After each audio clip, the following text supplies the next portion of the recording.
Guerrilla cricket. Whoa. Guerrilla cricket. Whoa. Guerrilla. Take guard, man the barricades, patrol the cover boundary. At last the time is come, this is a cricketing emergency. Hear this call to arms for every cricket revolutionary. Take up your bats and stumps for the test match insurgency. At first they tried to silence us, but we would not be silenced.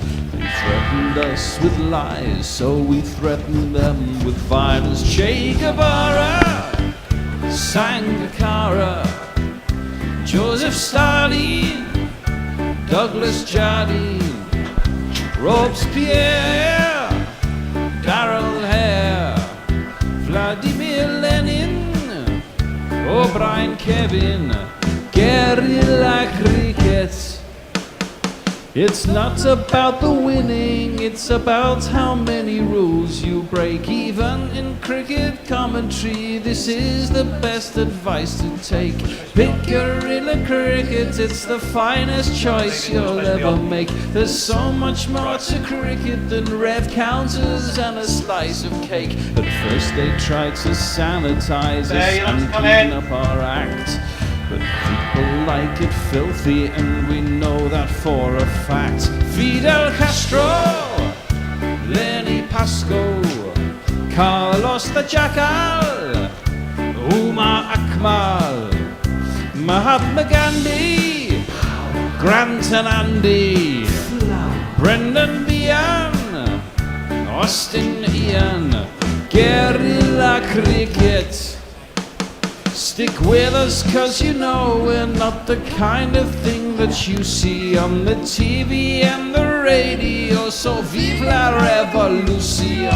First they tried to buy us, but we would not be bought. Okay, we were, but then we ran away, and we will not be caught.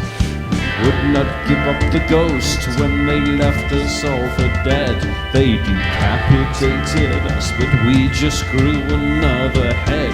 Chairman Mao, Jamie Howe, Ho Chi Minh, Asif Din, Václav Havel, Graham Saville, No Surrender, Percy Fender, Che Guevara, Sangakkara, Joseph Stalin, Douglas Jardine, Robespierre, Darrell Hare, Vladimir Lenin, O'Brien Kevin, guerrilla cricket.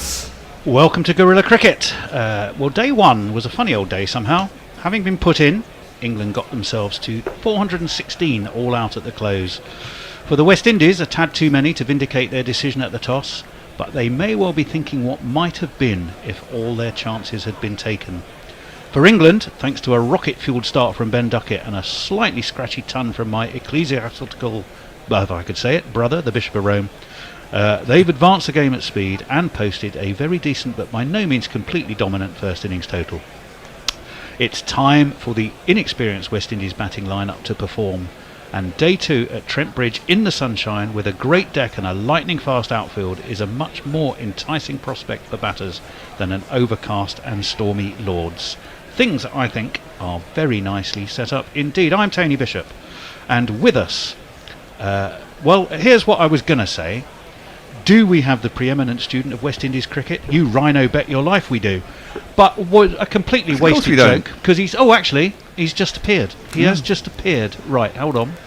Here we go. Can you right, can you get him in? And I'll attempt that awful joke again. Well, I wouldn't attempt it again, Tone. I'll just leave it. Okay. Do we have the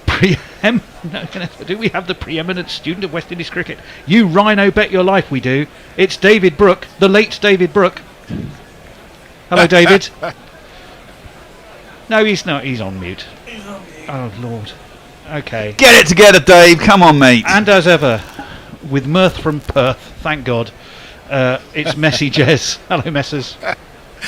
G'day, Tony. How are you? Well, I'm all right. Tony, can you hear me now? Pardon? We can indeed, David. It's 27 degrees in Trent Bridge. It's going to get to 30 degrees today, which is the temperature at which people start fainting in the UK, I hear. Very much so. All of our computer systems have fallen over, but I think that's a world issue. I'm surprised everything in the studios are working as well as it is. Chaps, right. David, one for you now that you're here. A very different situation to Lord's. Different deck, different weather. How confident do you think the West Indies will be feeling? Well, the West Indies should choose this day of all days with the global outage, which just means that we're all in their position today. You're not Microsoft operated, are you? Conditions, and I think we're going to see a good response from West Indies with the bat. There may be hiccups along the way, and we know in the last series the majority of their runs came from down the order, the likes of Holder and De Silva. But I fancy Mikhail Louis. I think, I'm looking forward to seeing him bat. He's got a very good domestic record. He showed promise at Lord's, that's for JD sure. Smith. Just didn't go on, did he? No, and bearing in mind that was his first, proper innings in England. So I think we expect this West Indies team to improve as the series goes on. The weakness is in at 3 and 4. Mackenzie and Athanaze. I'm not convinced by either of them. And there's so many better candidates who could have taken their place. So that's the frustrating thing, I think, from sort of West Indies supporters' point of view today. It's so far from being the best middle order that they could have put out. Yeah, I understand that frustration. Messers, who would be the better candidates at 3 and 4 then? Any number. How long have you got? Pooran, Brandon King, Hetmeyer, Rutherford, Carl Mayers, who got a double century on his test, one of his first tests that he played. The list is a very long one. These are players with proven international white ball experience, who kind of, as far as the West Indies cricket board are concerned, have gone over to the dark side, if you like, of white ball cricket, and they don't communicate with them. I asked Desmond Haynes at the press conference, why what about Brandon King? And he said, I haven't spoken to him. Well, that's your job, to encourage them to play all formats. Right, we'll go along with that. Messers, a different challenge for a different England attack. Hoping that pace will do the trick. Do you think it can? Well, I think it can. I think Atkinson showed that at Lord's. It's going to be very interesting, though, because it's different and yet it's the same. Because with Wokes and Wood, you've got a couple of guys who, pace is something for Wood, but if there's no swing or anything on the wicket for Wokes, he could actually be ineffective. And this wicket's looking pretty sweet. I'd say this is a good morning to be batting, and I'm hopeful that the West Indies can actually really pose something competitive.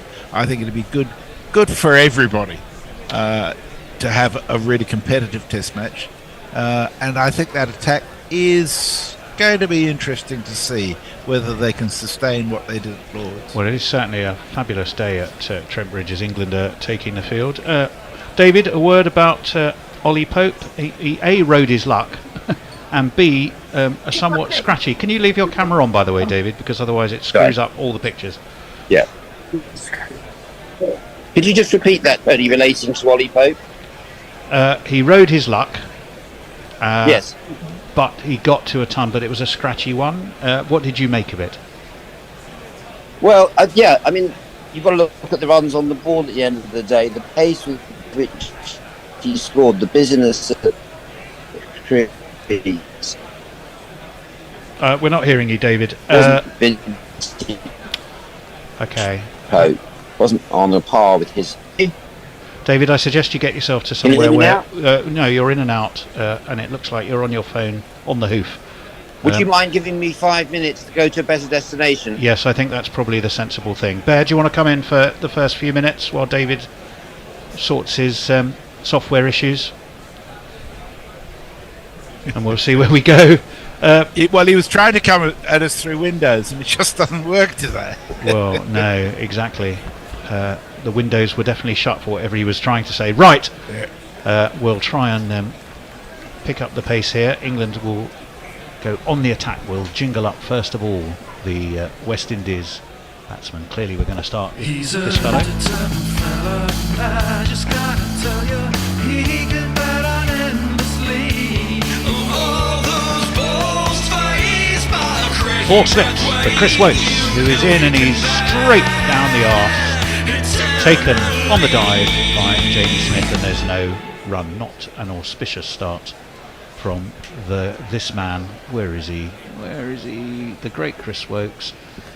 The great Chris Wokes, who's had the same jingle since I think about 1903. Here he is. Oh, he's had several. He's on Instagram, and he's a Twitter fan. Gentle fluttering of the flags above that Trent Bridge Pavilion at the Stuart Broad end. The 4 slips go down. Better ball from Wokes, defended by Craig Brathwaite. Back towards him, and again there is no run, no early alarms. Took only 3 balls yesterday, Bear. It And, did. You'll be first wicket went. unsurprised. I've gone under for the fall of the first wicket. I didn't yesterday. Oh, no. Under what? That's a 19 and a Under half Milkwood. they gave me today, which is still fucking that all? skinny. Oh, I see. Yeah. With England, it's about 33. Okay, in comes Chris Wokes. Lovely mop of hair, flopping backwards. Not a huge amount, but more than I've got. Let's put it that way. Defended nicely by Brathwaite into the offside. There Low is bar, Tony, low no- bar. Well, thank you very much for that. Well, you're my mirror. You're Mikhail Louis is the other opener. Did he open at Lords? I thought he came in at 3 at Lords. Well, where is he in the order on the tell you. computer? That'll tell you, because I think I did it in batting order. Okay, that's a very good Yeah, he question. did Yeah, open he at did open at Lords. Lords. Okay, fair enough. That's well right on off stump, but no alarming pace from Wokes, no movement. So accurate, definitely. Apart from that first ball, 3 have been right where they need to be, but not particularly scary if you're Craig Brathwaite or Mikhail Louis thus far. And the West Indies at least can say, well, they got past where England were without damage here on day 2, which looks as though it's magnificently well attended. That swings in a little bit, but actually over-pitched a wee bit. Brathwaite just leans into it, and it's going to be the first boundary out to cover. Beautifully played, 4 runs. And if you kids can't listen, then you bound to see the way you get shot for crossing a boundary, crossing a boundary. It's just not terrifying, is it, pace-wise at the moment? No, I was just thinking that. I was looking for the speed gun. I reckon it's 79, 80.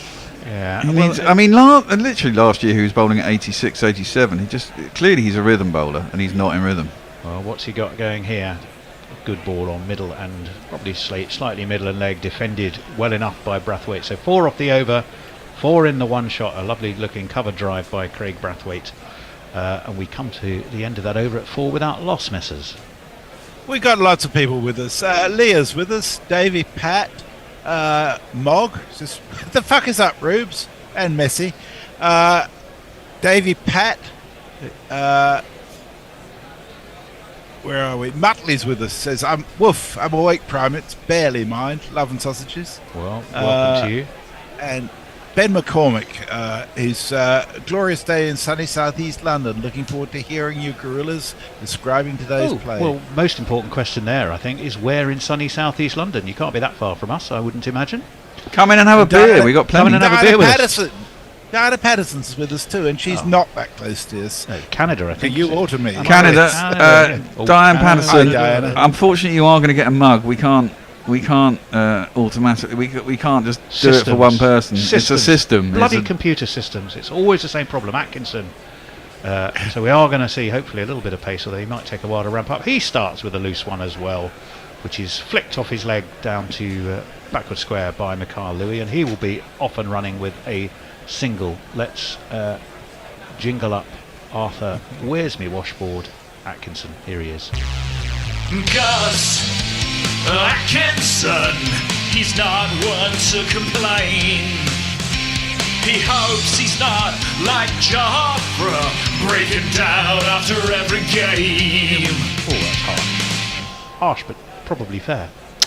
Well, no, Joffre didn't break down after every game. He broke down after being absolutely worked into the ground in New Zealand, followed by a World Cup. Yeah. Atkinson over the wicket. That's a better ball. Bounces, but it's nicely played by Brathwaite and ends up pretty much in the same place. That was Louis. Down to show. Well, no, Louis got a single off the first ball, so that was Brathwaite who moved on to was that 5. second ball? Oh, right. Yeah. Sorry. Yes. Thank you. 6 without loss for the West Indies. It was Shoaib Bashir both times. I really want to put up square. a scoreboard in the studio with marks for both Bear and Bishop and see who wins at the end of the day. Well, I think you might be surprised. I think you might find the underdog gets the better of the overbear. Yeah. 6 without loss. 410. The West Indies trail by 4 slips go down. That's a good ball by Atkinson. There is that little bit of extra pace and bounce. Confidently dealt with by Mikhail Louis, though, who played it nicely down into the ground. There's no run. I mean, you're going to look at yesterday, Bear, and there's 2 schools of thought, as ever, on so many things. 4 England batsmen pretty much gave their wickets away, chasing runs in a real hurry. England could have batted till halfway through this morning, possibly lunchtime, and been so far ahead in the game that it would have been effectively done. All they'd have so much time. That's through to Smith, no run. Yeah, I just think that's a little bit kind of like chasing the fairies. 416 is a pretty good score. They got it in one day. I mean, we'll see when both sides are batted. But I don't see this West Indies side getting 400. I mean, there was the odd one that did stuff. I mean, there was still a little bit in the wicket. And if it was soft underneath and it has indented and it's baked a little bit harder, that can only get worse as the game goes on. Well, Atkinson, that little pigeon-toed start to his run, strays onto leg a bit when it's worked off his roundabout upper thigh, hip height by Mikhail Louis. He'll get another single, he'll move on to 2. So decent from Atkinson without, again, he's hurried the batsman a little bit more than Chris Woakes did, but no real movement in the air or off the pitch for either of them so far, Ben. No, I mean, the pitch, having said all that, the pitch looks bloody flat. I think, put it this way, if there was ever a day when the West Indies could have dreamt for the best possible conditions and a chance to haul themselves right back, that's slightly shorter and rears up at Brathwaite, who again plays it with great aplomb down into the ground. This was the day they would have hoped for, let's put it that way. It's 7 without loss after 2, 5 for Brathwaite, 2 for Louis Messers. Jay Grover's with us. He says, "Hey up, it's sunny and people are having fun in the courtyard. What utter bastards!" Fun? Go and put a stop to that immediately, Jay. Yeah, we're not having that. Says, is David on a gurney? We don't know what he's on, but it wasn't a great start to the day. Let's put it that way. Bless him. Leah says that Woakes jingle, which is based on a song by the Village People with a better known cover by the Pet Shop Boys. Let's Go West, isn't it? Yeah. Go West. Yes, Go West. It's a sin, it says. Anyhow, she sent a link West. to a YouTube video of it. Breda Waver's with us. Says, "Morning, wonderful GC. Very happy to see and hear global IT screw up. Can't take down Gorilla Tars." Well, it's how to go. It'll find a way. Wizardry. Chris Woakes again. That's a good ball on middle and leg, just pushed out towards mid-on, and there is no run. It's definitely Go West. Yeah, obviously, Go West. Obviously named after former BBC cricket presenter Peter West, I would imagine. Not weirdly, I was watching the news this morning. That's not weird that I was watching the news, and they were talking about the Olympics. Obviously, starts next week. The only Olympic cricket game ever, England won, and the current. Do you know who the current silver medalists at Olympic cricket are? That'd be someone weird like Canada or something, isn't it? France. Well, it was France. It was France. Sacré they were the only teams in it. So the French team were made up of staff from the British Embassy. Good Lord, that's nicely defended again by Mikhail Louis out towards short extra, and there's no run. So who did France beat? Did they beat England in the Olympic final? No. France were the current silver medalists. England are the current gold medalists. So they beat the French. Are you No, sure? England I've beat had the a French. feeling that France won. No. It was on the news this morning. When France was didn't this? win. Oh, right. When would this have been? 1924. 1924. Okay. Well, So almost all the French team were Brits. well, there you are. They probably just stood there with their as well. Just wait for Wokes. A little bit of movement in the air, but dealt with competently enough by Michael Louis out to cover. No run. Ben Stokes is the man fielding there. Did they stand with sort of their legs together and their bats in front of their both pads? French cricket? I don't Yeah. know. No, well, if they were English, they probably didn't. Oh, But no, they they- probably let the motherland win if they were all English playing for France. You think so? You think Yeah. it was a Possibly. setup? Yeah. Well, no. I think England should beat France. England probably had a professional, well, not professional in those days, but a topper team. 1924. But it wouldn't. Would England have been, the likes of, I don't know. We'll just wait for a second. Wally Hammond. Oh no, Wally Hammond was a bit later, wasn't he? As that's worked nicely out towards leg. They should come back for 2. They will. Nicely played by Brathwaite. Good, competent start. This from the West Indies. Definitely untroubled. I think Bashir is going to get a go today as well Well, in this heat. it's interesting. Well, the camera spent a lot of time on him because he was at backward square and the ball seemed to keep coming to him. But B, that may very well be what the speculation. I think you might well be right. It all depends. I mean, if England start taking wickets, It's a question of I know they believe that Mark Wood should be brought into the fray when there's 5 or 6 overs on the ball. Wokes, decent ball that. 1 or 2 arms go up in the air at slit. Possibly just a little bit of a way shape, nothing to trouble Brathwaite, who defends. well, you kind of think that in this instance, if Woody gets up to his high paces and they bowl him in 5 over spells or 4 over spells, so you can hit 92, 93 miles an hour, it might be one of the few ways of getting wickets on a flat deck. So it does make sense. I've been a bit down on Woody for the last year or so. I think he bowled fantastically in the Ashes, and then it was shit in the World Cup. Wasn't that great in the T20 World Cup? I don't rate him particularly as a white ball bowler. That's on middle again and defended out to the onside. It's Bashir again. Yeah, you could be right. Maybe he's more of a red bowler. They seem to love him in white ball cricket. They love that extra pace in white ball cricket. But I think you only have to be up in the high 80s to early 90s. I mean, extreme pace can go for a shitload of runs in white ball cricket. That's what, and it tends to with Mark Wood. Sadly, 10 without loss after 3. That I think was a maiden, wasn't it, by Chris Wokes? No, 'cause there I were know- a couple no, outs mid wicket. No, absolutely right. Messrs. Stephen Kelk says, hello world, currently in Eindhoven, a bit far to pop in for a beer. Mog says, I've opted out of getting the mug. There's an option for it on the Patreon somewhere.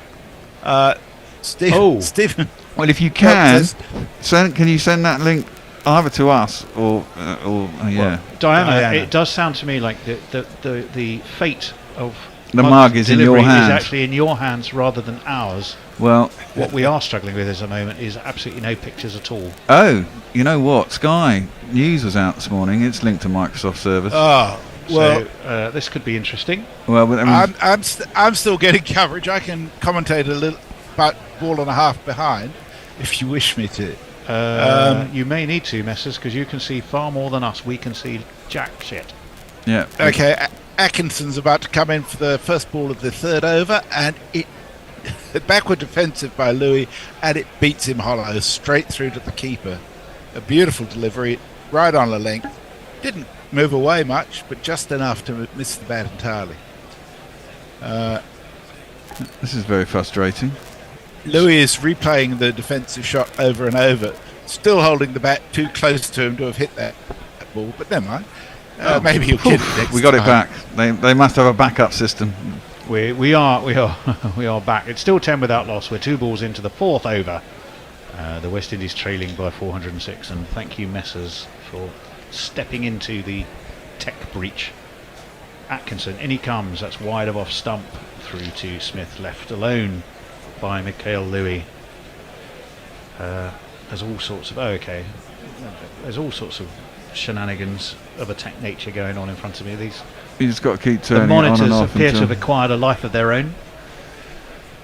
Or maybe they're being mysteriously remotely controlled by one of Vladimir Putin's operatives. No, I think they're dodgy connections. I don't know why. They're all new cables and Atkinson, in he comes.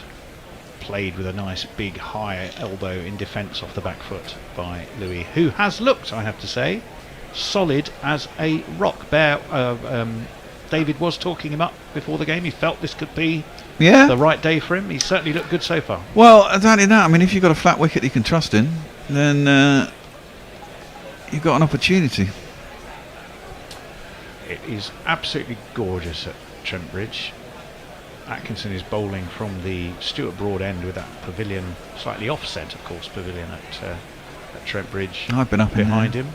Have you really? Bowling towards the Radcliffe Road end? You'd be surprised to know. Guess what? When? Was it 2019? No.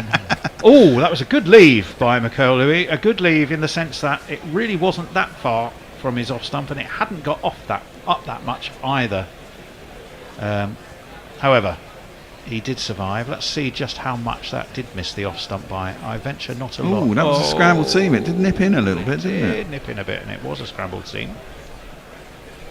It's great to see some blue skies and sunshine Isn't it for just? cricket after the deluge of awful weather, most un-July-like. That's wide and swings, but swings very late, and not enough to trouble Michael Louis. Had already decided to leave it. It's the end of a somewhat interrupted fourth over. That was a maiden. It's 10 without loss, and we can go back to Messers. So we have. Stephen Kelk says, let's talk about the Bear Masterclass YouTube film stroke DVD. It's still on. I need serious cash for this masterclass. We're not talking €2. Is it just on cricket, or is it on life generally? Do you think you could? Well, I could do Depends it. on If the you money. if you want a life general one, fuck me, I'm worth a lot of money. You know what I mean? Well, if you're going to abuse, says Mog, he says, fuck off with the fact checking of the jingle lyrics there. And that is defended. Amajit says hello, particularly to Diana. Ben McCormick says, I'm in Nunhead. A beer would be great. I'll bring them You in are if literally. like. You're in Nunhead. Absolutely. You know round the what? We corner. started out in Nunhead as Test match sofa in Yeah. another old flat I had, funnily enough, in Well- Carden Road, and there was the I hound. think you missed the important bit. You offered to bring some beers into. Well, yes. We'll see you when. Is that you at the door now? Is that you ringing the doorbell? Do you know the address? We'll have to. We can say it. We can say it on air. Is there any reason why we shouldn't? No, I suppose not. In comes Wokes, and that's up onto his toes and defended by Brathwaite out into the offside. We are 29 Oxford Avenue. Avenue, which is in Sydenham. It's the postcode is SE26 6AR, And on the first floor. and on the first floor, Well, well, the front door. you have to ring the doorbell, and somebody will come down, like Lurch the butler. The door will creak open very slowly, going, and one of us will be there to greet you. It won't be Chris Wokes, because he's otherwise engaged, delivering this delivery to Brathwaite, who defends, but defends to get a single out to point. The score moves on to 11. Yeah, Nunhead is right by you, isn't it? Near enough. It's Across just the over park the hill. sort of area. Yeah. You got Yes. Peckham Rye, and then you got Nunhead to the right, Peckham Rye. I mean, we are kind of just over the hill. I mean, we literally moved about 1.5 kilometres from our flat to our house. There you are. Oh, well, you are very close by. And again, we get that. I love the floodlights at Trent Bridge. That sort of look like giant badminton Roses. rackets, don't they? Oh, is that what they're supposed to be? That's defended. I almost said like giant fly swats. You know, one of those things that you're going to smack a Yes, fly they on do the a bit, window yeah. with. That's or a badminton racket. Hopefully, we're not going to see them on today. There's certainly no sign of that at the moment. We have the most gorgeous of July days here, and it looks like they do in Nottingham as well. And once Actually, they're again, not the rose ones. It's Headingley that has the rose ones, isn't it? either we've got an Indian film director and someone's told him that Shoaib Bashir is really Virat Kohli, or there is a lot of discussion on the fact that he may bowl soon. Defended again out towards cover by Michael Louis. There's no run, just the one run from this Wokes over. And I think you could describe these first 5 overs from England tidy, economical, but Well, West Indies, scarcely dangerous. yeah. Well, West Indies don't want to take the chances that England openers would take, do they? So, I mean, that's the one. I mean, you go back to yesterday on England's scoring rate. In comes Birmingham's finest. It's left alone again and through to Jamie Smith. No run. Everyone always eventually makes a mistake, and the longer you bat, the more chances you have of making mistakes. So that, it's kind of part of England's theory, isn't it? I mean, they figure that most of them aren't going to be there for a long time, so they might as well be there for a good time. And if they can get the score up to where they want it to be, if they can get to 470, 80 overs or whatever they did yesterday, why take 130 overs to get there? Because the chances are they won't make it to 400 and 130 overs. Well, that's fair enough. I mean, A number of people making the point that it was the 1900 Olympics where Great Britain beat France. In fact, there were 4 entrants, but Belgium and the Netherlands withdrew because they didn't have enough players. The English team was actually made up of the Devon and Somerset Wanderers, and the English team was almost all British expats. Atkinson in. Oh, that's a terrific delivery. Now that did climb, and Brathwaite was in a little spot of bother there. That if you're going to direct a bouncer bear, that's how you do it, isn't it? Well, that's what Woody's in the side for, isn't it? And another 5-6 miles an hour on top of this, and could be quite fun. I would say that's definitely the best ball of the morning. It was a deliberate bouncer. He did pitch it pretty short, but it meant that Brathwaite had to be very sharp about his work to duck out the way.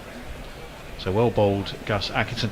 Messers, are there any recognisable names in that 1900 England Olympic cricket winning team as Atkinson is in defended by I haven't Brathwaite? come across those, but it occurred to me that that's very much Annie's bailiwick, given that she lives in Devon and adores Somerset.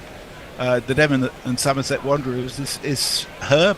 It's her Olympic gold, really, isn't it? Do you think that Olympic team was full of probing bowling? I can tell you who was playing for Great Britain. It was Beechcroft, Burkitt, Symes, Cumming, Toller, Bowerman, Polesland, Donner, Christian Buckley, Birchall and Corner. Harry Corner, that's a great That's beaten the outside edge. I just said that the bouncer was the best ball of the morning. I've changed my judgment because it's been post-emptied, I suppose. That was a terrific ball. Just a shade of movement there. Just a shade. Yeah, well, you only need a shade. Scrambled seam again. Scrabbled seam, cut away off the pitch. Seems to be the way to go. Played straight up seam's not working. Not sure it was a play and a miss. I think Brathwaite was playing to protect his stumps and confident enough that he got beaten. Beat him, but it did beat him. You're absolutely right. It's a good little spell this from Gus Atkinson. In he comes. That though has been slapped away through point. I don't think that's going to be hauled in. Ben Stokes has rather given up the chase right now, and that is only the second boundary in the morning, but 4 runs it is. I'm looking over a 4. That was a beautiful shot, wasn't it? Yeah. Just You can play your shots on this track. well, it looks by and large as though it's very true, and traditional experience or conventional wisdom says days 2 and 3 at Trent Bridge tend to be the best batting days. So again, I think it's quite interesting. I'll wait for a second as we wait for Atkinson. That's a good ball, but defended again, and they'll get a run for it as it's pushed out. Well, we all know what cover. Brathwaite did last time we were in the West Indies, didn't we? He scored that, nearly double 100, or was it a double 100? And it took him about 570 million balls to get there in 2 days or something. Doesn't matter, he's on 13 off 19. It's tedious to watch, but it was a great innings. Well, it's not exactly been slouching. The deficit now reduced to 400, which will tell you that West Indies are on 16. Got 1 ball left of this Atkinson over. Personally, my honest opinion is I think England could have got to 550 or more and used some of these beautiful batting conditions this morning, and they've missed an opportunity to do it, and that's left alone by Louis and taken by Smith. 16 without loss. Over to you, Messi. Okay, lots of people with us on Twitter, so on YouTube. I can't read them all, but Stephen Kell wants to know how much for a 5-minute masterclass video, Bear. Patrick Lambert says West Indies will be in a good position if they can go to lunch without losing more than 2 wickets. Yeah, hopefully that's the case. And Ben McCormick says, can't make it today, sadly, but it will definitely. I will definitely head over with a bag full of cans before the summer's out. Excellent. Oh, okay. Well, just let us know. You know our email address. Obviously, you can message us on YouTube. And Mog says, Jay Grover says, if Hendo comes in, it's going to be the fucking Golden Girls. We're saving Hendo for tomorrow. Defended to the offside. The Golden Girls. Why? What? How? Why? I'm not sure about that. Defended by Brathwaite into the offside. No run. I quite like the Golden Girls. I remember watching that show. I thought they were pretty good, to be honest. And Jay says Nigel Walker is the new Jordan Peterson. That's a horrible thought. Who am I thinking? Who's Jordan Peterson? Have I missed something? Have I missed something there? He's Is it to my credit that I Canadian have? right-wing so-called philosopher. Oh, well, He's yes. full of shit. Probably just as well that I have missed him then. In comes Wokes. Wide and swinging, but slapped away to the cover boundary. No messing that from Brathwaite. Loose from Wokes, given the treatment. There goes Four Bears, on the Bears. floor, and one Yep. more four than the four before. That's what fours are for, to get funky on the dance floor. Excellent shot. I mean, it had everything in terms. It was slightly short, swinging wide, but up onto his toes. Classic cut shot, executed to perfection by Craig Brathwaite. That swings in a little bit inside edgy out towards mid-on. That's definitely not where Brathwaite was aiming. So it's a good comeback by Wokes. Number 12 off 3 for him. 20 without loss for the West Indies. The Bears under has gone up in flames or smoke. And the West Indies, I think, will be happy with their work. Louis, as he was, I think, as I recall at Lords, he was very, very cautious. In some ways, not Yes. quite as extreme. It's a bit like Duckett and Pope yesterday. That's a good ball from Wokes. It brings up a little bit on Brathwaite, who takes one hand off the bat as he works it away towards square leg. But Brathwaite has only really hit the balls that have been there to hit. He's not gone chasing anything, has he, Bear? No, and that's what he's good at, to be fair. He's a very patient batsman. Old school opener, you'd say, in the modern era. Oh, well, that may be, or is just what the West Indies need. I mean, for a younger, inexperienced team, you need your experienced players to stand up and provide the foundation and the confidence to play around them, as that's well defended. Probably a stump's width outside of off stump by Brathwaite. Agreed, and that's why, to a certain degree, Dave's point is right. I mean, that middle order is really fucking inexperienced. And you have to wonder why they can't, exactly that, try and attract these guys back. Even if they're not available for all series. I suppose they want a settled side. I kind of get that, but you want to put out the best side you can. I mean, they've got players who... Well, you do. In comes Wokes, up onto his toes goes Brathwaite, defends back to the Brummie bomber, and it's the end of the over. 20 without loss after 7. Good start for the West Indies. Reasonably economical but not penetrative bowling from England thus far. But the West Indies trail now by less than 400. Jay says, no more probing from the Bishop. There's bands outside. And I got fan mail. Jonathan Shawland says, that short stint of Messi's ball-by-ball commentary that we heard sounded great. Keep him on. Thank you, Jonathan. The problem with me is that the feed I get over Zoom isn't good enough to commentate from. The live feed I've got is about 2 balls behind what everybody else sees. So He's still on day 2 at Lords. Yeah. Yes. He's wondering why we're talking about fabulous weather and blue skies. Yeah, well, it's bloody cold here, I can tell you. Is it? Good Lord. You're in a cave, that's why. Shamil Boo says Windies is going to win this test match. Trust me. I hope you're right, Shamil. That's That'd full be and great. driven Nicely. sweetly by Mikhail Louis. Really didn't put the bat through it. He just let the ball come onto the bat and steered it away through mid-off. Wokes chases, but he won't get there, and it's 4 runs. 1, 2, 3, 4. Oh, that is probably one of the most economical cricket shots you'll ever see. Yeah, it's the kind of thing that Stokes does, isn't it, as well? Yeah, Just he blocks does. it. Just Great blocks it away. timing. And I suppose there is, if you do that to a bowler with some pace, the ball's going to come off the bat at Yep. pace. which is what it did. So, Arthur Atkinson, what have you got? Bearded, close cropped of hair, and nicely defended by Mikhail Louis into the offside. And there is no run. I think we'll do a change at the end of this over, are we not? Yeah, Hector's It coming should be in. you. Hector will be into the studio. We're going to Mog. hear the dulcet tones of Mog. one of Melbourne's finest jingle writers. What do you mean? Why- Why not? He's, I was going to wait for him to react to that. You didn't have he to is do it for him. Australia's finest jingle writer. Only Australia. Fucking world's favourite. Well, there you go. I knew there'd be some reaction as that's away into the offside and no run. Messers, I dangled the rod. I wasn't expecting you to be biting at that bait. You leapt out the water when I was expecting a Mog, not a Messers. 24 without loss. I say again, very good start this for the West Indies. I wouldn't say frustrating for England, but it shows they've got a different set of challenges on a beautiful deck. Lord's very different kettle of fish. That's worked nicely off his legs down towards fine leg. That'll be Bashir down there, I suspect it most definitely is.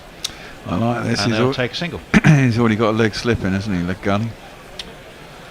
Would you have a man on the 45 rather than a leg slip? No, well, he's got the man covering down deep, hasn't he? Because Well, he just he does. fielded it. So Yeah, it was just he's Bashir. already got a long leg and a leg slip. So he's going to bowl into the hit, trying to get him to work around the corner. 25 without loss, 391 the deficit. We're in the 8th over of the morning, of which there are 2 deliveries left. Bowled by Gus Atkinson and defended into the offside by the solid Craig Brathwaite. There must be lots of you on YouTube today. Quick reminder, the GPL will be open. How many runs are going to be scored in the day? Remember, West Indies started their innings, so it's 25 so far. How long do you have, Bear, to enter? Till 1 o'clock, till lunch. Till lunchtime. Just got to estimate how many runs will be scored in the day. GorillaCricket.com, fine competition. It's 88 pounds per bet, and there's £88 to be won. That will only go up the more people enter, as that's ducked under. Another slightly shorter ball by Atkinson, but nothing to trouble Brathwaite. Was that the end of the over? I Looks thought that there was way. one ball left. No, it must be, otherwise why would they be going to Yes. advert? Yes, it is. Yes, there is one ball So- left, or yes, it's the end of the over. End of the over. That's the Right, end of the well, I over. shall disappear. Hector will come and join the bear. Mog Now will be on socials, and we'll move on. Au revoir. Hector, are you happy going in the driving seat? Okay, alright, I'll switch over. Alright, Mog. Is that a greeting that you people use? Is it all right? You're telling me how I am. You're not asking. God. Sorry, I missed that. What was that? What? Never mind. I was Okay. just ranting at you. It's fine. Just trying to get my these microphones. I need to get some new cables. I was telling Messi. This one seems a bit on a blink. The other one went on a blink yesterday. Wokes is in full. Ooh, and squirted out of the inside edge by Louis. Down towards deep backward square. Missed by the square leg fielder. Gus Atkinson fields it. It's 2 runs. Morning, Hector. How are you, mate? Morning, good, thank you. It's been a good start. A rare good start for the West Indies this morning. Hopefully these two can build a good partnership here and pass 50 first. Well, yeah, it looks a pretty flat deck, hey? Yeah, they've looked pretty comfortable. Haven't had to do too much so far. They're 27 from the 8 overs. Brathwaite 17, Louis 10. I think England are going to have to work hard for wickets here. They're going to have to buy them to a certain degree, I think. Wokes is in. It's defended into the offside.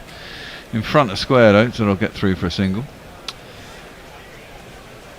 Well, Wokes' rhythm has just seemed a bit off this whole series, really. He Yes. hasn't troubled the batsman too much with his pace and swing. No, well, there isn't. No, this is it. I think it's a great day for batting. I don't think there's going to be a lot of swing out there today. Gus Atkinson seems to be getting some joy with the wobble seam. I think Woody could be quite important here. I think it could. I think it's a day for the pacers here. Wokes doesn't seem like he can threaten too much on this wicket. Woody could get a bit of bounce, maybe. Yeah, well, certainly could. That's full by Wokes, driven past him and inside mid-off. It's going to go down to the boundary. Stokes is chasing everything. He seems to put himself over where the ball's going. It's gone through to the boundary, though. 4 runs. 1, 2, buckle my shoe. 3, 4, shut the door. You get the distinct impression you're going to have to force them into mistakes, throwing it up a little bit wide, maybe packing the offside field, trying to get a snick through to the keeper that way. Short stuff. I think Bashir will have a much bigger role to play in this test. Oh, hopefully. In comparison to this England team, the West Indies, much more conservative, much safer in their batting style. So it's almost as if plans like the bouncer plan won't work as well. Well, you've got to get it right, haven't you? That's defended into the offside by Brathwaite, out to cover, and there's no run. I mean, you've seen with England with the bouncer plan, they can get 3 or 4 wrong and over, but you get the one right in the right place, and it can cause all sorts of mayhem. And that's what you're trying to do, I suppose. It's quite a negative tactic, but if you can't see wickets coming any other way, you've got Woody, who's a pretty good exponent of it, to be fair. As Tone said, actually, weirdly, he is a better red ball bowler nowadays than he is a white ball bowler. Wokes in, pulls to Brathwaite, cuts that nicely, but straight at point where Ollie Pope is fielding. There's no run. Well, this man on strike, Craig Brathwaite, you feel he's got to go deep today. He is by far the most experienced player in this batting lineup, and if the West Indies are going to post a respectable total, you think he has to dig in for at least this session. Yeah, you'd think so. You know, he could get himself a century, another one. He's done it before. I think he likes doing it against England. Yeah, I think he faced 600 balls against Yes, he did. That was the innings I was talking about at the beginning. It took 2 days to get to. It was 200 though. You know, it was a fucking long innings. If he can anchor the youth. Yeah, exactly. Wokes in. He's an important wicket to get, actually, Brathwaite. You get him rather than Louis. Better chance of getting through a few more quicker, I think. Last ball's left alone. Through to keeper, no run. All right, Mog, you're up. You're up, mate. All right. Not sure where Messi got up to, but I'll start with the important ones. Comedy Guy says, "You guys are literally legends." Right, thanks. I'm assuming he's just talking about me. There's some stuff about Quentin Tarantino, who I don't care for, so I won't be talking about. Brian of Brisbane says, "Morning all from very warm Mudlands. Hoping this Windies get their batting sorted today. The weather should suit them and weary the England bowlers." Shemi Boo says, "I'm from Jamaica, living in New York. Trust me, Windies will win." Well, possibly. Inside knowledge. Be good for the series if they did, let's be honest. The only thing is I don't really want to be here on Monday because I've got shit to do on Monday, so I need it over in 4 days either way, really. But if Windies get a big score here, there's a good chance it's going to day 5. Unless I suppose if we get them all out today, then theoretically England won't bat longer than the day tomorrow because they'll either be out or, probably out, score enough runs. And then Sunday will be the final day with maybe a little bit of Monday. Well, an early bowling change here. Mark Wood on for Atkinson already, just the 9 overs in. Yeah, I think it's a hot day and they don't want to switcheroo the bowlers, so let's give them a jingle. Do you know Mark Wood? Yes, he is an England bowler, quite good. And pretty quick, he's so up. Just a normal And first ball. That's pretty quick. Outside edge, I think. Half a peel by Woody, so maybe he thought it hit the pad. Seemed to beat the inside edge of the bat, but maybe just a bit of inside edge onto bat, and then it goes off towards third man. It's 2 runs. There it is, straight away. That just shows what the extra pace can do. Yeah. First finding of the edge, just the leading edge there. Yeah, he was all over the shot, wasn't he? That was his. Yeah. That's probably his loosener. Yeah. It's a good sign for England. Yeah. And actually, with the extra pace, you might actually get some swing as well. I imagine it's not particularly humid, it's just hot. Woody is in again. Oh, that one did swing. It started a little bit wide, went wider. Left alone by Louis. I don't know if they got a speed gun working. No, I haven't seen any speeds. At all, no. I know, I've been looking at them, trying to look for them all morning, and I haven't seen them. Well, the early change in the heat probably goes to show that Bashir will have quite a lot to do. Well, exactly. I think with your fast bowlers, maybe Wokes gets 6, top 7. Gus, Atkinson and Woody 4 maybe, probably each. Then Stokes, obviously now he can bowl properly, he'll give himself a spell, I'd imagine. That's another decent ball from Woody. Noticeable the extra pace. It's left alone by Louis through the keeper, and there's no run. Oh, look to Bashir to tie up, and then maybe even 95 miles an hour. That's quick. From Wood, 95.2. Look, maybe even What's that in Derry. real money? Huh? What's that in real money? Oh, what in kilometres? Probably about 156, something like that. Oh, he's gone 94, Was 96, 95. Oof, that's quick. Carl Louis is facing up that one again. Not troubling the batsman. Need to get it a little bit straighter, Woody. 92. Oh, he's already lost. He's already lost it. Well, it looked like he was taking it off, but 92 with ease. No, he's burned himself out already. Yeah. He can do long spells. He's spent. Oh, he's back-to-back tests, so they'll probably just have him in for this one. Maybe they planned it all along. They knew it was going to be a pretty flat deck here. I mean, usually is quite a flat deck at Trent Bridge, it has to be said. Good for batting. Any chance of Joffre making his way back in over the next year or so? Oh, well, I think they may be targeting to get him in back into the test team for the Ashes. It wouldn't surprise me whatsoever. Oh, that's very full and nearly sneaks through Louis, but he managed to get a bat on it. Goes up to mid-on, inside mid-on where Gus is fielding, and there'll be a single. It's the first over that's properly troubled the West Indian batsman here. Well, I noticed yesterday they had Wooders on a 3-year contract. He's only one of only 3 players. It's risky. Yeah, it is. But I figure, if we talk about all this bullshit about going to the Ashes, which is what, the end of next year, end of 2025, then if you could get Wood still fit, you had Gus Atkinson, you could somehow squeeze Joffre in. At least you've got options. You can give bowlers a rest if they need it. That's shorter, played off the back foot square on the offside. They'll get a single to end the over. It's a pretty pacey one. That is quick. 36 for none. Over to you, Mog. I think I saw somewhere that they're not playing Brisbane for the first test of the next Ashes. Ooh, could that be a mistake for the Aussies? Well, who knows? Over on Twitter, Frong says, "Greetings all. Hope everyone is well. First test, West Indies 20 for 257, or 257 for 20 for the backwards people. No bat across the 30-run barrier. Stuck in T20 mode, I guess. Let's hope they can put up some fight with the bat today." Well, yeah, the wicket's flat. Should be able to. And Jack Rover says, "It's lovely to see Mog in the light. I'm so sorry that you've got to go through this, Jay." Yeah, and all darkness is not surrounding you.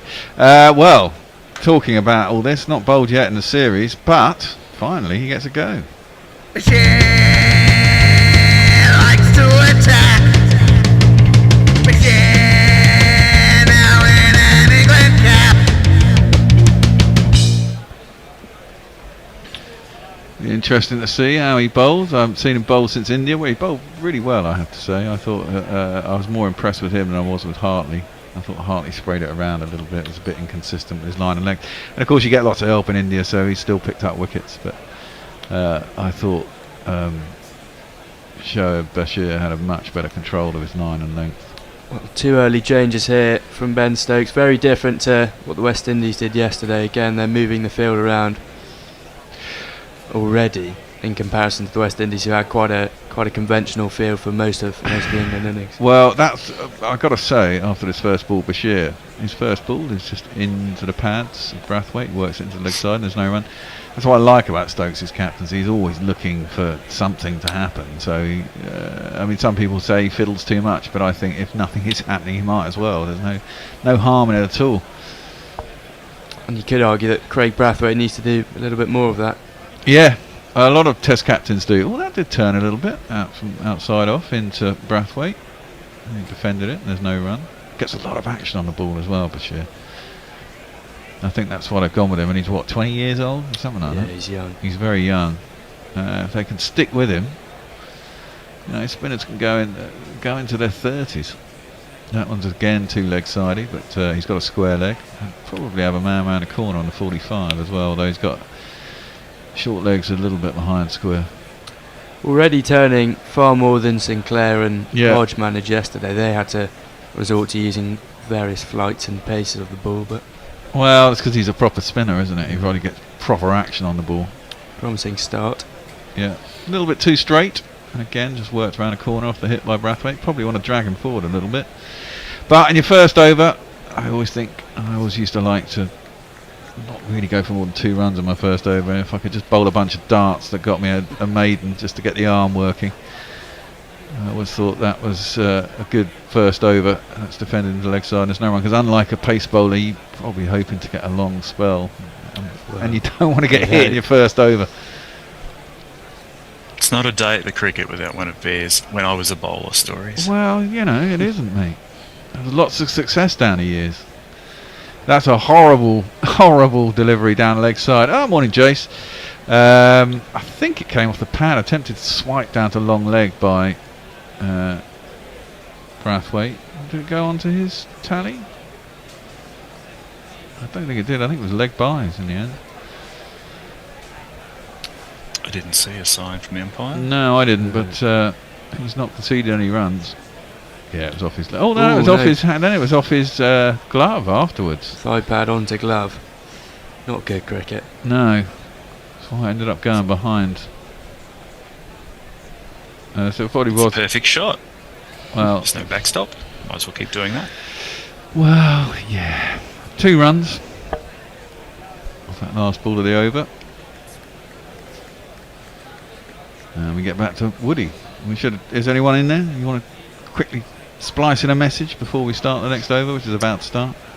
Leah says, I really hope England are too cheap to buy their wickets. And Chris the Choir says, we've been told that the England government, by the England government, that there's no money, so England can't afford to buy any wickets. Oh, that's short, and the batsman looked like he got himself in an awkward position, but fortunate for him, it was a bit too leg-sidey, and went through to the keeper, no run. Well, Stokes has put Pope at leg slip here, and already a deep square in place. Just the 11 overs in, but they're already trying to magic a wicket out of something, using the bounce and Wood's extra pace. Yep, which is sensible. You've got to assess conditions quickly, and the conditions say it's a great batting day, and to get wickets you are really going to have to work for them and come up with plans. Woody is in. It's short, it's onto the legs, and nearly knocks over McCall Louis. He stumbles, gets up, and they get through for a single. Woody hasn't fallen over yet either. He's bowled 8 balls. He just fell over then. No, did he fall over? I thought he. Yeah. Oh, okay. First of the day. Sure, there'll be many more. He's broken the seal now, so yeah, exactly. Just drop himself onto the pitch whenever he feels like it. Alright. Well, he's coming in to bowl. 3rd ball of the over. Brathwaite. Oh, fished at that one. Beat the outside edge though. And it's through to the keeper, no run. It was as if he was waiting for the short ball there. He just his feet slightly stuck, so he just wafted the bat out. Luckily he missed the edge, but it's the effect of Wood's consistent 95 miles an hour. Wow, exactly. Very useful. Yeah, see, so if you go to the Ashes and you've got Wood, Jofra, you've got Gus. Just rotate them. Exactly, and if that guy Pennington, he's pretty rapid, quick, isn't he? yeah. Get him in, you got 4 quicks and you can rotate them over 5 tests. Oh, again beaten on the outside edge. Great line from Woody. And no run. So have you got those 4, take two of the 4, or take 3? I'd take them all. Fuck it. I mean, if you're going over for an Ashes. Well, no, for the 11. Oh, for the 11. Yeah. You rotate one of the more fragile ones out, either test, so probably Wood and Jofra rotate if the other 2 are fairly stable and younger and less injury prone. seal them in aspic for the duration of their being out of the side. And Well, then get 'em out exactly. again. Wrapping them up in cotton wool as they were. 39 for none to West Indies. Good start. Woody is in. Oh, yeah, and again, that's short, and Brathwaite looks troubled. Defends it into the offside, and there's no run. 95 miles an hour. They've got the speed gun running on the TV finally. And this is a good spell from Woody. Brathwaite really didn't look comfortable there.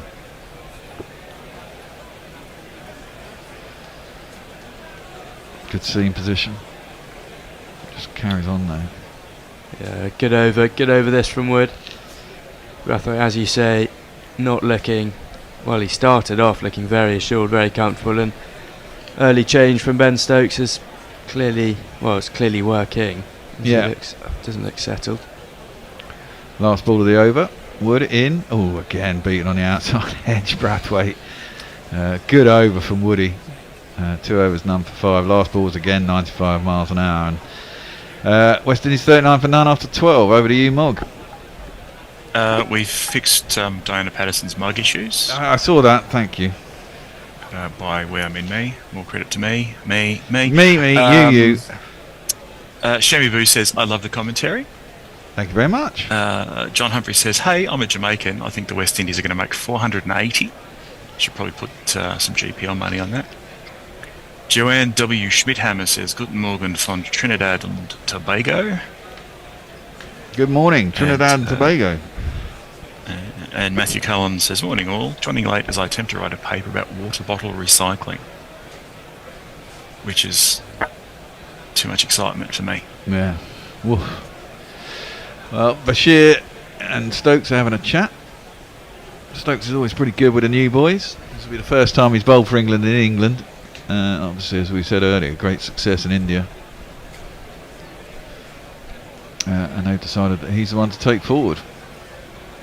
And he's over the wicket, gives a little bit more flight. He's driven through the covers. Presumably he's got a little bit of cover out there. He has indeed. It'll just be the one. Well, what other spin options would England have just looking to future series? Obviously, you've got Hartley in there. Matt Parkinson, could he? No, don't rate Matt Parkinson. Will Jacks, if he. Rayan Ahmed. Again, you know.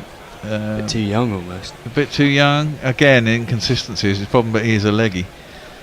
Simon Kerrigan. Yeah, retired now.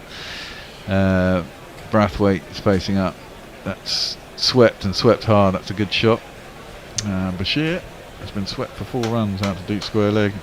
So he's giving it a little bit more air. It's giving the bowlers 2 plus 2 is on man.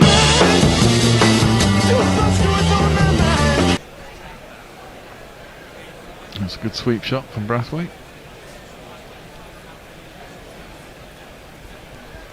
Yeah, interesting that they don't have a deep square out for that very shot. He's spinning it into him, giving it some fly. Yeah, got to get the line right to stop that. Well, I mean, bowled too straight last over. Yeah, he bowled too straight. It's a little bit straight again this over. That one is just too straight and on the pads, and just turns it around the corner to the man just behind square at short leg.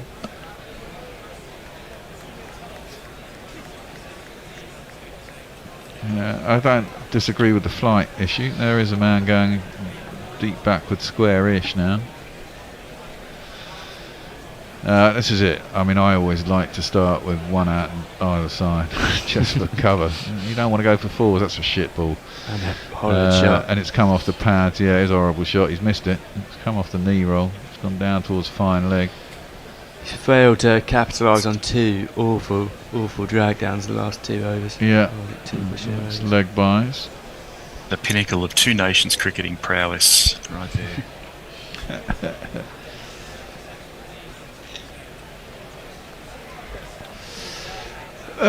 And this might annoy Woody a little bit, I suppose. You know what runs leaking at the other end, it makes it easier to just defend you at your end. Bashir will have to learn quick in England. Has he played? I don't know. Has he played much for Middlesex? He's Somerset, isn't he? He's second string to Jack Leach. That's a slog sweep. There is a man out there now. It's Woody. Well, that's the problem. He's second string to Jack Leach, and then you've got Tom Hartley, who this season for Lancashire has been second string to Nathan Lyon. Yeah. So they haven't actually been getting the overs. No.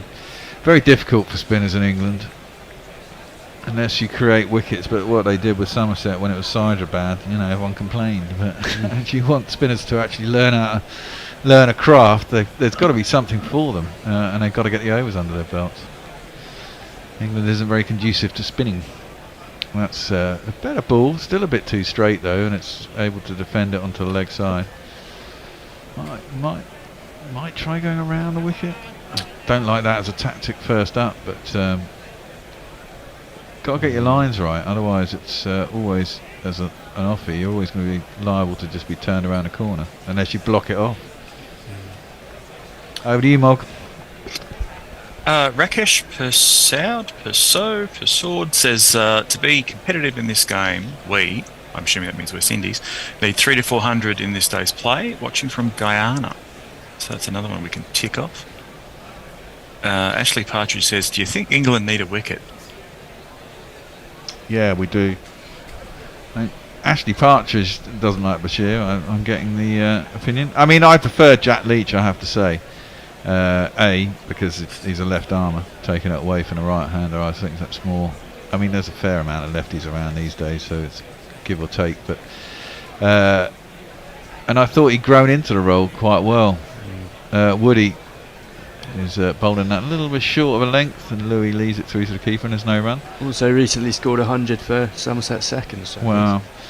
Adding 5. I guess the problem with it, he seems to get injured in very strange ways at the beginning of series, which is really unfortunate. And when he's not getting injured, his Crohn's disease kicks up and he misses series with that. And I just think that if he didn't have those problems, he'd be a shoo-in for many more years to come. But I think I mean, he's missed the best part of the Ashes, missed the best part of the India series, and another series last year. He had to come home from New Zealand when he had that chronic problem with his stomach. They don't get enough out of him. That's a decent ball from Wood, straight, well defended by Louis, back to the bowler, and there's no run. Is there an equivalent of what is the equivalent of the Indian County Championship? The Ranji Trophy. Because I wonder if some of the English bowlers in the winter head off there. Dave, you're not on. Turn your camera off.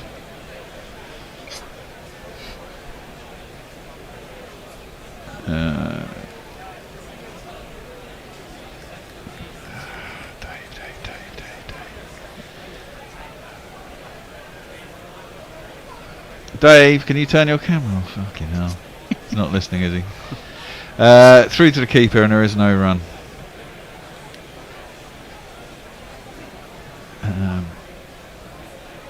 Woody has gone for the 5 runs and the 3 overs. Someone say something when I send a message to Dave. Well, say we sent out Bashir, Ahmed, Tom Hartley in the winter over to the Ranji Trophy. I don't know how those contracts go, and instead of playing white ball cricket in the winter, if they focused on properly harnessing their spin, and who knows, maybe. Ooh. Beaten again on the outside edge. I mean, Woody has beaten the outside edge 5, 6, 7 times now in 3 overs. Seriously good stuff. It's seriously good. Dave! Fuck's sake, turn your camera off! Turn your picture off! Message, but evidently that hasn't gotten through. Thank you. Oh, there we go. Jesus Christ. 96 miles an hour there from Wood. He's bowling some very good spell here. Almost found the edge around 5 times now. Yeah. No, the Ranji Trophy, the problem is there's so many good spinners in India trying to get in there as an England spinner. They don't do it for charity. Yeah. So, you wouldn't want Tom Hartley, would you? No, you wouldn't. There are too many more. That's another decent short ball. Louis sways inside it. Through to keeper, no run. They don't have to go play in India. They could pick somewhere else that's spinnish.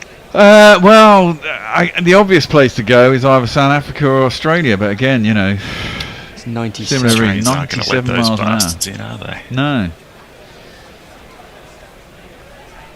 That's a pretty fast over. Yeah, it is a pretty fast over. It's a very good ball.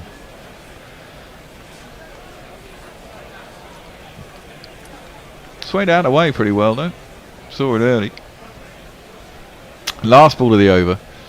Woody. Ooh, that's a good ball. Well defended by Mikhail Louis. Back to the bowler, and there is no run. That's the end of the over. We'll have a change now. David, now you can come on. Jason and Tony are going to come in here as well. You can read some messages while we change over, Mark. Very well. Oran Hernandez says, great job, guys. Nikki says, good morning, fellas. Riley says, hi.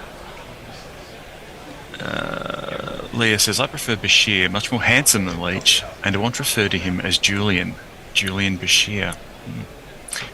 And before I bugger off, Stephen Coates says, Mog, I know that they've forbidden you from using your elite Patreon powers to the full, but am I not tempted to make the gorillas dance just a little bit? Yes, but I'm hoping to do that through the power of electricity being injected directly into their testicles through their seats. And on that note, away I go. Thank you, Mog. And we should have the estimable Mr. Brook taking us through ball by ball from here. Or perhaps we don't. Well, we have a minute or so whilst they take drinks for him to gather his thoughts. Oh, no, he's there. He's appeared. Bless him. Resplendent in what I think I would call a sort of a racing Titfer but Hawaiian shirt, which is quite a combo. 1950s jewellery. 1950. You do look a bit like a bookie, actually. Honest David Brook. No, Flash Harry. Anyway, David, how are you? We take any bets at Rhino. Oh, indeed. I'm very well, thank you, Tony. Can you remind me of my role during this particular segment? Yes, you're taking us through ball by ball. Ah, thank you very much. With an eagle eye I'm on. joined. I can see you, Tony, and the third voice was. It's Jason. Jason on with social. Or without his Argonauts. He is. Have you got your Argonauts with you today, Jace? No. No Argonauts. No Argo boilers. So, I won't bore you with my morning, which consists of power cuts and outages. Tell me what I've missed. I'm delighted to see Mikhail Louis is still there. He's my tip for highest run scorer. I love this batsman. He's made such an impact since he started in first class cricket just last year. Well, I can tell you what you've missed is a very steady start from the West Indies. Wokes and Atkinson, accurate enough without ever looking too penetrative. Bashir brought into the attack very early. A tiny bit of turn, but nothing to overly alarm the two batsmen. Wood has been hitting 96, 97 miles an hour, but he's really putting his back into it, and he's been making them jump about a wee bit, but as yet they've evaded anything that has been too dangerous. Honours even? Well, I would say West Indies will be thrilled with the way it's gone, and they possibly have got the 2 day. The big debate we've been having, and I think different schools of thought, is England gave away 4 wickets yesterday in the pursuit of getting to where they wanted to be quickly. If they'd have batted to lunchtime today with another 150 on the board, it would look a different game. As it is, I think the West Indies will feel with some confidence they're right slap bang in this. Yeah, having a look at the wicket, I know that the average score on this ground is only 308ish, and they got 416. But I feel that this is probably a belter. There is something in it for the bowlers if they bend their back, as Wood has been doing. But I think that we're going to show as the days go on that this pitch is essentially pretty good, and that England have underperformed from the position they were in at tea time. True enough. Tony, my pals have been in touch to say that Wood has been bowling rockets this morning. He described them as. So it's been an impressive spell from Mark Wood. It has. The thing with Mark Wood is you can only use it comparatively sparingly. It's a bit like Sean Tate, if you remember him in his heyday. He's a shock trooper, isn't he? You get 3 or 4 absolutely howitzer overs, and then a break. There is a limit to how much you can use Mark Wood. Anyway, David, over to you. So it is the spin of Bashir, and Brathwaite plays down the line. So, yes, you join us. 48 for no wicket. We've had 1 hour this morning of the second day at Trent Bridge. Look, the ground is looking lovely. It's an absolutely glorious day in Nottingham. It's not bad in Brighton either. I've got palm tree outside my window here. Southern Riviera. Here's Bashir. He bowls, and Brathwaite plays forward in the manner that only he can replicate, if necessary, 3 whole days, which is why I tipped up the draw at 10-1 amidst ridicule. I was ridiculed for it, Tony. Were you? Outrageous. Tell you, when this boy gets going, Brathwaite, those days will tick by. He does like a lot of balls faced. He's certainly steady, and he's certainly hard to winkle out. Bashir will be trying to do that, but that Brathwaite plays a rare attacking shot without risk, and it's gone down to deep mid-wicket for a single. That's 49. Brathwaite moves on to 30. At the other end, Mikhail Louis. Let me tell you about this guy from St Kitts, the first Kittitian to play for West Indies in Test cricket. That's He's right. there on 17 not out, and he deserves to be in after a sensational first season of first-class cricket. 3 centuries, 7 half-centuries, and the manner in which he scored them has put this guy on the map. He was recognised at under-19 level, and he's taken advantage of Chanderpaul Jr.'s loss of 4, who would have been the opening batsman, this time last year. Here's Bashir to the replacement of Chanderpaul, the much more elegant and much taller Mikhail Louis, and of course, to make things even more interesting, his brother was called up on the tour to replace Kemar Roach. That's Jeremiah Louis, his older brother. No rookie himself. He's got first-class, 150 first-class wickets to his name, so his brother's next in line to play. Big shot attempted here by Louis, and despite the buffering on my screen, that looks like a lovely shot for 4. A nice bit of aggression from the man from St Kitts, the Kittitian. Yeah, he played that beautifully. I think that was Tossed up by Bashir a little bit. definitely intent there. I think he was looking to get it up Straighter. Yeah. and straighter, but it got the result. He hasn't. You're right. He's been the junior partner in some ways as Mikhail Louis, but he's looked very solid, rather troublingly for England. Interesting yesterday in the interviews after the day that they asked about expressing themselves. Oh, Here comes Bashir. That's lifted again by Louis, and this is going to go all the. No, it's not. It's going to be out, I'm afraid. The party's over for Mikhail Louis. I talked him up too much, and no sooner did he hit the boundary, he got carried away, lost his shape, and that's my reading of the situation. But I was buffering, so did I get that right? yeah, you did. Remarkably, it's a rather like at least four of England's wickets left yesterday. His eyes lit up. He tried to launch it over deep mid-wicket. Harry Brook came round from a pretty straightish mid-on and running across and then backwards, judged it quite magnificently. Didn't Pellington, who's on the pitch, was sort of jogging towards him. Do we know who Pennington's on for? Mark Wood, because he fell over? Might be for Mark Wood. Chris Wokes? I have no idea. But either way, it was superbly judged, and Bashir has got his wicket. Rather like Sinclair and Hodge, he's since possibly bought rather than achieved, as it were, but England will take it, won't they, David? Inexperience showing. I mean, I was bigging him up because he's had a great first season in first class. I was comparing him to Jamie Smith in terms of recent form in domestic cricket. But here's the difference, Tony.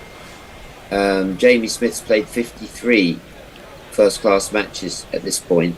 Mikhail Louis has played only 7. And that's the gap that we're trying to ask them to close.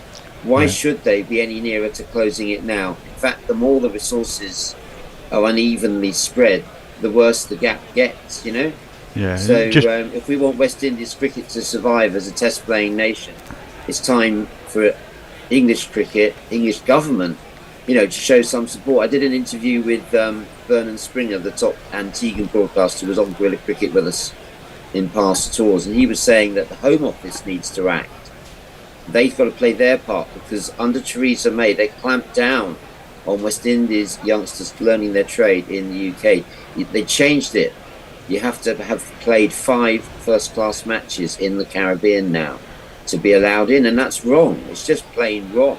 Those restrictions do not apply to South African and Australian cricketers, of which there are any number in club cricket. Defended So, there, yeah. back to Mark Wood. If you want to carry on with the ball by ball there, Dave. Certainly will.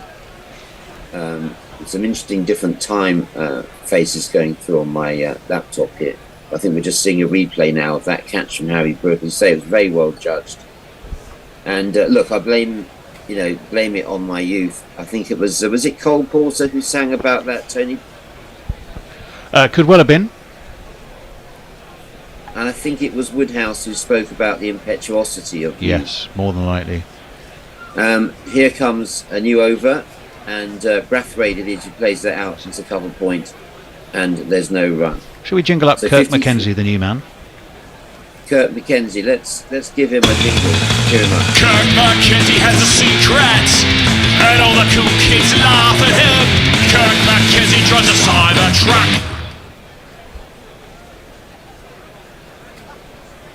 He's got probably a point to prove or two. I don't think he contributed much, did he? No, he's looked out of sorts and doesn't have the stats to back it up, really. High score in first-class cricket. It was only 70 or 80, I think, this last season. Plenty of other candidates for his role, but I'm happy to be proved wrong. That's played out by Brathwaite, who looks as passive and unconcerned as ever. But seeing again the downfall of Mikael Louis, which has brought number 3 to the crease. It was, well, he just hit a really lovely 4 with fast hands, and he just lost his shape in that one. It's like I've discovered, Tony, at my dismal village level, that the higher you throw it up, the more people go ape shit, lose their shape, and give you the wicket. The slower I bowl, the more wickets I take. Ah, well, that was certainly true of Wood Sinclair and doesn't- Hodge. Mark Wood doesn't follow that philosophy. That one is a rocket. No sooner he delivered it than it cannons into the boundary. But how it got there, I'm hoping Tony or Works off Jason- his hip down to long leg, Dave. It's one of these.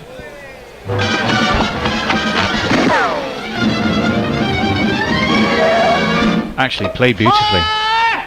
He got on top of it, steered it around the corner. Nicely in control. Very, very well done indeed.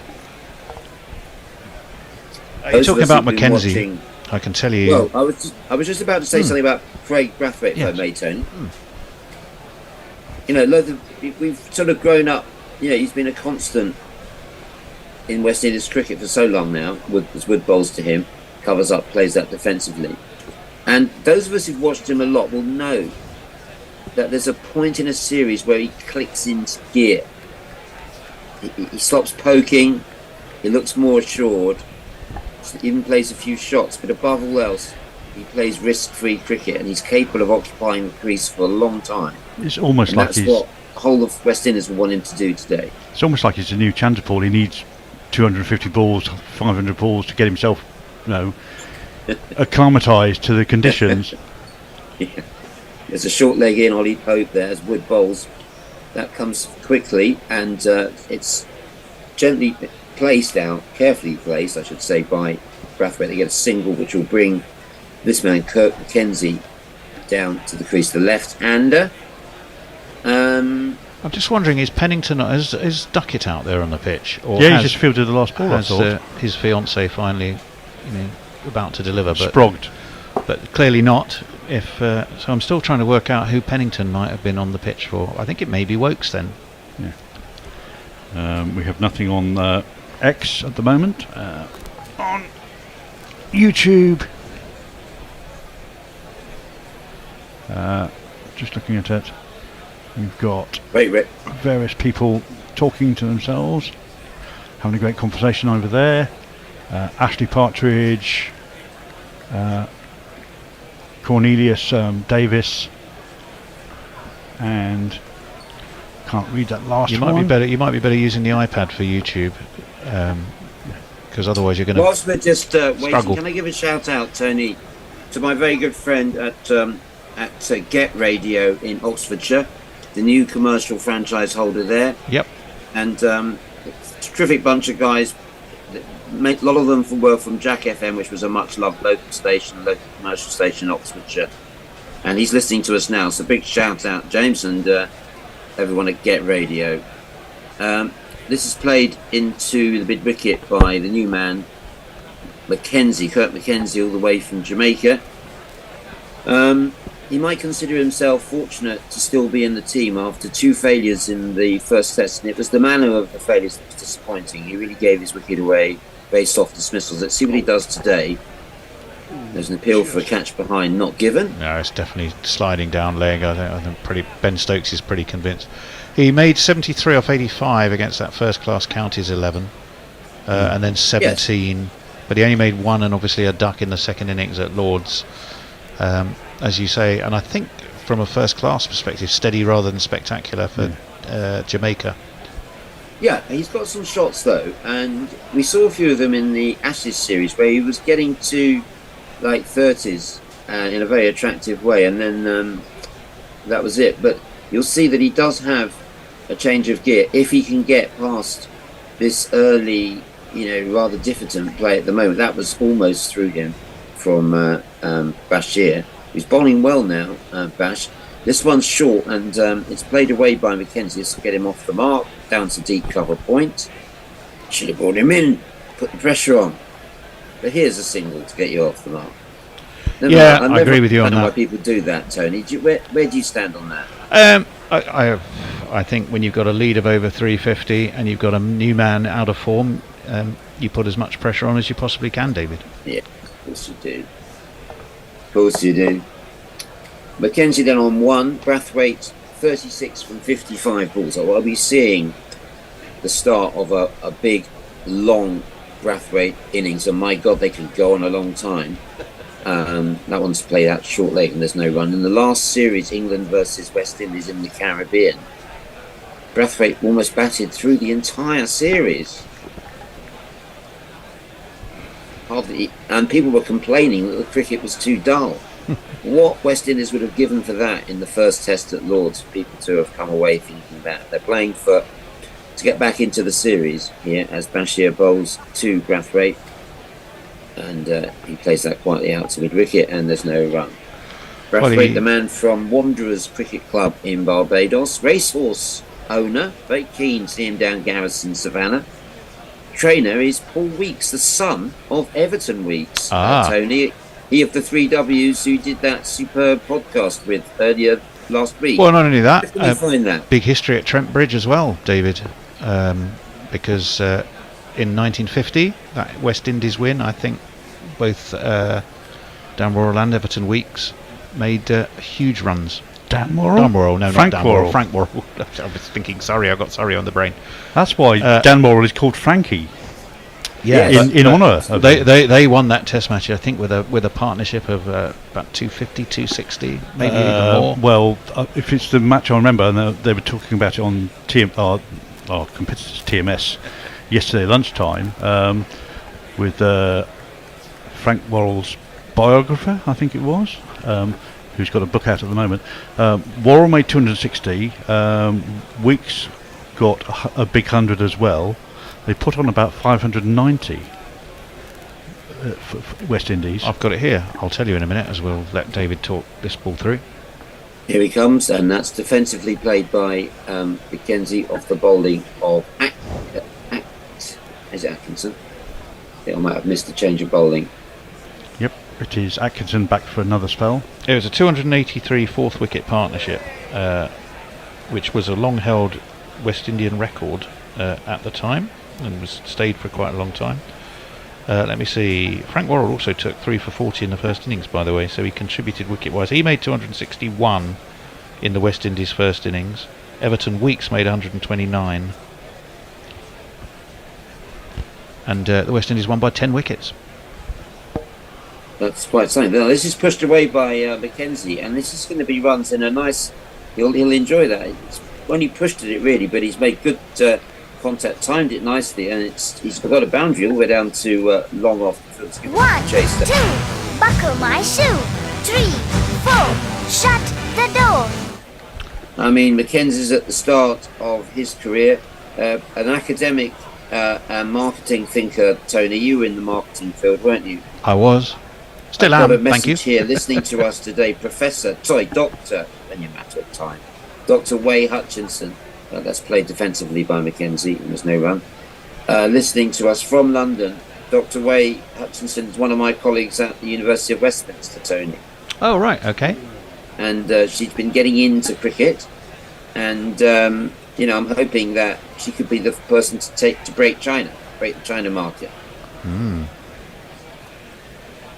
Bit of buffering here. It's hit Mackenzie on the pad. It's replay.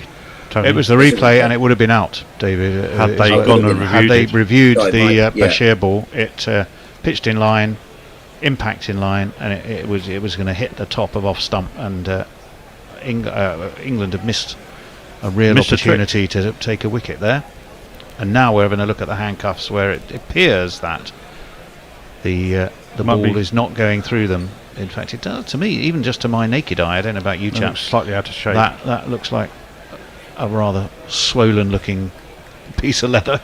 It is funny, this, in terms of the ball manufacturer, actually. You tend to find that they're fine for a long time, then suddenly you get a batch of bad ones, and they're all in the same box, pretty much. Yeah. And because there's a game earlier in Surrey this year where I think they had, it was against Essex, they changed the ball 5-6 times, 4 of them in the same day. They need the lovely lady at Sussex, David. I think she should travel round to all England games. What, remind me of her name? That's what we call a hospital pass of a question. Oh, sorry. Well, she is the lovely... I don't know the name of the woman that brings out the balls at Sussex. She's famous. She's absolutely famous with Sussex fans because she's... although these days, she used to bring them all the way out onto the pitch. And it used to remind me of who was the character in the Victoria Wood thing, Mrs. Overall, as you totter out with this box of balls. Now she only goes as far as the boundary edge to deliver them, probably because of the delay, look, I'm sure delay we in play. have members of the Twitterati listening to us who will be able Let us know who to the tell lovely if she's lady that is. famous. Look, She is famous. That famous. We'll have loads of people coming in with her name. Hopefully there'll be some Sussex fans. My guess would be Glenda.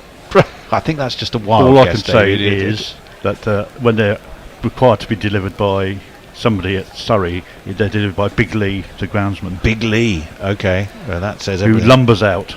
Lumbering Lee. So this has been an eventful over so far. We've had an appeal for LBW, which they've reviewed it, would have been a wicket, and we've also had a nice boundary for Mackenzie. Atkinson continuing now, bowls. That gets big on Mackenzie, pulls his hand away, and there's no run. Atkinson hits the deck. What an amazing first test for Atkinson. Those of us, Jason, who spend our time in the Surrey Pavilion, will know all about it. Were you surprised with his 12-wicket haul? Slightly. Ever I thought he'd go well because he's been bowling reasonably well this season, but that is certainly the best I've seen him bowl for probably 3 years, 4 years. David, did you say Brenda? Was that your guess? Yes. She's Brenda Lauer. That is the lady's name. Brenda. Well, there you are then. Brenda. She has so much more to her than your one-dimensional portrait, and that plays out. Sure, there is. But that's no fun. I just happened to describe the physicality of her ball delivery. I wasn't dissing anything else about the wonderful woman. In fact, I was saying how lovely she was. I've spoken to her. She's utterly charming. Well, all it shows, Tony, is that the innate latent Tony, knowledge of the guerrillarati. Yeah. Are you sponsored by Spear and Jackson? If so, keep digging. She's known as the keeper of the balls. That's what they know her as. The lovely Brenda Lauer, keeper of the balls. Atkinson, that's played out, and that's comfortably by Mackenzie, and that must be the end of the over. It is. 18 overs gone, 64 for 1 West Indies. Brathwaite on 36, Mackenzie on 5, the man out, McKeel, Louis. John Humphrey on YouTube says, I need a century from Kirk today. Today's your day. No ball. And Ashley Partridge says, do you think this pitch will get better? No, I think it's pretty good to start with, to be honest. And there's another one bigging up Kirk somewhere on this list. I'll just find it which to go back to. England will be Ashley hoping Partridge there's something saying, in it for them. Tell David Kirk is going to get 100. So you heard it here first. Early prediction. I'd love to see Kirk Mackenzie get his maiden Test century. That would be. He's got a long way to go though. He's on 5, And first of all, he's at the non-strikers end, and he'll be watching Bashir bowling to his captain Brathwaite, who plays that sweetly to the left of Woakes. Did they take a single? Slope, sorry. Did they take a single? Yes. I'll give you another quick Brenda update. She first went to with her dad in 1955 was when she started watching Sussex. As a 12-year-old. I hope it gets more interesting after this bit, Tony. And then that's drilled away by Brathwaite. He's helped himself to four there. Through mid-wicket. It was short. It stood up and asked for it. And Brathwaite gently guided it for four.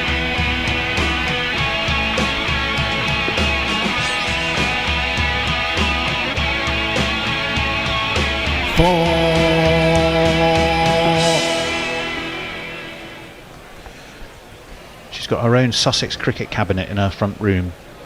There's Brenda. She was 80 last February, David. Excellent. Bashir bowls, and that's defensively by Brathwaite.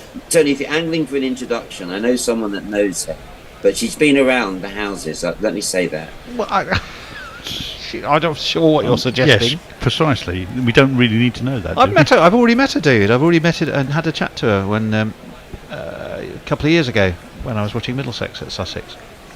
Very good. Bashir again. That's played down by Brathwaite. He's moved up to 40 now.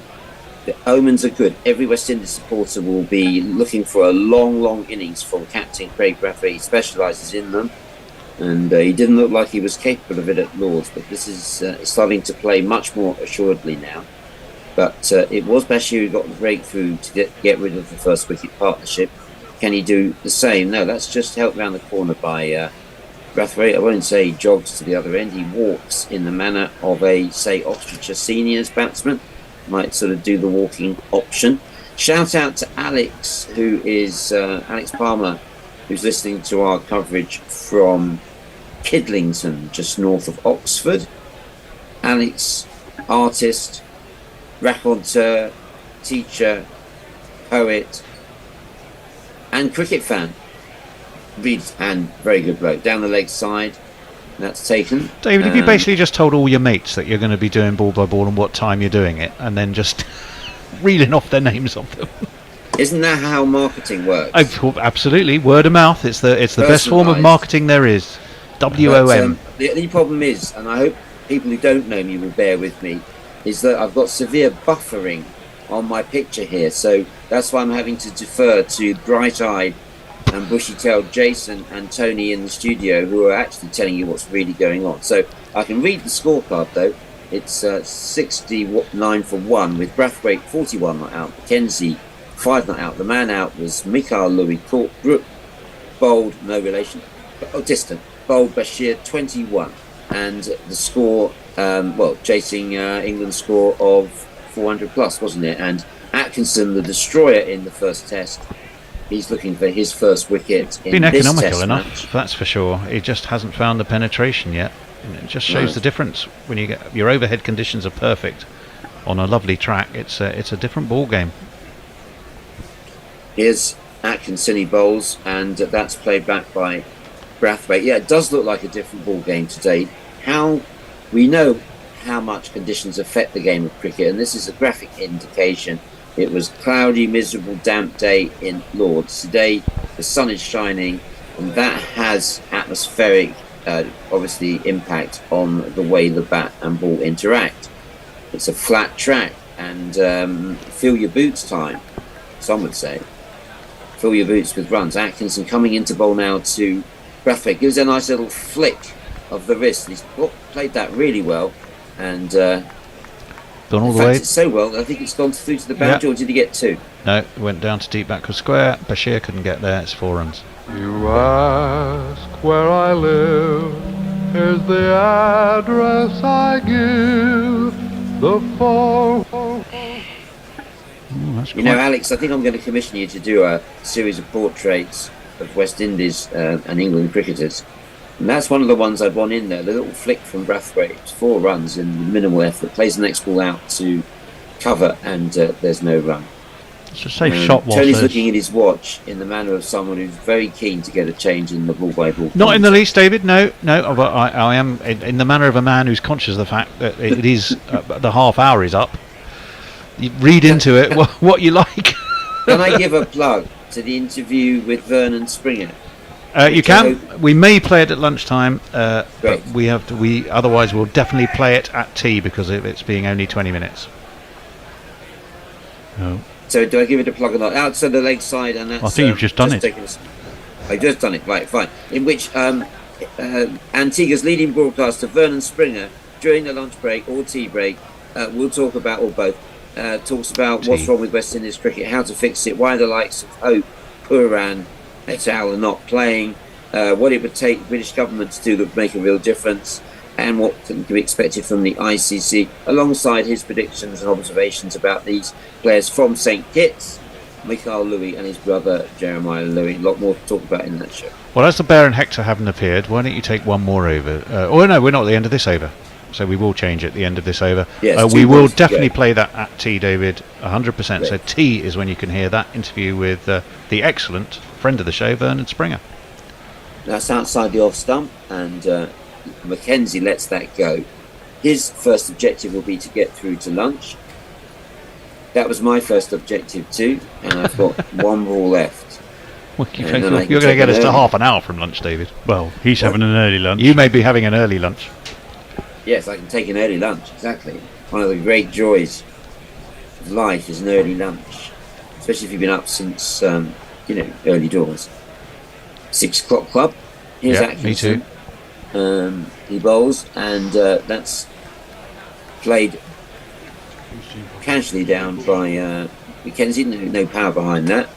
As I say, he'll want to stay there. That's the end of that over. The end of my stint.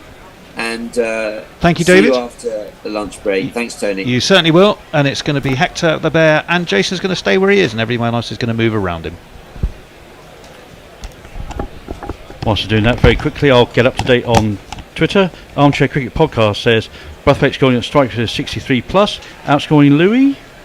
Surely he's thinking if they get within 50 of England, then West Indies win with a chance. I think West Indies are in with a chance regardless of that.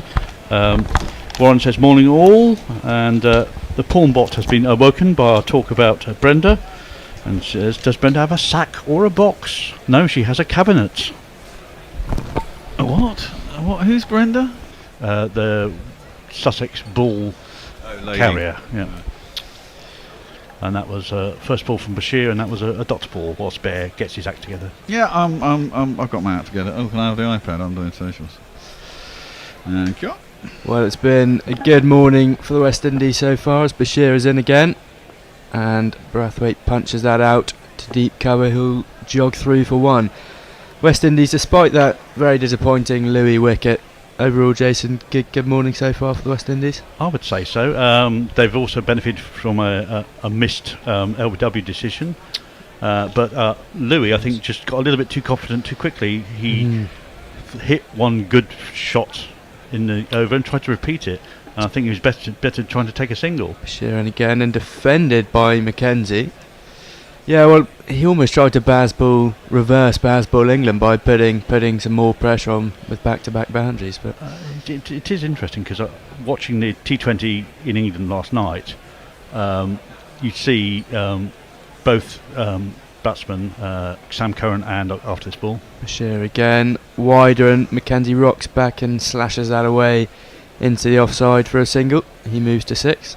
Would hit a 6, or in fact hit 2 6s in a row, and then take a single, and they would get out of the over, making sure they hadn't exposed themselves to too much risk. Well, I suppose that's where the inexperience of Louis. I think I heard 7 first-class matches in his career. It might even be less than that, but he looked promising. Looked pretty good for his 20 odd as Bashir comes over the wicket to Brathwaite, shorter, dragged down, lost his line a bit, and just clipped out to deep square leg for a single. Brathwaite moves to 48, 1 ball remaining of the over.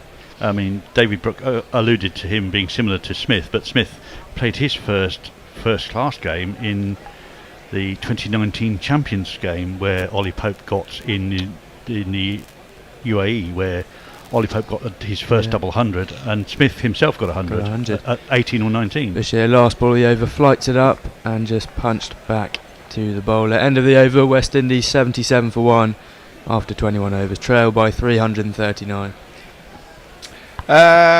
Josie Oak says if they hadn't dropped Ginny 8, they'd be 3 down now. Well, yeah. Oh well. All things change, Josie. All things change.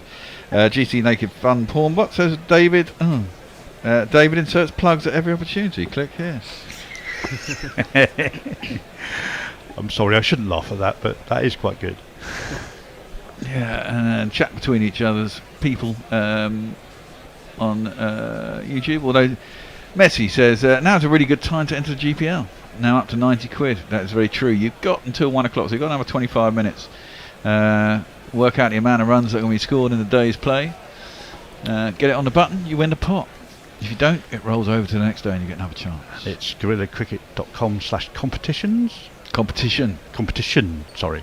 We'll just click through from the homepage. Well, Craig Brathwaite, getting ready to face Gus Atkinson. He has 48 from the 69 deliveries. He's looked very, very assured this morning. Back to his best. Well, near his best, as Ben Stokes is moving the field around. Looks like the short ball plan could come into play. Fine leg and a 3/4 backward square leg almost. A few scouts out now, and people being moved to the leg side, suggesting a leg short and leg side attacking plan coming into force. Do with a couple as Atkinson in, and there's the short ball, and Brathwaite falls over, has to stick out a hand to keep his balance, but good start to the over from Atkinson. England could do with a wicket or two before lunch here. West Indies just looking. I kind of feel that Brathwaite's a little bit of the key as well, isn't it? Because he's such a he gets in, he's a bit wall-like. That's the perfect bouncer. That's not too high. That's right at his sort of Adam's apple, almost. No, and straight. So he can't really get out of the way, but he has to sway and fall over. Yeah, he did well to evade it there. Yeah, we've got a short leg in, which I like to see. They've got a fly slip in. It's kind of an in-out field, so for the flap and the fend. Very interesting field. Atkinson in again and again short. Just lost his line. Trickles down leg, collected comfortably by Smith, and that's a wide delivery. Really? Didn't look that wide, mind you. It's foreshortening on the telly. I think that's the above head wide rather than the too far out of reach wide. Yep. Well, the West Indies will be feeling pleased with themselves this morning as Atkinson in again. And again shorter, just wide of off stump and placed to point for no run. Leg slip comes in as well. Very, very interesting field here. Field is just dotted around really. For a short man, Brathwaite rode that quite well. He got up on his toes. In fact, possibly even off the ground to play that down, and played it down well. Reached that well. He just jumped up. Off the ground. Both feet off the ground. Very well played from him. 2 balls into this over. West Indies trail by 338. They do well to eat into that by the end of today. Atkinson bustles in again and shorter this time, and there it is. The short ball, has it worked? Yeah, it's worked. It's wrapped Brathwaite on the glove, just rose up, didn't manage to get it down this time. Ollie Pope takes the catch at short leg, and for the second time this series, Gus Atkinson and the short ball plan has worked with Ollie Pope. The crowd says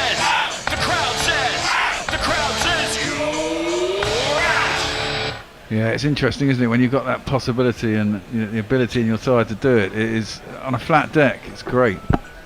Well, this is what makes this England attack so dangerous, with Mark Wood potentially can come on at the other end. That's a huge wicket for England there. The captain Brathwaite has to go for 48 from 72. He really seemed like the key in today for the West Indies to motor on to a decent score here, but now you'll have two new inexperienced batsmen at the crease. Yeah, it'll be Athanase, I think, who'll probably be coming out. That's what we got down in here, and our players jingle. Oh, he's the heckin' best. So frig all the rest. You will all adore Alec Athanase. He looked good in parts in the first test and looked good in Australia. But he drove the ball well in the first test, I thought. He just struggled again with a shorter ball. yeah, he didn't have a great day in the field yesterday. I mean, he did drop shell 2 catches, but they were travelling, both of them, at him. Certainly the second one he spilled was an absolute rocket from Ollie Pope. But yeah, but they were both comfortable heights. They should have been taken at this level. You know, they weren't stretching to get there. They were both comfortable heights in at both hands, and they both should have been caught. That was my view. I'll tell you what, if it had been England shedding those catches, we'd all be very upset. Yeah. So I was more disappointed with the cat drop by Jason Holder. I thought that was an absolute goober. Yeah, that one too. For a man of his known capability. Yeah, he doesn't drop many. Yeah, I mean, Pope's, let's be honest, Pope's 100 was fucking scratchy and lucky. It's a mixture of great shots and very, very fortunate scrapes and dropped twice. Well, it looks like 5 slips in the gully here to Mackenzie. Looks. Fuck me, that's a. You don't see that too many times. West Indians, circa mid 80s. That is. Atkinson over the wicket. Oh! And he put a Yorker in, and Athanase just dug it out, almost crept back onto his stumps there. Yeah, he tapped it on its head because it was at the Yorker length, just out off stump, and it bounced into the ground, back towards him and the stumps. And I think he didn't quite know where it was for a while. He almost kicked it back on the stumps. Now a little bit of almost crept into the stumps. It's all happening now after a subdued passage of play. I think Bashir will like this as well. 2 lefties in. Yeah. Too well. Atkinson staying over the wicket, comes into left-handed Athanase, who leaves it alone. I do get the feeling because Atkinson is quite a straight bowler. He does quite like bowling at left-handers, and that line that attacks the body of the right-hander is just good for the lefties. Yeah. Yeah, I know. I agree. If you can get in close to the stumps, then the angle's not such a problem, is it? That's quite nice to bowl. It's really got in no position to keep control of the ball there. Watching the replay. Nice ball of the over, driven by Athanase to wide-ish mid-off and no run. End of the over. West Indies 78 for 2 after 22 overs, and big wicket in the over of the captain, Brathwaite. Steve, how's the bacon Bruce, says, welcome Hector, and all the best, just don't copy the Bear. He says, Bear got his shisha, I've got my shisha already, I have indeed.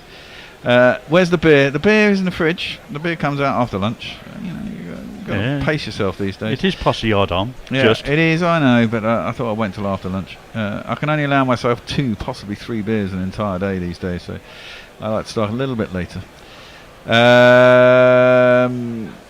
He's just seen a Bear and Hendo old video on YouTube commentating with Atif Nawaz. Yes, that's true. He used to be. Oh God, that's an old one. Probably Katie's flat. Wow, that really does date that. 2014-ish, early 2015. Yeah. Bashir will continue. Short leg in, the 1 slip into Mackenzie. Just defends it again, almost inside edges that onto his pads there. All seems to be happening now. Yeah, kind of gone all defensive on West Indies at the moment. They just want to get to lunch without any further trauma. Yeah, well, if they went into lunch just the 1 wicket down with their captain still there, they'd be feeling very happy with themselves again.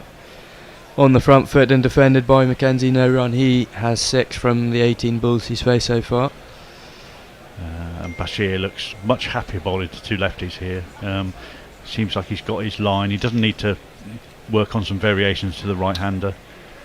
He just needs to bowl a length and line and try and find that little rough spot somewhere and get the old one to turn. Oh, in and wide of the crease, slashed by Mackenzie, but missed it through to the gloves of Smith. I just grubbed just a tiny bit. It was a bit lower than people thought. I'm nearly close to getting an under edge onto the stumps. Oh, that wasn't far off, was it? Good keeping by Smith, I have to say. I haven't seen much of him before the last test. I think he's been, the best thing you can say, he's been innocuous behind the stumps. You haven't noticed him because he hasn't made any mistakes and got the things right that he needs to get right. Bashir again wide of the crease and defended and they'll jog through for 1-2 backward square leg. Yeah, I think Smith's done very well with the clubs. Yeah, he's always been a keeper batsman. Although he hasn't had much red ball experience at Surrey, he's only, I think for his 50 first class games, he's only played 5 as a keeper because of the excellence of Folkes and also Pope in the side on occasions. But I think he's had quite a lot of white ball experience of keeping in that period. And he's got a great guy to teach him footwork standing up with Folkes as well, isn't and he? Alex Stewart as well. Yes, for this season at least. Yeah. Well, Stokes and Bashir bringing all the boundary riders in. Stokes himself goes to leg slip. Everyone in. Bashir, 2 balls left the over, again wide of the crease. Defended by Athanazi. Bashir here is using the crease quite well. He almost jumps to the edge of the crease round the wicket to the left-hander, trying to angle that ball in. Something I could never really quite get right is how close to the corner of that crease rolling round the wicket can you get? Again, shorter this time, but still played on the front foot. End of the over, 79 for 2. Let's have a look what we got on YouTube. Nothing particularly new. Just a tweet from Joe says, right, I'm off to bed. What? Listening to Dave is about to trigger a relapse.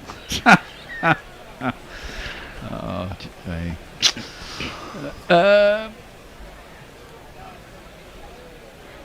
Cornelius Davis says Louis didn't know about stability. That's all they need, and it kind of is true. But that comes with experience, doesn't it? And that's why Brathwaite was such an important wicket, really. Reading the match situation, it's knowing when to push and when to sit in, and no, just let the game wash over you. Yeah, especially with someone like Stokes, who's really proactive in the field. He's constantly changing shit and bowlers and. Well, he likes to ask new questions all the time, even just to get the man thinking outside of his box. Exactly. And working out what I need to do to counter that. I mean, look at these crazy fields he's got. Yeah. He's got a leg slip, a gully. Short leg, I like that. And no slip at all. No well, slip. He's got a gully, but he's got a fly slip.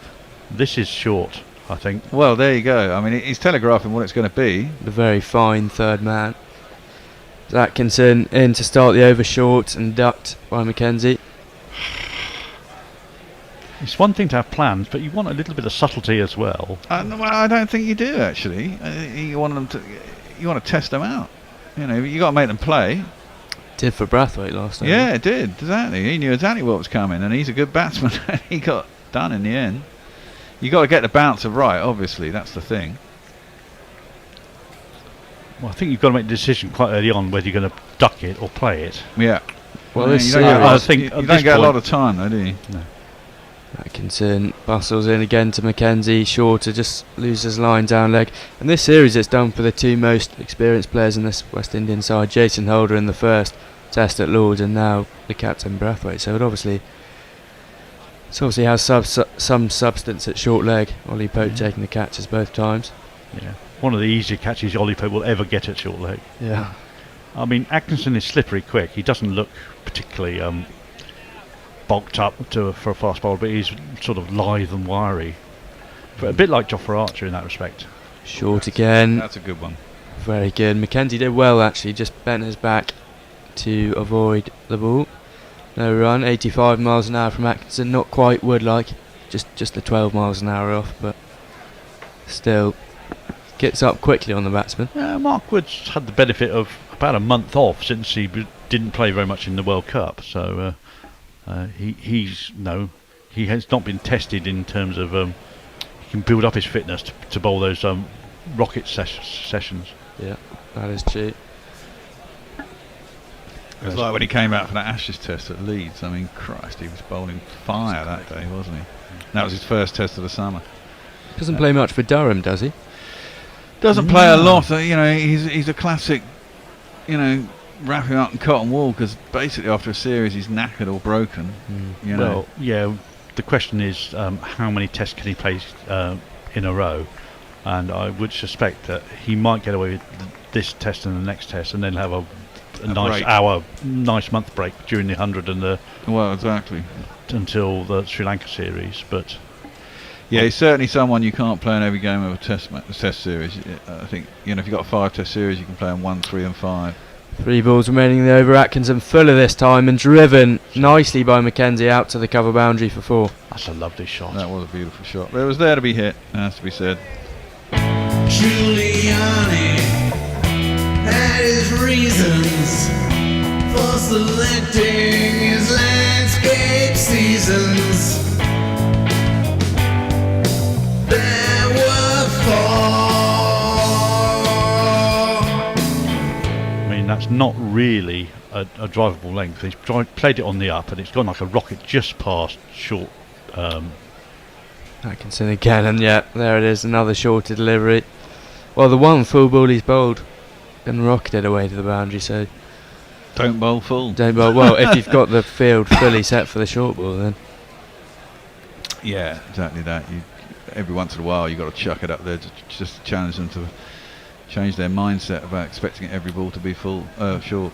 Did well to get on top of that drive. Interesting to see Root at the short suicide cover position. Yeah, as a senior batsman. Last ball the over for Atkinson, short but down the leg side. Smith takes end of the over. Yeah, you don't often see Root there anymore. I remember he used to go under the helmet a fair bit, but there's so many other better people to go under the helmet in this side. I mean, you got Pope, who's probably the number 1 choice. Duckett always used to be close. Duckett is good. Crawley is good. Crawley could be good. Or Duckett, because he's so small, he just gets down. Yeah. Well, there's this argument about short leg fielders. Do you have them small and nimble so they can react quickly, or do you have them big and large so it just hits them, then you catch it off the rebound? No, I think small and nimble. Pope's been fantastic there. Remember, what was the guy who had the heart thing? James Taylor. He was fantastic at short leg. That series in South Africa before he was diagnosed and had to retire. The two sort of run-outs and catches at short leg that he did off... it was Timber Bavuma, I think it was. That was just fantastic. There was that one test match where we got 2 or 3 in the afternoon when we rolled them in the afternoon. Oh, the Ben Stokes huge bowling session where he bowled unchanged in the whole team. Bashir continues and defended by Athanasi. Just I seem to remember Brooke going under the helmet. Brooke's been under there in the last couple of tests as well. He's quite tall. Well, in comparison to... Well, I suppose anyone's tall in comparison to Duckett. Bashir and again wide of the crease and flicked this time by Athanasi down to mid-wicket. He will run 3 for 1 off the mark, taking him 7 balls. Have we worked out yet who Pennington was on the pitch for, or is on the pitch for? I think it was just someone gone for a leak. Or is he still out there? He can't still be out there. No, I'm fairly sure he's gone now. That shock of blonde hair is pretty hard to miss. Yeah. See, Wokes has not had much of a go here, has he? I mean... Shit. Again, and this time slashed by Mackenzie. Soft dismissal straight to Stokes at mid-on. Mackenzie just rolled the wrists over it, flighted up by Bashir, and that's a dolly for Ben Stokes to take. West Indies 84 for 3. That's a poor shot decision, and that's what you get with inexperience, really. That's not what you want to be doing. Mind you, if you're an England side, they probably go, yeah, that's what you're supposed to be doing. But anyway, enough of all that. Have another look at that. I'm not sure.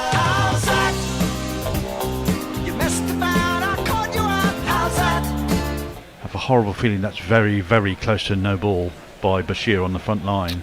They'd have given it by now. I think he's no.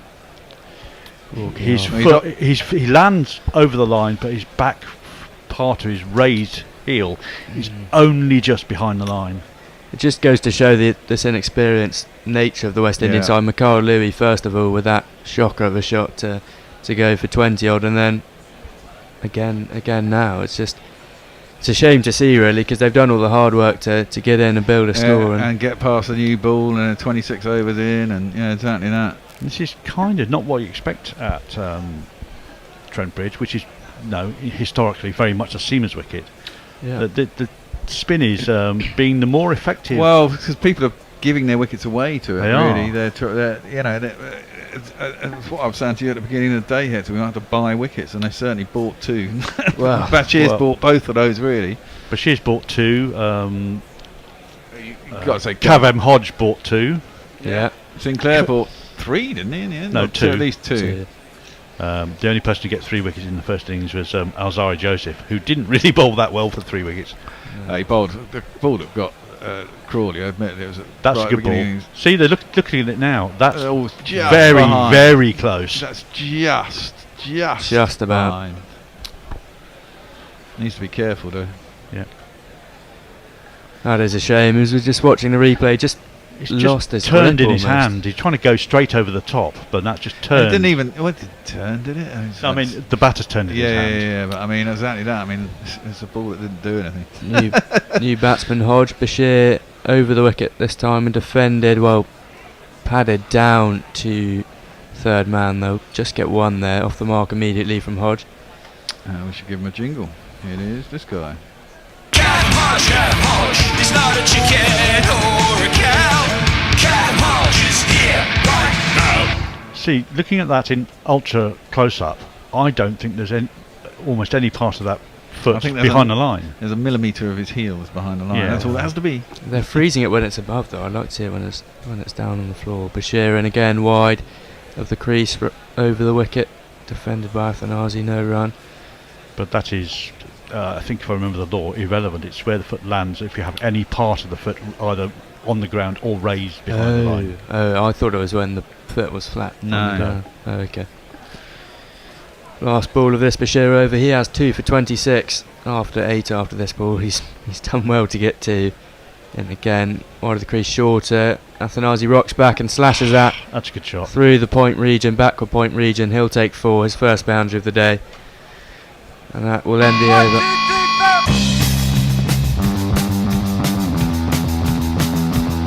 Bit of a release there from Bashir. He gave him a bit of a freebie there to cut short, wide. No, just get on top of it, find a hole, and that's an easy boundary. It's just a shame to see, really, that especially Mikhail Louis and the wicket we've just seen. It's sad to see because they did work very hard to build that platform, as you say, Baird. The new ball just dying out. It was the perfect time to score runs. Sun's out, flat wicket, and Well, the one thing they do have is experience at 6 and 7. They got Jason Holder, who's got more than handle a bat, and Josh De Silva at 6 and 7. So they got a chance. If they can get some, if these guys can just, they've only got one more wicket to get to them, but if they can get a partnership together. now Atkinson will begin from the broad end, I believe the last over until lunch. Into Hodge, just faced the one delivery for 1 run short again and ducked by Hodge through to Jamie Smith, who takes it comfortably.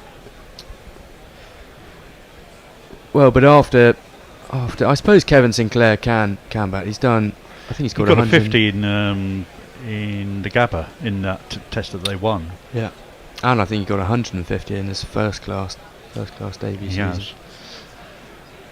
So he's no mug with the bat. Batting at 8, as he will be. Alzari Joseph Atkinson in again, short again and ducked. Again, carbon copy of the first ball of this over. Easily avoidable by Hodge. Trailed by 327. Where would the West Indies, realistically, if they're not planning on getting past the total, what would they be happy with trailing by? I want them to get probably to about 325, 350. I don't want a huge lead. I want to concede. I want 50 to 75 runs effectively. Okay. Less than 100. Atkinson bustling in, short, and again just lost his line wide of the leg stump. Smith takes it. Because that keeps them in the game. They can bowl well in the second innings and have a target that's sort of around 300, 320 to chase. Well, exactly. That first innings, they could well have had England all out for around that 300 mark. They just took their catches and fielded a bit better on the ground. No, I want them to get somewhere around or just above the average for this ground on first innings, which is 308. Perfect. Yeah, they'd be in the game. They're a long way behind, but they'd be in it. 3 balls to come, and unusual. Can you describe that field? I can't. A lot of people on the leg side in close as Atkinson. 3 deliveries to come before lunch, short again and ducked again by Hodge. Good line, just slightly possibly too short, and that he could get under it easily enough. But no, it's consistent at least. He's got a short leg, a short mid wicket. There's probably one round the corner, leg gully, and then some fielders out on the boundary for when he takes it on. Deep back of square. It looks as if they're just running the clock out here. Atkinson and this England team getting into lunch. I don't think anybody's enamoured to have another. Oh, here we go. Some gardening to make sure they get past 1 o'clock. Well, in this heat, who can blame them? And that's a sensible piece of work by Hodge. He's may not have played many first-class games, but he knows what to do. Oh, interesting. Gus come around a wicket. Yeah. Into the ribs. Into the ribs. Could this be a little bit flatter? As in he comes, and no. Rockets over his head. Pretty comfortable from Hodge this over. Can just get underneath each ball and see them by 85 miles an hour. One delivery to come, and then it will be lunch. Just turned 1 o'clock. What Atkinson needs really is the Neil Wagner bouncer, which is always stopping your armpit or just about at your throat. That's because Wagner's a bit shorter, isn't it? I mean, you get that skids on a lot more, which means you've got a lot more variance in your length. You can get away with your different length and still get the same result depending on the wicket. Mark Wood has that in his locker. No, he's a little bit shorter than Atkinson. I mean, Atkinson's not particularly tall. He's about 6'1", 6'2". 6'1". Atkinson in again for the last delivery of the morning session. Shorter and Hodge just swerves away, almost hit him in the head. Ran away from it. Run away! Steve Smith-esque leave with bat raised above the head, and that'll be lunch. West Indies 89 for 3 after 26 overs, trailing still by 323. Athanazi 5 not out and Hodge 1 not out. Did well to avoid the Gus Atkinson onslaught in the last over. Yeah, I'd say that's probably just advantage England. I think if it'd been 2 wickets down, you'd have said it's a bit in a shared session. But with a third wicket down, and it particularly being Craig Brathwaite, I think that is the big factor that puts it slightly in England's favour for that session. And the fact that it's a pretty flat deck, and this is it. Get 2 or 3 more, then you feel they're well in it. We'll say some last little tweets before we go to lunch. Hector is getting a wee bit cheeky with his height mockery. I demand he sentence him to an hour's worth of commentary with Dave and not Fred. That's a harsh sentence, one would say. I've never done that before. Yeah. that will toughen you up somewhat. West Indian friends on YouTube, Cornelius Davis, they cannot manage fast bowling. They need Curtly Ambrose to be the bowling coach. Do you mean to teach them how to face fast bowling? I'm not quite sure where you're going at there. If I'm not wrong, isn't Curtly Ambrose the coach of the West Indies under-19 side at the moment? He certainly was coaching the under-19 side that came over a couple of years ago. Yeah. Because I saw him and his protégés wandering around the Oval on a day off, come to watch a county game. I don't know. All I do know is I did meet him, and he's fucking enormous. Pokey Bumper, Taylor was sharp. Yep, gotta love Alistair Cook for the big, slow, short leg type though. Cornelius Davis again says what we were saying. They're giving away their wickets about inexperience. Imran Hussain likes the fact there's 2 Dominicans. I didn't realise they were both from Dominica. In the middle. Anthony Pemberton says no ball got the last wicket. It fractionally just wasn't, unfortunately, for the West Indies. They do check that up in the third umpire's box, so they probably thought about it and then decided it wasn't. Did look like there was just a fraction of something behind the line. It was only a smidgen, it must be said, but you couldn't see the white line behind it. Good morning, West Indies doing well, says Dono Popo. Yeah, they're doing okay. Don't think they'd like to have lost that third wicket though, and they've given a couple away. Patrick Lambert says to avoid defeat, we must try to get to 300 in the first innings. That's true, probably. And Curtin Williams, the last one I'll give you is love my West Indian teams, but those guys showing no confidence for me to feel confident keeping my fingers and toes crossed. Well, you keep them crossed. It's lunch now, and we'll be back after it. What are we going to play at lunch? Well, we're not going to play Dave because Dave's is only 20 minutes long. So Dave is going to go on at tea. So we're going to podcast it. I might just pick an old podcast just to give you a flavour of something rather than a new one. Just randomly pick one because I've played that about 4 times already. See all 171. So I just randomly play. I'm going to play you the Bishop and Bear episode 1. See what we were like. You might have to scroll a long way then. Yeah. It's episode 58. What's that? That may no, fuck that. There's a particular West Indian one in there. Probably. Oh no, I'm going to play you an alternative Guerrilla Cricket podcast. Just randomly. Grumpy old git. All the big names are here. Ooh, who's that? I think she was in the movie about that really big shark. No, not her. The florist. She's automating invoices on the go so she can spend more time on that flower wall. QuickBooks could save you up to 8 hours a week, so you could bring your vision to life. That's how you business differently. Intuit QuickBooks. Nothing to see here, nothing at all, no controversy, nothing, just some cricket. Hello, it's the Grumpy Old Men Gorilla Podcast.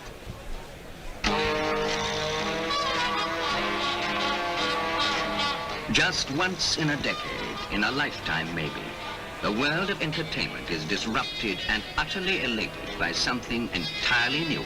Good Lord. And now for something completely different.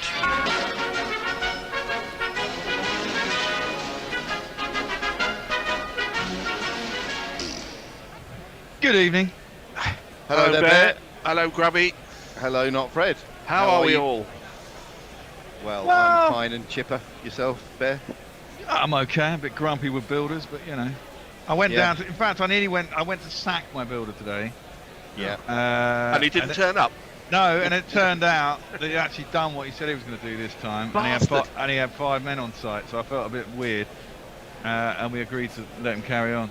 That's a bit like doing your homework just before you're about to get suspended. You know, it was basically like that. But he really fucked me off, and I had a massive go at him the last couple of weeks. And then he finally pulled it out of the bag. But it turns out he's had a fight with his missus and had been at court on Monday, and I think that had been waylaying him for a couple of weeks. That's not your problem. No, it's not my problem. But that's what I did say to him, and he did say that back to me. Well. But there you go. The life of a landlord. Anyway, there's been a fair bit of cricket since we last met. At least 3 test matches as far as England are concerned. 4 if you count the women's test match, which of course we all do. You do. Have we met since we did? When was the last time we did a podcast? The mashes and the washes. Last time we did a podcast was so long ago. In the winter. I don't even remember. Was it after New Zealand? Pakistan.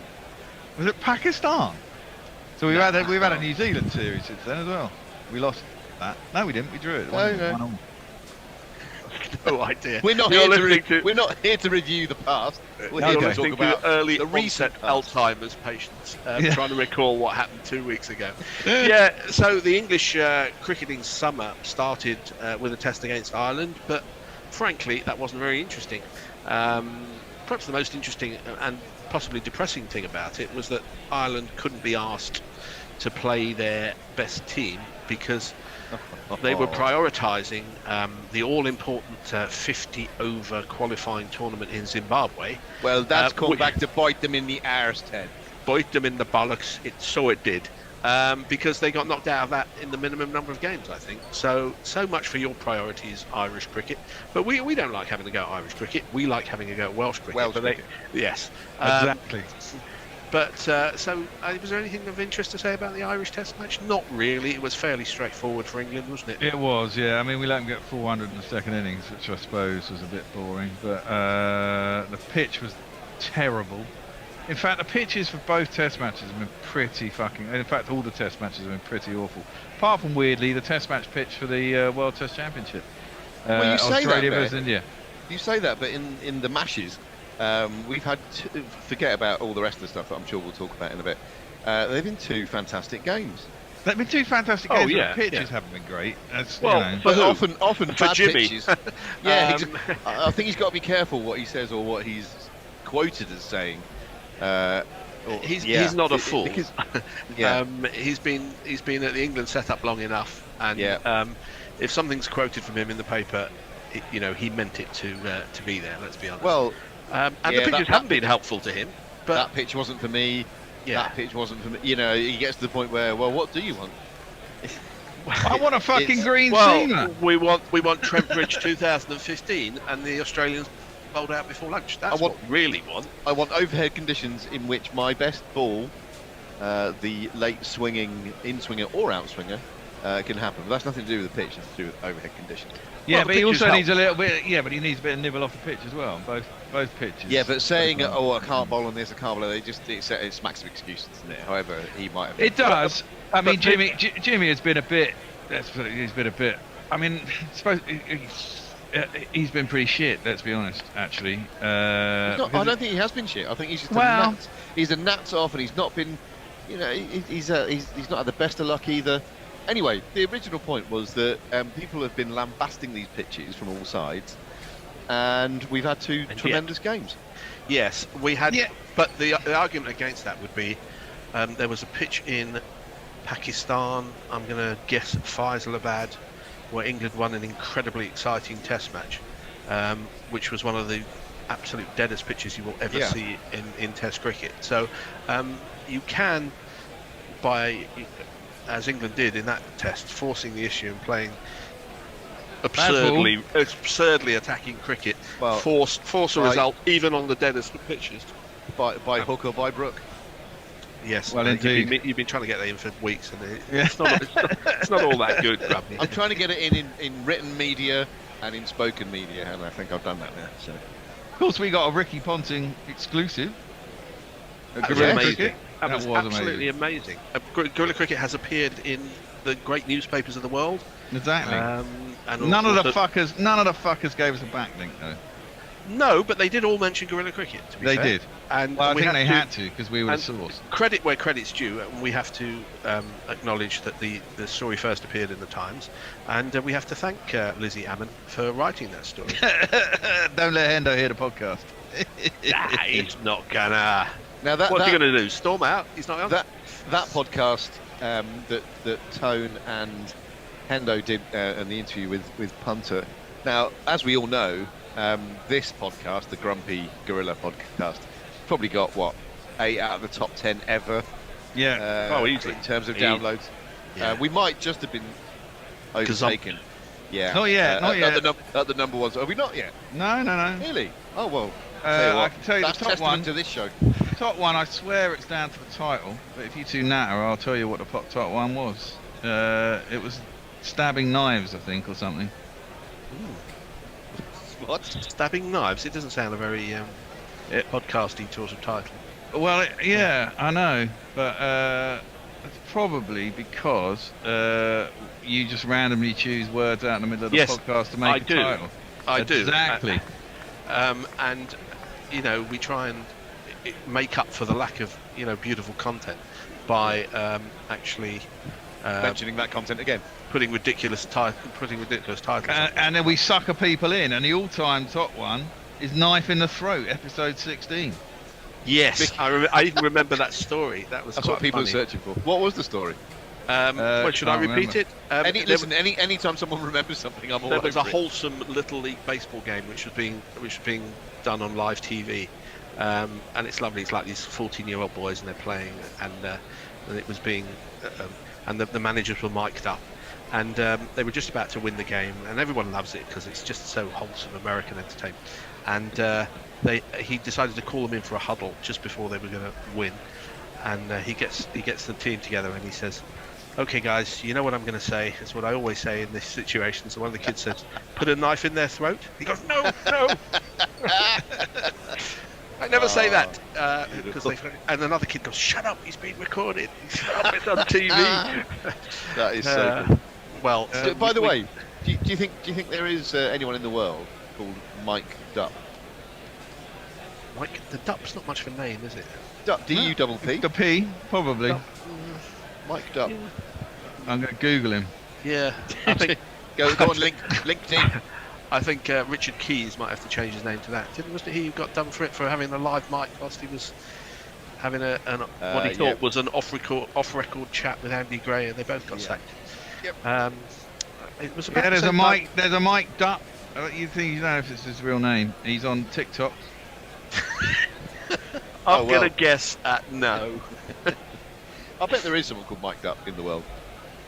There's one on And he Linktree. insists on being called Michael. I would guess.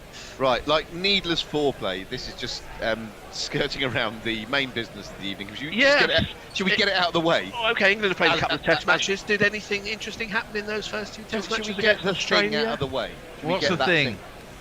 The Bairstow thing, shall we? Ah, the Bairstow thing. The Bairstow in the room. Honestly, I've almost lost friends over this. Really? With the level of debate that's been going on, the vitriol, Whoa. the You bad have friends? feeling. All right. WhatsApp acquaintances. Oh, okay. From my point of view, I thought it was pretty unsportsmanlike. But if you watch it, A, it's been done loads of times in tests. They just don't often hit the wickets. B, no one's that stupid to fucking get that far out their crease without looking behind them. And C, if you actually watch Carey, there is no time lag between him catching the ball and letting it go. So it's about a second. Well, yeah, but I mean, it's all basically, he takes it, it's all in one action. He thought about it. Bairstow was clearly doing it. Bairstow's stupid. Probably shouldn't have done it. But as we all know, they're Australians, so why not? And having done it and hit the wickets, because most of the time they miss, they're bound to appeal. It is out. What do you do? I mean, either Pat Cummins withdraws the appeal, which is highly unlikely. Well, yep. Okay, so right, Bear, that's thank you for summing up so succinctly. Not Fred, would you like to give us your take? It's hard to say something that hasn't been said already. I thought it was a disgrace from a nation that's been complaining about bodyline for 90 years. And when England said, well, it was in the laws of the game, they said it doesn't matter, it's not sportsmanlike, and they're still complaining. They still complain about it to this day.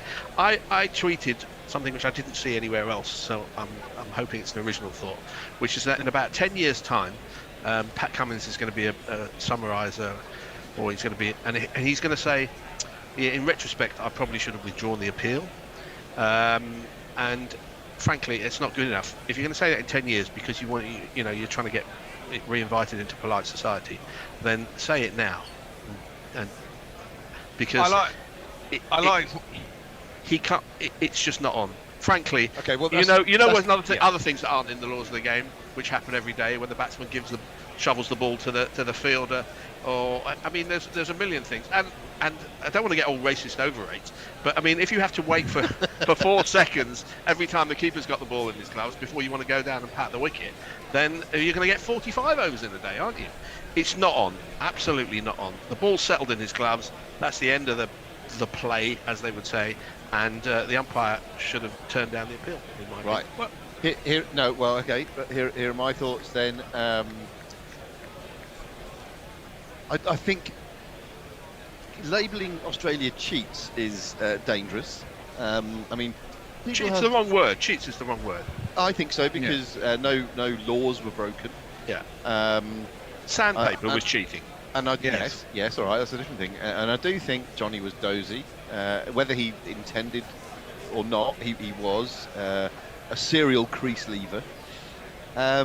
Also, when Carey took the ball and wanged it at the stumps, Johnny was still in his crease, and he left the crease. Now, I would like to think, and I say I would like to think because I wasn't there and I wasn't in it, as much as Ben Stokes had to speculate on what he might have done. I like to think that as the captain of the opposition, I might have called him back and withdrawn the appeal. But that's me, because you see, I wouldn't have done. It seemed nothing. But I don't like all of the. I don't like the look. As Ben Stokes said, would I want to win a game of cricket like that? I probably wouldn't. But they've done it, and that's listen. It was out. There's no disputing that. And also to have people like Stuart Broad lecturing people on the spirit of the game. I like that. Mr. Absolutely knocked the cover off it the first slip.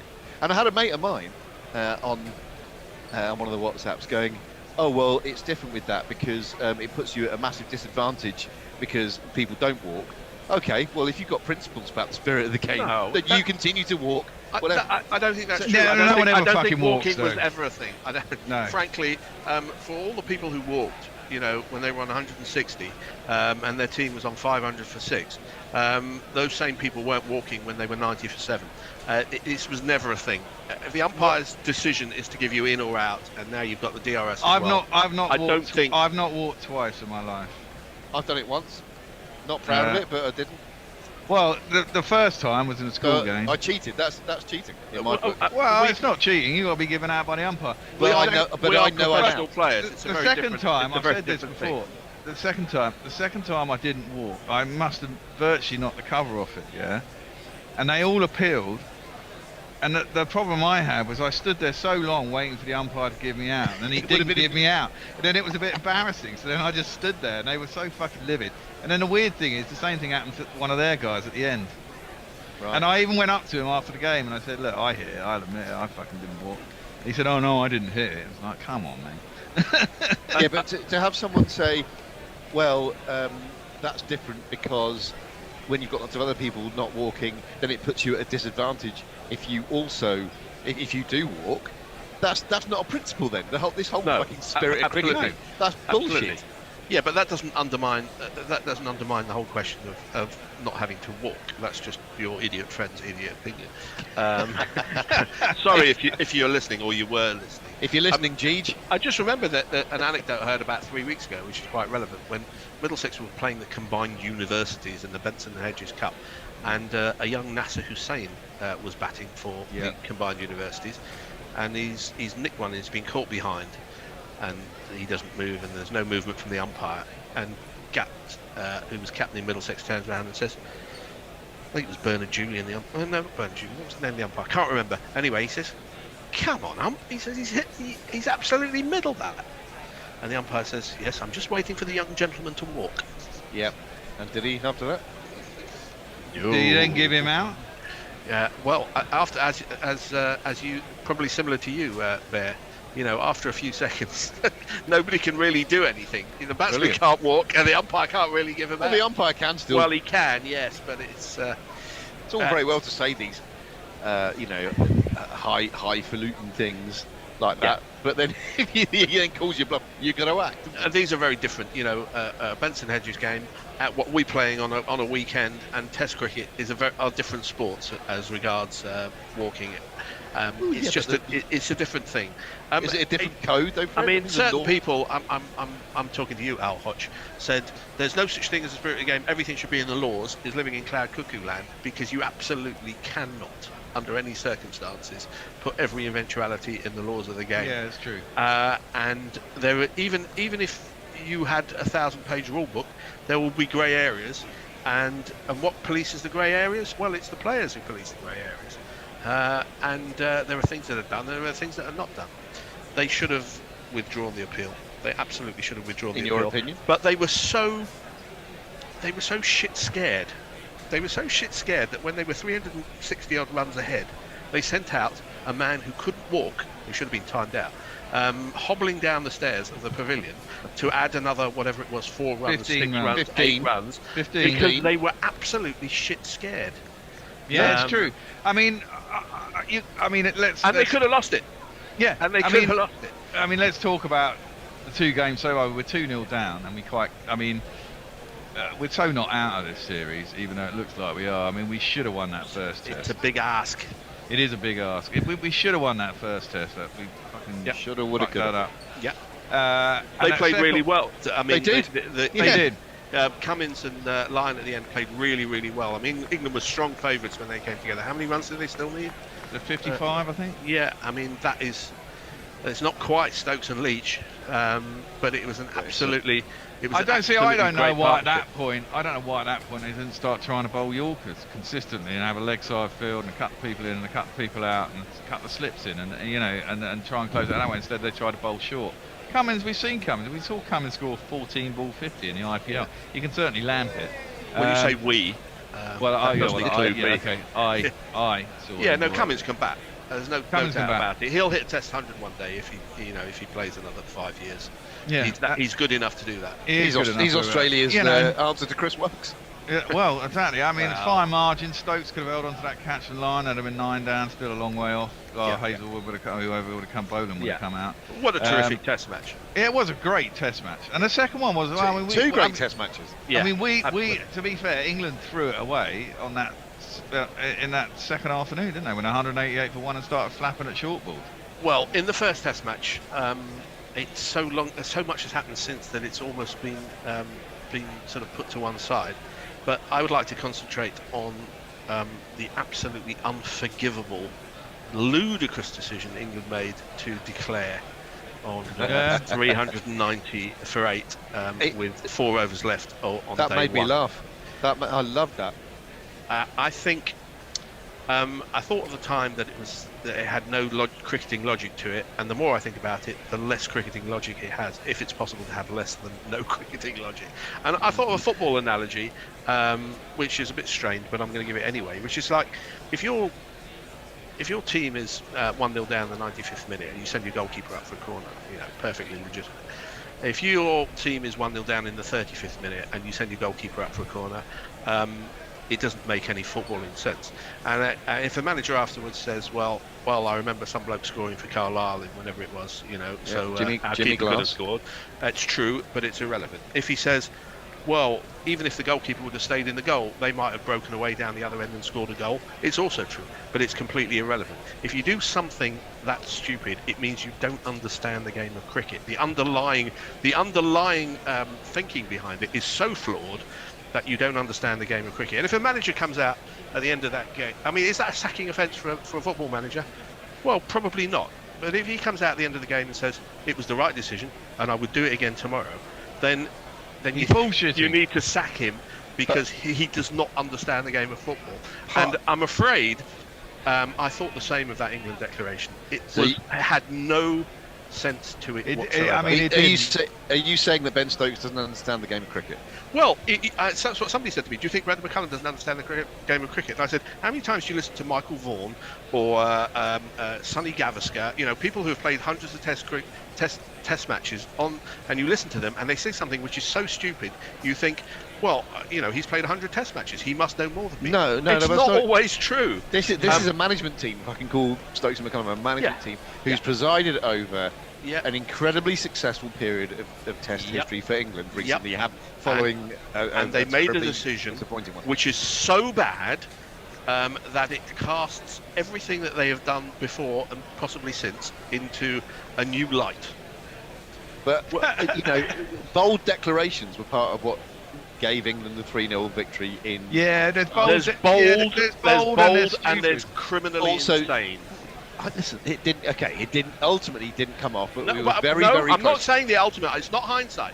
I was saying it at the time, and other people were saying it. Of course, people were saying it. There was the value of 30, 40, 50 runs that could have been added. Could have been, or it could have been. Yes, I'm saying so. The other team could have broken down and scored even if the goalkeeper had stayed back. It's irrelevant. The fact is, you'd expect Root and the other two batsmen to have put on 30 under normal circumstances easily. The value of those 30 runs was so huge that it's an absolutely crass decision. I mean, they should. I thought at the time they should have probably gone on and just got all out. Exactly. Root was hammering it around the park at the time. But then you could equally say, look, fucking Johnny Bairstow missed a stumping on green second ball. He got 38. Carey was dropped. Yeah, but I'm looking at it on from 23 the and went on to decision that get was 55. At and then 6-10. Khawaja was bowled off a no ball and went on to get another 20 runs. There's 80 runs left, that England fucked over. But I'm talking about how it was looked at when they made the decision, and there was no cricketing logic behind making that decision when they made it. My reaction was to laugh heartily at the wonderful madness of it all. And of course, if we'd taken a couple of wickets that evening, it would have looked great. And actually, at that point, where the game went to, it went pretty deep into day 5. The chance of a result was either way at that point was hugely improved, if you like. I understand what you're saying, Fred. I get the frustration, but one of the great things about the Stokey-Cullum axis is that way of playing, and this is why I got frustrated when we lost those 3 quick wickets in the second test. just getting out to the same tactic again and again and again. That looked dumb, and that looked like we were doing what Australia wanted us to do. One of the great things about this way of playing is that you're constantly on the front foot. You're constantly trying to do things that are going to surprise the opposition and get them on the back foot. And that mad declaration to me was one example of that. We were on the front foot for almost the entirety of that game against the world #1 side. It's true. Well, I've said what I've said. I can't agree. I don't think it makes any sense, and as I say, it casts aspersions on the people who made that decision. Being on the front foot and doing things that surprise the opposition, or you can declare on 200 for 3. It's just making a decision, playing like banter ball, if you like, just doing something for the heck of it and for the laugh. This is the other thing, which I think is not professional sport. This is the other thing, which I think is become a bit of a received bit of wisdom about this thing, the B word that I'm not going to mention, is that people go, oh, they're saying that entertainment is prioritised over results. Well, that's bullshit. It's bullshit. It's bullshit. Like you get this group of elite sportsmen together, and you're telling me that they don't all want to win. I mean, it's a given that they want to win. The way they think that they've got the best chance of winning is playing in a certain way and giving people the freedom and the license to go and play each moment as they see the best. Now, of course, they make mistakes along the way. Grubby, I'm the last person to, I'm always calling for attacking cricket, trying to win. I've been, I've been banging the same drum for 30 years.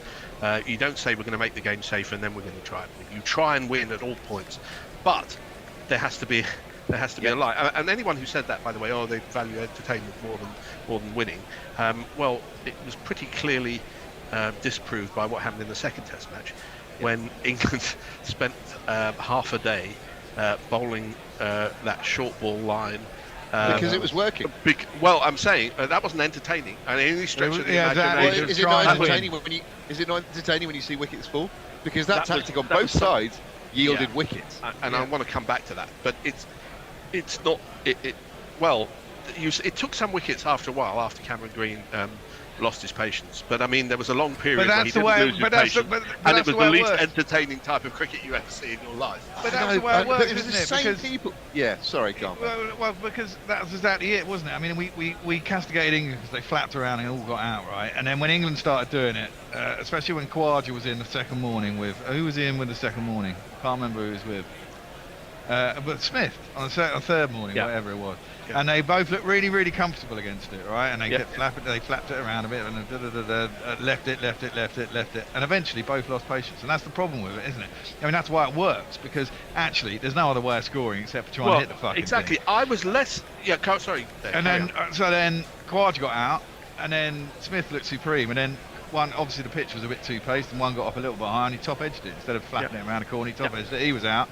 Cameron Green came in, didn't want to hit. Eventually tried to hit one, got caught. And that's the whole point of it, isn't it? It's not pretty, but it is effective, because the only way of scoring is trying to hit the short ball. And on a pitch that was offering variable bounce and two paceness, eventually you were going to get one that you got timed wrong. And if you had enough men out, it's probably going to go to someone, and someone was going to get a wicket. And that's exactly what it played. It wasn't exactly that. It wasn't entertaining. It was quite dull to watch. It was quite gritty. In some ways, it was. It was interesting to watch, but that was about it. But it was too much. But the problem with it is too many wasted balls that aren't going to threaten the batsman, are going down leg side or wildly off stump or miles over the head. Oh yeah, like you've only got to play two balls over. Johnny Bairstow can easily duck underneath and then get run out. Yeah, stumped. I mean, there's been some talk about body line to do with the spirit of the game and all. If anything, in this second Test match, will remind me of body line down the line, it's the fact that lawmakers are going to have to change the law, because this genie has been let out of the bottle. This cat has been let out of the bag, and any other metaphors you want to use, because teams are going to start doing this on a regular basis, and it's basically going to kill. Well, they do it at one end. They were doing it with Neil Wagner. It's going to kill cricket, because if every ball is at your shoulder, and you have 5 or 6 men dotted around the outfield, on the boundary behind the bat, there are no genuine scoring shots that can be played with any safety whatsoever. And you say, well, fine, that's within the laws of the game. But Bodyline changed the law in that you were only allowed to have 2 men behind square on the leg side. And that's still the law 90 years later. And I think lawmakers are going to have to do something similar. They may have to say you're only allowed 3 deep fielders behind the bat, or 4, which would make it, because otherwise everybody's going to switch to this, and you're going to kill. But they did change the law. You're only allowed 2 balls over the shoulder in and over. So yes, okay, but if you bowl at the shoulder, which is not, if you bowl every ball at the shoulder, you've got your 2 that go over the shoulder, and the rest of them at the shoulder. You can continue to do that all day from both ends. And we'll have 58. We'll have 58 overs an hour, and the scoring weight will. 58 and overs there an are no hour? shots you That'd can be play. good. 50 a day. There are no shots that you can play. There are absolutely no shots that you can play, and it's going to kill cricket. Well, yeah, but you've got a fine leg and you've got a long leg behind the wicket keeper, and what are you going to do then? You play the ramp and you can't control it. Oh well, okay. Well, when the field moves, then you do something different. But rather than hooking, but they had about 5 men on the boundary behind the bat between sort of third man and long leg. Well, behind the wicket, long stop. Did they behind the wicket keeper? Well, yeah, they did. They did. When Brendan McCullum hit his fastest century of all time in Test matches, they did have a long stop. Australia did have a long stop, and it's going to kill cricket because teams are just going to revert to this. They're going to switch it on, and there's no legitimate defence from the batsman to that. For me, it was an interesting chapter in a fascinating Test match. Short pitch bowling for a little while, testing the batsman, and the largely felt for it. So you could keep it. Just a little while. Ben Stokes did it for 17 consecutive overs. That was certain periods of the game, and both sides used it. And well, batsmen are getting out like that. Why wouldn't you? Yeah, it's true. Because but there you go. That's why you need a fucking better pitch that offers something to the bowlers. At least then they're going to bowl up, and then we've got a great game. I go back to we've got a great game. What's the problem? Oftentimes it's the same fuckers complaining that this is boring and whacking it in the middle of the pitch, who are complaining that the ball is too exciting and reckless. Fucking hell. I just find something else to moan about. I just think that sometimes in every sport, teams will find a way within the rules of doing something which is against the interests of the sport at large, and that happens in all sports. And what happens is that boards need to people who need to who make the laws of the game. It's like kicking the ball back to the goalkeeper. It was outlawed. Why was it outlawed? That's the best rule change. Yeah, because the worst team in the history of the world, Liverpool Football Club, during the 70s and 80s, boring, awful, terrible people, just spent their whole time kicking the ball back to Ray Clements. They changed the law, and it had the desired effect. And I think that the people who are responsible for the laws of cricket are going to have to do the same. I'm not exactly sure how they're going to do it. It may involve getting the umpires to be... Hopefully it won't happen too often, I mean, but the cat's out of the bag. The cat's out of the bag now. Yeah, but I'm sure it's been done before, and blah blah blah. So I mean, it won't. I don't think it'll happen at Headingley. Talking of laws, there was a moment, and it's largely got lost because of what happened with Bairstow on Sunday afternoon. Also to do with Alex Carey. Now I forget which wicket it was, but Carey, who by the way is kept brilliantly, really well, regardless of what you think about, nice to have a keeper, isn't it? Yeah. Wow. It's fantastic to have a keeper who knows what he's doing. But he had gone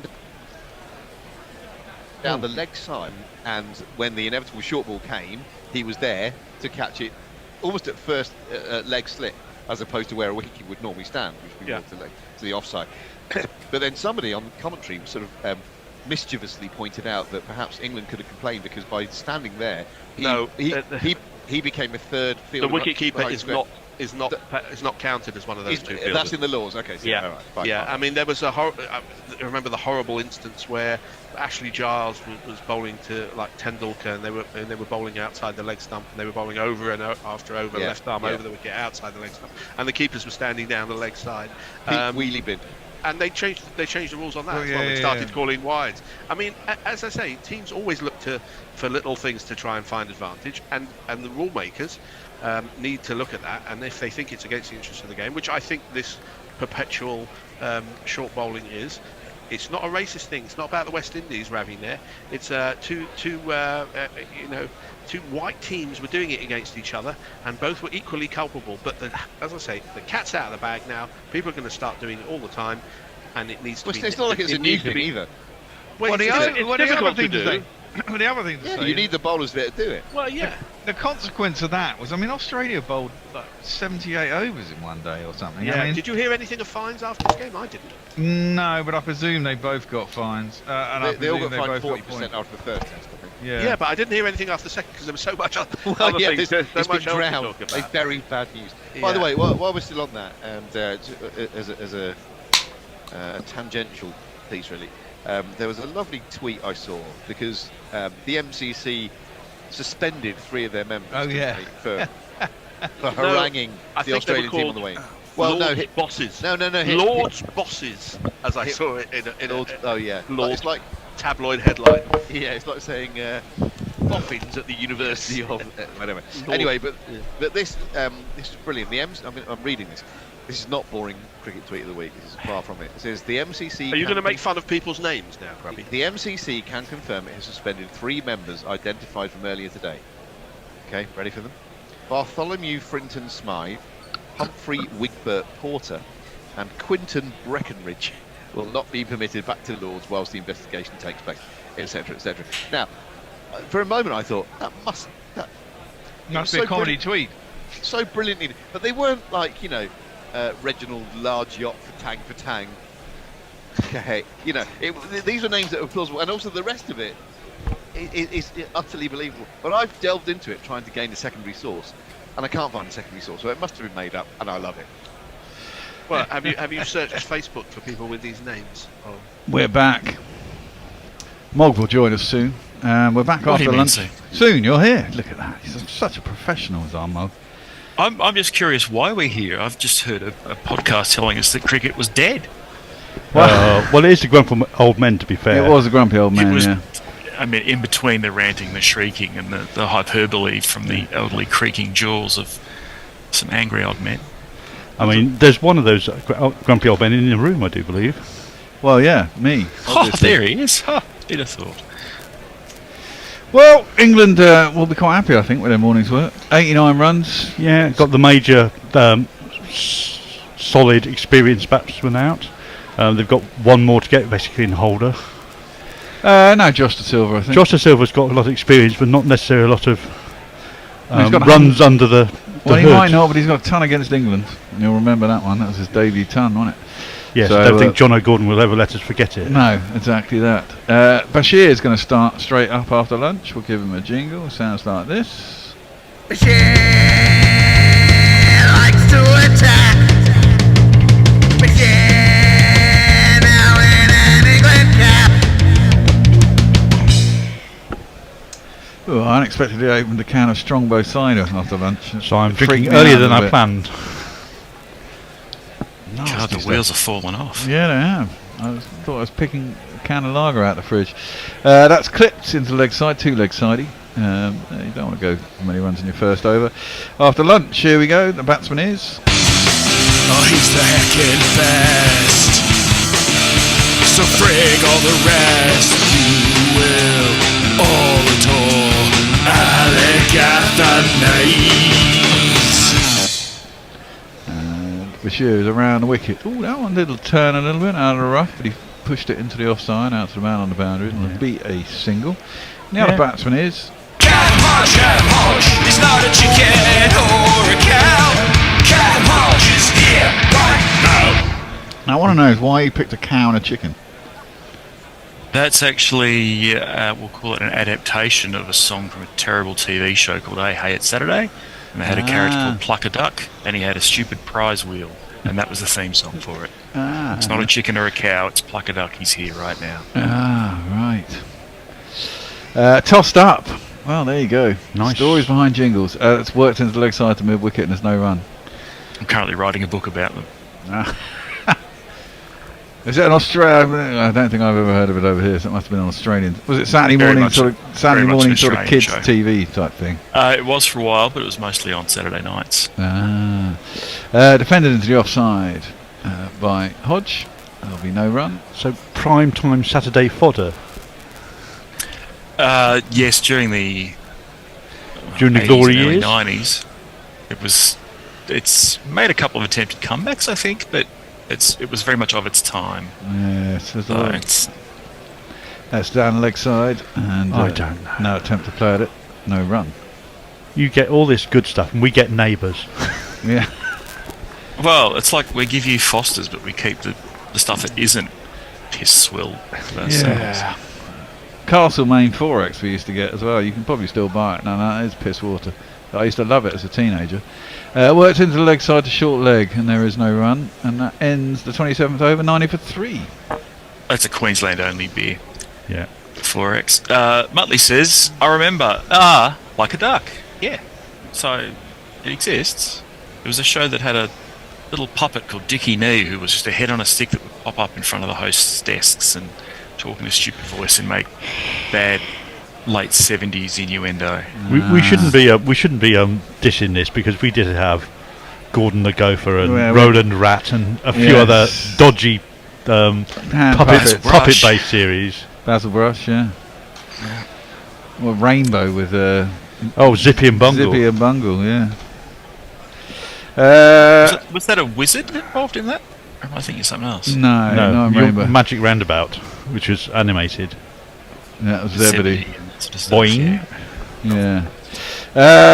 Who's coming at the other end? It's no, not him. Him.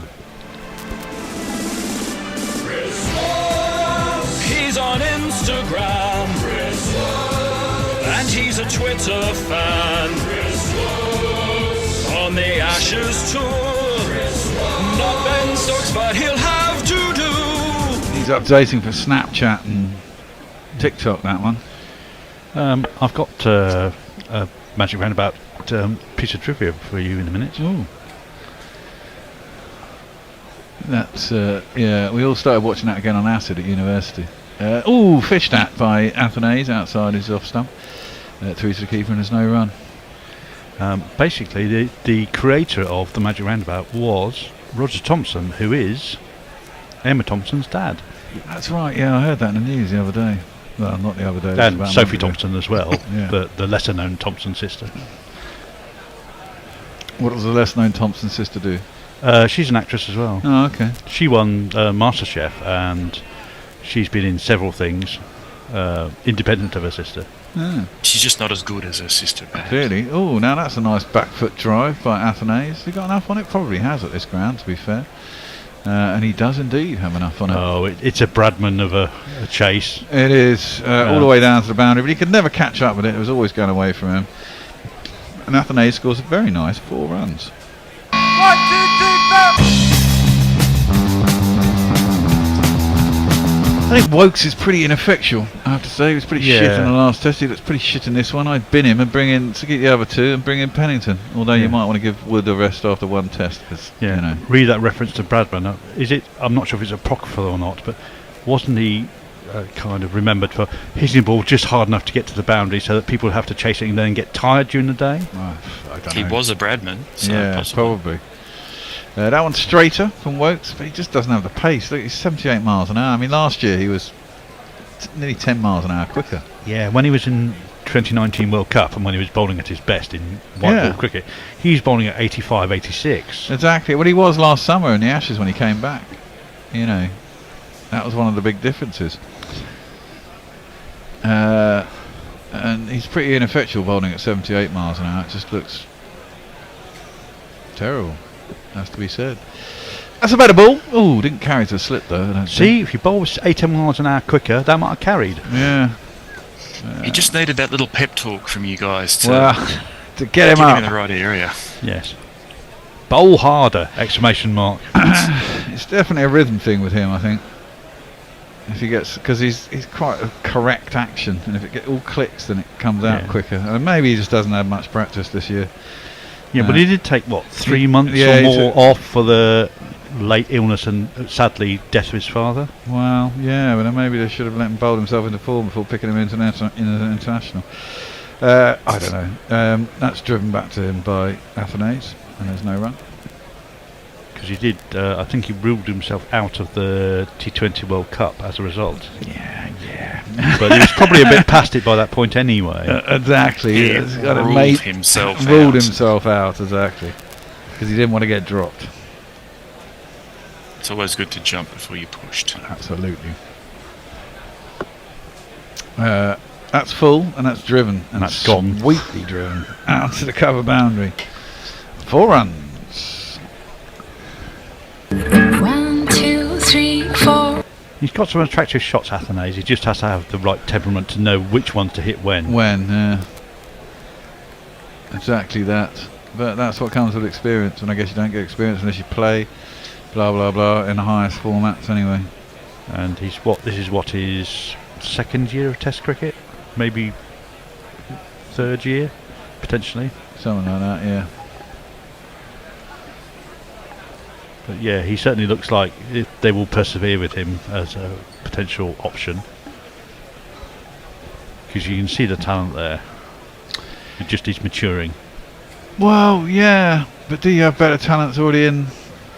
You know, this is, I guess, goes to Dave's point, doesn't it? I mean, there's quite a few talented West Indian players. It's a question of letting them, giving them the opportunity, or paying them enough so that they want to stay playing Test cricket, not just want to go on that white ball circuit. Bashir is back over the wicket to Kevin Hodge, and he defends it into the leg side. There's no run.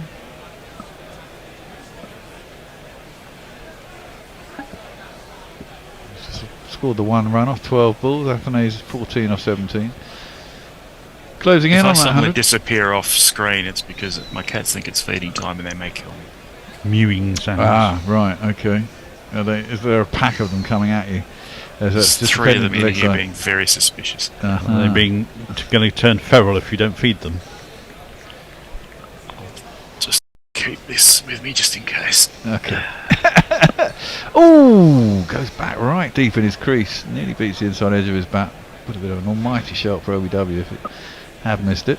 I'm not sure if I've got the right idea about you, Mog, but when I was doing karate, when I was a much younger person, one of my teachers went to his house for a party after school. Tossed up and down leg side and half an appeal, but it's turned and it's going down leg. It was a little bit too short, and another West Indian batsman misses out on a pretty rank delivery, it has to be said. And when we went to his house, you could not go more than about 4 feet in any direction without being in contact with a bladed weapon. That sounds like Brock. That sounds like my Mog to me. He goes back again. There's Hodge defended, no run. And I don't want to just reach to one side and pull out a bladed weapon, but yeah, that's very similar to my house. It's just a box full of cats and swords and books. So very nice.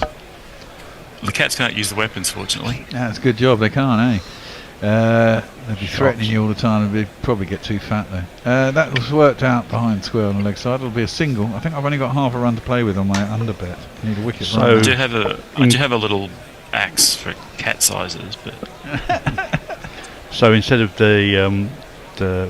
what's Russ's box of dreams, yours is the box of screams, is it?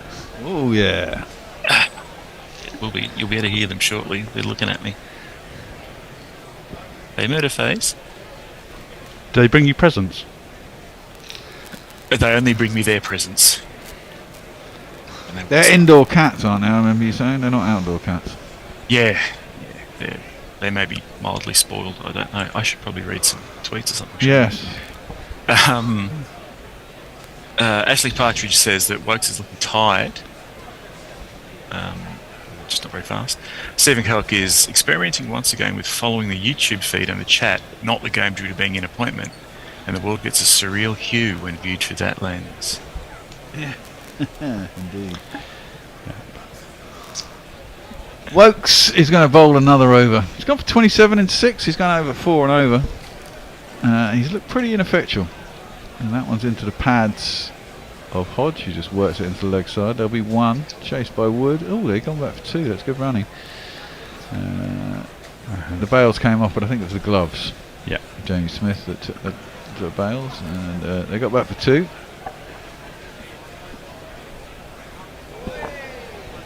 It's good running. Committed to it early, and Went the distance and it was quite safe in the end.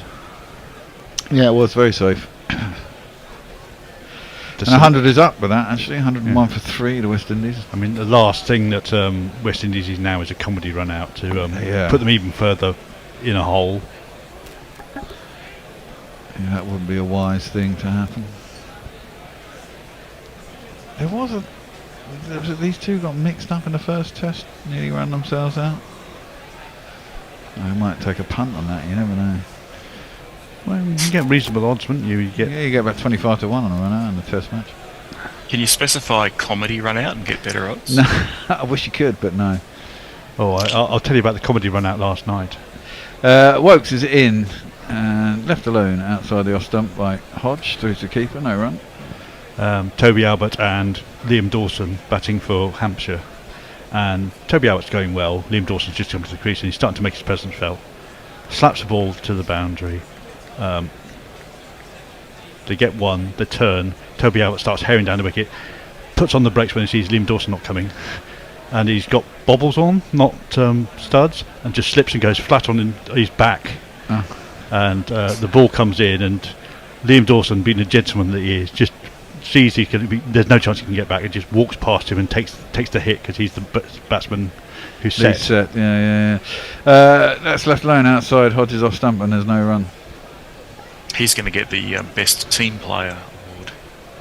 Yeah, for that kind of thing. Liam Dawson's quite a handy bat, I seem to remember that. He's a handy bat, handy bowler. He got the county MVP award last year, I do believe, for his performances. Comes out here for the BBL, I think. Yeah, he's a bit of a franchise tournament favourite. Wokes in, left alone outside the off stump. To the keeper, no run again, just 78 miles an hour. It's just not quick enough from Wokes. No, if you're going to bowl this pace, you've got to be Jimmy Anderson, basically. Yeah, basically. Or Vernon Philander or Mohammed Abbas, one of those guys who really does a lot with a slower ball. What a shame they retired Jimmy. Well, yeah, I think it was about time. Someone had to tell him he wasn't going on his own. He wasn't going to make the Ashes, and they thought they needed to get somebody in now. Yeah, I personally think they probably could have waited till the end of the season, and he's finished at Manchester. Yeah, or the first series, one or the other. That's left alone outside the off stump and there's no run. I mean, it's noticeable that he is not getting wickets like he used to, and it was a sudden decline. It wasn't a gradual decline. And as you say, he's never going to Australia next time round, so fuck it. 18 months to sort it out. Well, yeah. Everyone will get injured just before we go out there anyway. I won't worry about them. That's left alone through to the keeper, and no one will have all these plans laid down in stone. That's going to be marvellous, and then there'll be about 3 stress fractures at the back. They've got all these preconceptions about what they require, which is basically fast bowlers and big spinning, ideally leg spinners, and don't necessarily have the resources to fulfil that. Well, I think they've gone away from the idea that it has to be a leg spinner, doesn't it? I mean, look, Nathan Lyon's taking 500 test wickets. No, I think they're looking at Hartley and Bashir to fulfil that role as tall spinners who get bounced, a bit like Nathan Lyon. Which is also... Meanwhile, Josie Oak has mentions that he lived in Australia for 8 years, and a lot of the beer here was piss as well. In fact, many referred to their beer as piss. That is true. You go have a pisser, you're out in the piss. And in Richmond, not far from me, there used to be a place called the House of Piss, whose actual beer brand was called Piss.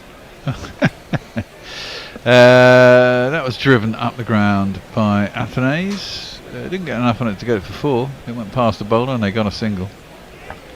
Athanase is going on nicely. He's 15 off 18. Hodge is really struggling. 4 off 23. Yeah, he's very much defensive batting at the moment, making sure they don't lose any further wickets.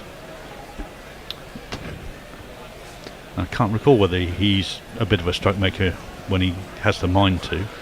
Kevin Hodges is the one who got the 100 in the warm-up game, wasn't he? That's worked into the leg side. Yeah, I'm not short leg, no run. I'm not sure how much to write into that warm-up game because it was A at Beckenham, which is an absolute road. Yeah. B, they're playing a side of basically England under-19s and England A players. Okay, fair enough. And England, that team basically held them very comfortably to a draw. Yeah. Okay. Ooh, back again deep in his crease. Just wanted to miss one of those. He's going to be pinged right in front. Yeah, one of those he's going to grub eventually when the ball gets slightly older. Yeah.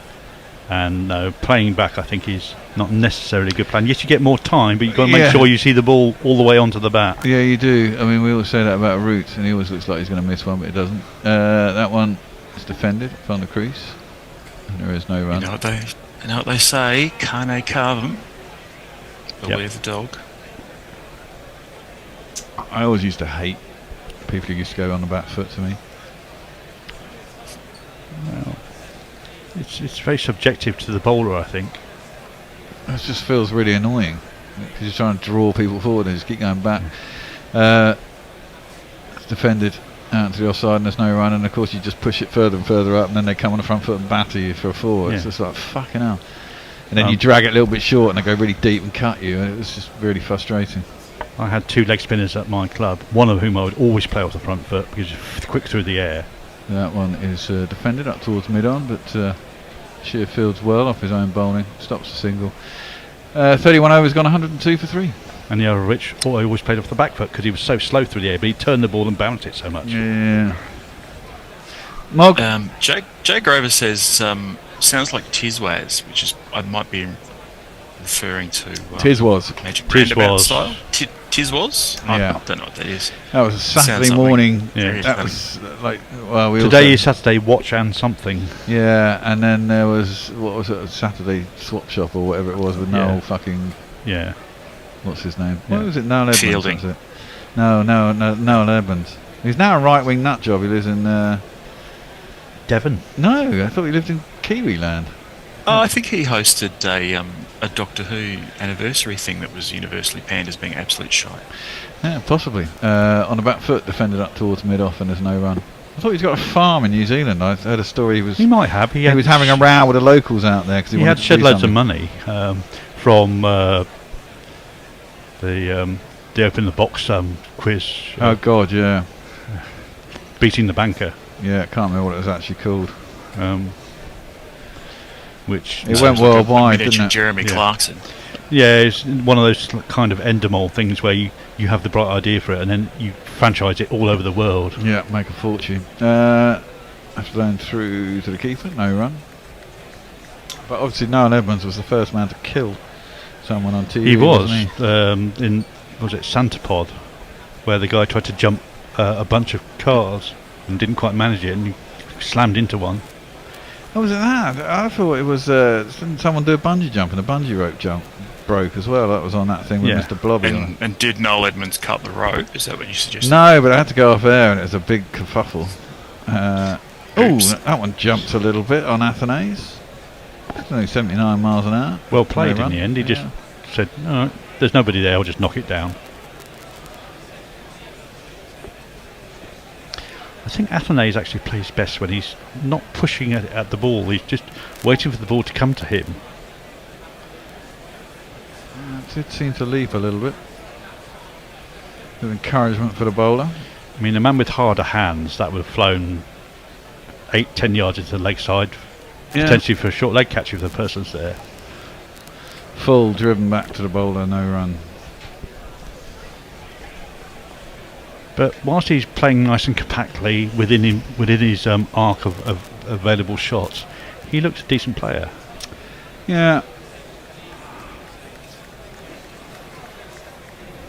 They all look half decent until they get out, Chase. That's what a lot of batsmen. It's how they get out as much as anything, or what gets them out. They're playing well, they're just getting out. Yeah. There's plenty of international batsmen who can say that, who played 10, 15 tests. That one's into the pads, worked down to long leg. Should only be one, but they might come back for 2. You do. Comfortable 2 in the end. Bashir's out there, but he's quite square. Yeah. The thing I've noticed about first class players and international players is that even the ones who bat at 8, 9, 10, when they hit a defensive shot, it's going to the boundary unless you get something in the way. Yeah. No. It may not be timed out of the screws, but you need to get something in the way, otherwise it's gone. Yeah. And the difference between that and recreational cricket is just the moon and the stars. That one's defended off the back foot by Athanase. Once again out towards mid-off, fielded by cover who was Popey. And that's the end of the 32nd over, 4 for 3 over to you, Mog. Ashley Partridge says Hodge holds the end up well in direct comparison to your slandering him for not scoring fast enough. Leah says really bad beer is referred to as Esel's pisser, donkey piss here in Germany. Davey Pat says, love a liquid lunch. Hick. I'm assuming he's on the piss. That does look fun. And on Twitter, Warren wants to know if the Magic Roundabout was created by the dad of the Thompson twins. No. No, and there's 3 of them anyway in the 80s pop band. In the Thompson twins, and they weren't twins. Yeah, and they weren't twins, no. It was just alliterative nonsense. Bashir tosses that one up.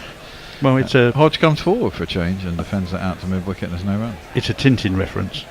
Oh, is it? The Thompson twins are a pair of blonde young people who helped Tintin in his adventures. Who were the 2 guys with the bowler hats and the moustaches? I don't recall. Sparks you're thinking of. That's a cut into the ground. No, in Tintin. Oh, right. But you are right. Sparks does fit the bill as well. Yeah, exactly. Yes. Bounced over the top of Root and they chased it down to, behind him. They got through for a single. Yeah, very quirky 70s and 80s art pop. Yes. They were called Thompson and Thompson, the 2 guys I'm thinking of.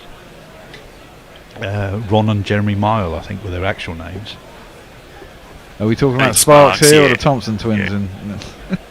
The Thompsons I'm talking about were in Tintin, and one's Thompson with a P and one's Thompson without a P. That's played out to mid-on. There's no one. Are those the 2 guys in the bowler hats? Correct. They're the ones I was thinking of. Anyway, so now that we've covered essentially everyone who's ever worn a bowler hat in the history of wearing them. Mr. Ben. I was going to say Mr. Ben. Well, we had the guy who had the rights to Mr. Ben, didn't we? We on did. The show for a while. He was a DJ as well. That's defended to the leg side, and there's no one. There's a strange assortment of people have come through here. As guests in the early incarnations of Gorilla cricket. When you used to do your videos out on Katie's balcony thing. That's worked into leg side, and there's no run. One run out to deep back and square leg. What am I on about? You were getting. You're multitasking, weren't you? Yeah, I was. And Annie just appeared on my screen. She'll be on with us. I like your avatar, actually. You and I presume that's an umpire's coat in the middle of a pitch. Were you actually umpiring at the time? I shall ask you this when you come on, Annie. Right, Hodge is going to face up in the meantime. Bashir tosses that one up. He's got himself into a fairly decent rhythm here, Bashir. They're not being very aggressive against him. It's allowed him to settle. Getting it up and down. Are you seeing what speeds he's bowling at? They're trying to catch it, but 52 to 55, I think. Okay, so he's cut back a little bit on the speed to give it some air. Speaking of women umpires, do you remember Katie umpiring in one of the games against Mervyn Ramsey's sides? Yes, vaguely. It was a disaster, wasn't it? Her arm went up so quickly for an LBW. Yes. I think that was for us as well, wasn't it? We nearly got rained off that day. That was over in somewhere in Hertfordshire. Aston Clinton. In Buckinghamshire. Merv's old ground, basically. Athanase is facing up. Stands and delivers from the crease against Wokes. It's driven up to mid-off in the snow. You think Stokes thinks, I've got to give Wokes a game. And he hasn't bowled himself yet, actually, Stokes. Stokes. I don't think that's far away, to be honest. I think if they keep on keeping the ball out, he'll bring himself on to make something happen. I think he'll go to Wood first before himself this time. He might let Gus have a little longer in this spell before he comes back on, as he bowled 2 spells in the last full lunch. Wokes is in, it's full, it's guided off the half of the bat to gully. There's no run. All on the ground, well controlled shot. Defensive. It zooms in on Mark Wood, thinking, is it your turn next to saddle up and gallop in? Yeah, it looks like he's signalling that he's coming on and he wants a new boot or something. His bowling boot, bowling sock. I don't know. Something with the toes cut out. Yeah, maybe. Wokes in. That's defended up to mid-on. Yeah, this is all no run. too easy at the moment. It is very easy. Change the bowling. Yeah, he's gone for the well, that's Stokes actually booting up. So maybe he is going to defy expectations and bowl himself. Well, yeah, maybe we could go pace at both ends. Give him a break from the shear for a little while. Change is as good as the rest, as they say. Well, Stokes at least does bowl that away swinger to the left-hander. Yeah, and he often swings it when other people aren't swinging it. That's just stood and delivered out to Pope at cover, and there's no run. That's normally when the ball is reversing off a fairly fairly abrasive surface. Well, if the sun's out today, it could get a little bit more abrasive. It'll dry out, maybe a little bit rougher. Maybe get some reverse swing later on. Anyway, I think we should be having a change in now. The end of this over. End of this over. Tony's coming in to do some ball wobble, and he's going to do some socials. That's nicely driven off Wokes, and no one's going to chase that down. No. Pope gives it his best effort, but he's 5 yards too short of catching that. Yep. 4 runs out to cover. There's not one boy for me. I must have 2 or 3. I need 4. Another one of those Bradman chases. Yeah, it was. It's also somewhat stiff-legged because he's got the leg defenders on for short legs still, and he's looking very stiff when he runs after the ball. Yeah, it's going to be a hot day out there today. As a result of that. Played in too many days like. In fact, they probably haven't played a day this hot. I think an unencumbered Pope might actually run that down. Possibly. The last ball was defended back to Wokes, who's looked pretty ineffectual, it has to be said. There ain't no run. 110 for 3, the West Indies after 34 overs. We're going to have a switcheroo. Annie's going to join us. Thank you very much, Mog. Is that your last session today? You off to bed now? That is me done. I'll go feed my masters and then work out what to do. How not to die.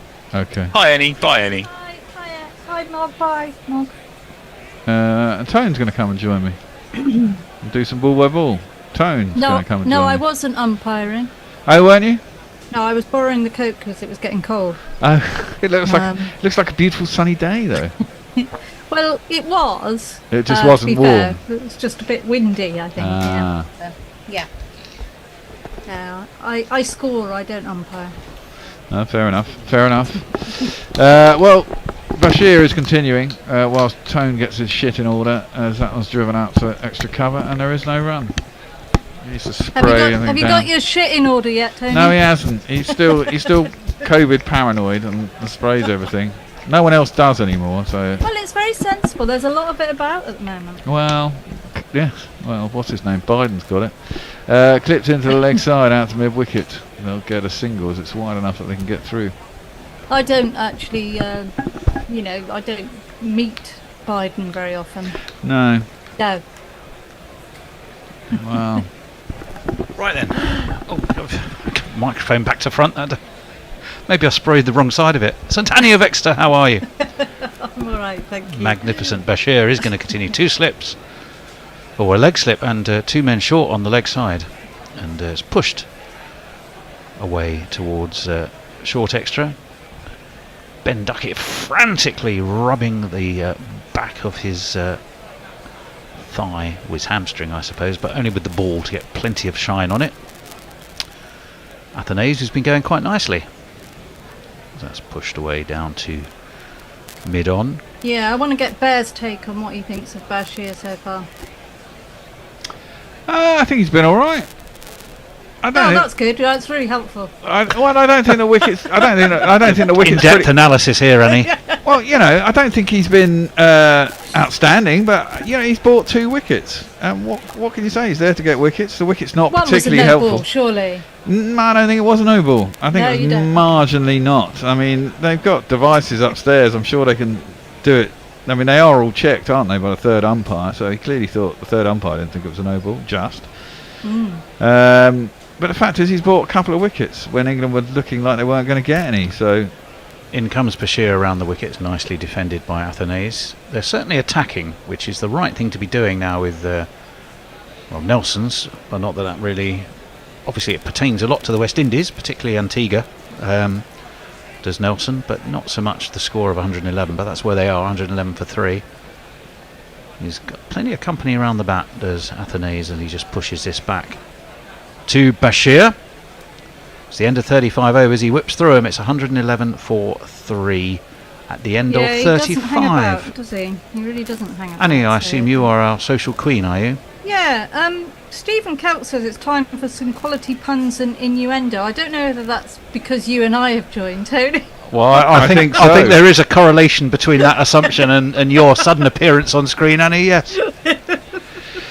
Plenty of probing, I hope. We hope loads of probing in the bowling department. Anyway, I'm just having a look. I can't quite work out what's going on. They're having a little bit of a conversation between themselves on YouTube at the moment. And all of YouTube, everywhere. And Jay Grover asked me whether I can get a signed photo of Anthony Gibson. Well, there you go. That would be really embarrassing. Chris Wokes. Now, Chris Wokes hasn't looked that penetrative. That, I have to say, was a better ball from him. Probably going down leg and high. Definitely but high. It was one of his better deliveries. Speared in a little bit to the right-handed Hodge. So we've got a left-hander and a right-hander here. Yeah, we have. Athanase. Hodge is a right-hander, and Athanase is a left-hander. Wokes is just too slow. He's just not got that zip that he's had in previous seasons. Yeah, well, he hasn't had a lot of practice, let's face it. Well, that's it, isn't it? It's caught him amidships. Well, just below belt. The belt, as it were. Wokes has pulled out of his run here. Seemed to lose it. Rod Tucker is flapping his arms in the dead ball mode. I think his hand got caught in his pocket. Oh, yeah, I think it probably did. Yeah. Also, Annie, has he bowled much for Somerset? Bashir? What? Bashir? Yeah. No. Hardly at all. No, he lost his run up there. He seemed to just completely lose his run up. No pockets involved. Oh. Anyway, he's turned at the top of his mark, has Chris Wokes, Birmingham's finest. 2 slips for him. And that's into middle and leg and defended nicely by Cavum Hodge. Can we call them Into the Warwickshire? onside. Not Birmingham, please. Well, he is actually from Birmingham, though, isn't he? Well, I don't care about that. I mean, we can call them Warwick. He is a man of Warwickshire, and Birmingham is undoubtedly in Warwickshire. I'll give you that. And Edgbaston is in Birmingham. And Edgbaston is part of Birmingham. Yes, indeed, you are spot on. Well, yeah. As you're our inside lady at Somerset, I'll ask you a question. In comes Wokes, left alone by Hodge. Through it goes to Smith. No run. Bear, ask away. Well, have you had a chance to speak to Leachy? I presume you've got an insight into the dressing room. And how does he feel about what's happened? Yeah, it's hard to say, isn't it? Because they say what they're supposed to say. You don't get him pissed and get some unguarded moments then, no? Haven't yet, no. Come on. But I might do at some point. He was certainly drunk at the end of dinner thing last year, so it's possible. But at the moment, they're just very guarded. I'm sure he's a little bit... Wokes in. Whipped off his legs, only as far as square leg. Mark Wood does the fielding. Mark Wood, apparently, what was it, the 3rd fastest over by an England bowler?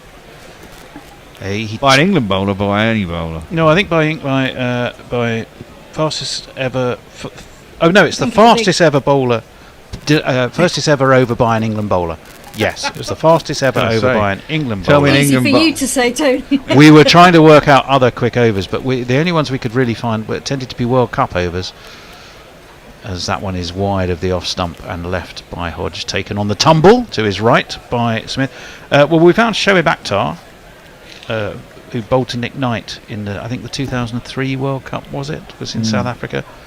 I think he averaged just over 100 miles an hour, 100.23 miles an hour. Brett Lee in 2003 averaged 97, and then there was one versus Sean Tate against England, which I think was in a test match, but I couldn't figure out quite when that was, and then I got distracted and forgot what I was doing and could never quite finish the research, I'm afraid, on that one. Never got back there. No. I think I decided I was trying to work out our rotas for the rest of this test. That was what distracted me. Wokes in onto the back foot, nicely worked into the onside by Hodge, and he'll take a single. I mean, has Leach bowled a lot of overs to Somerset? Yeah, he's bowled a lot.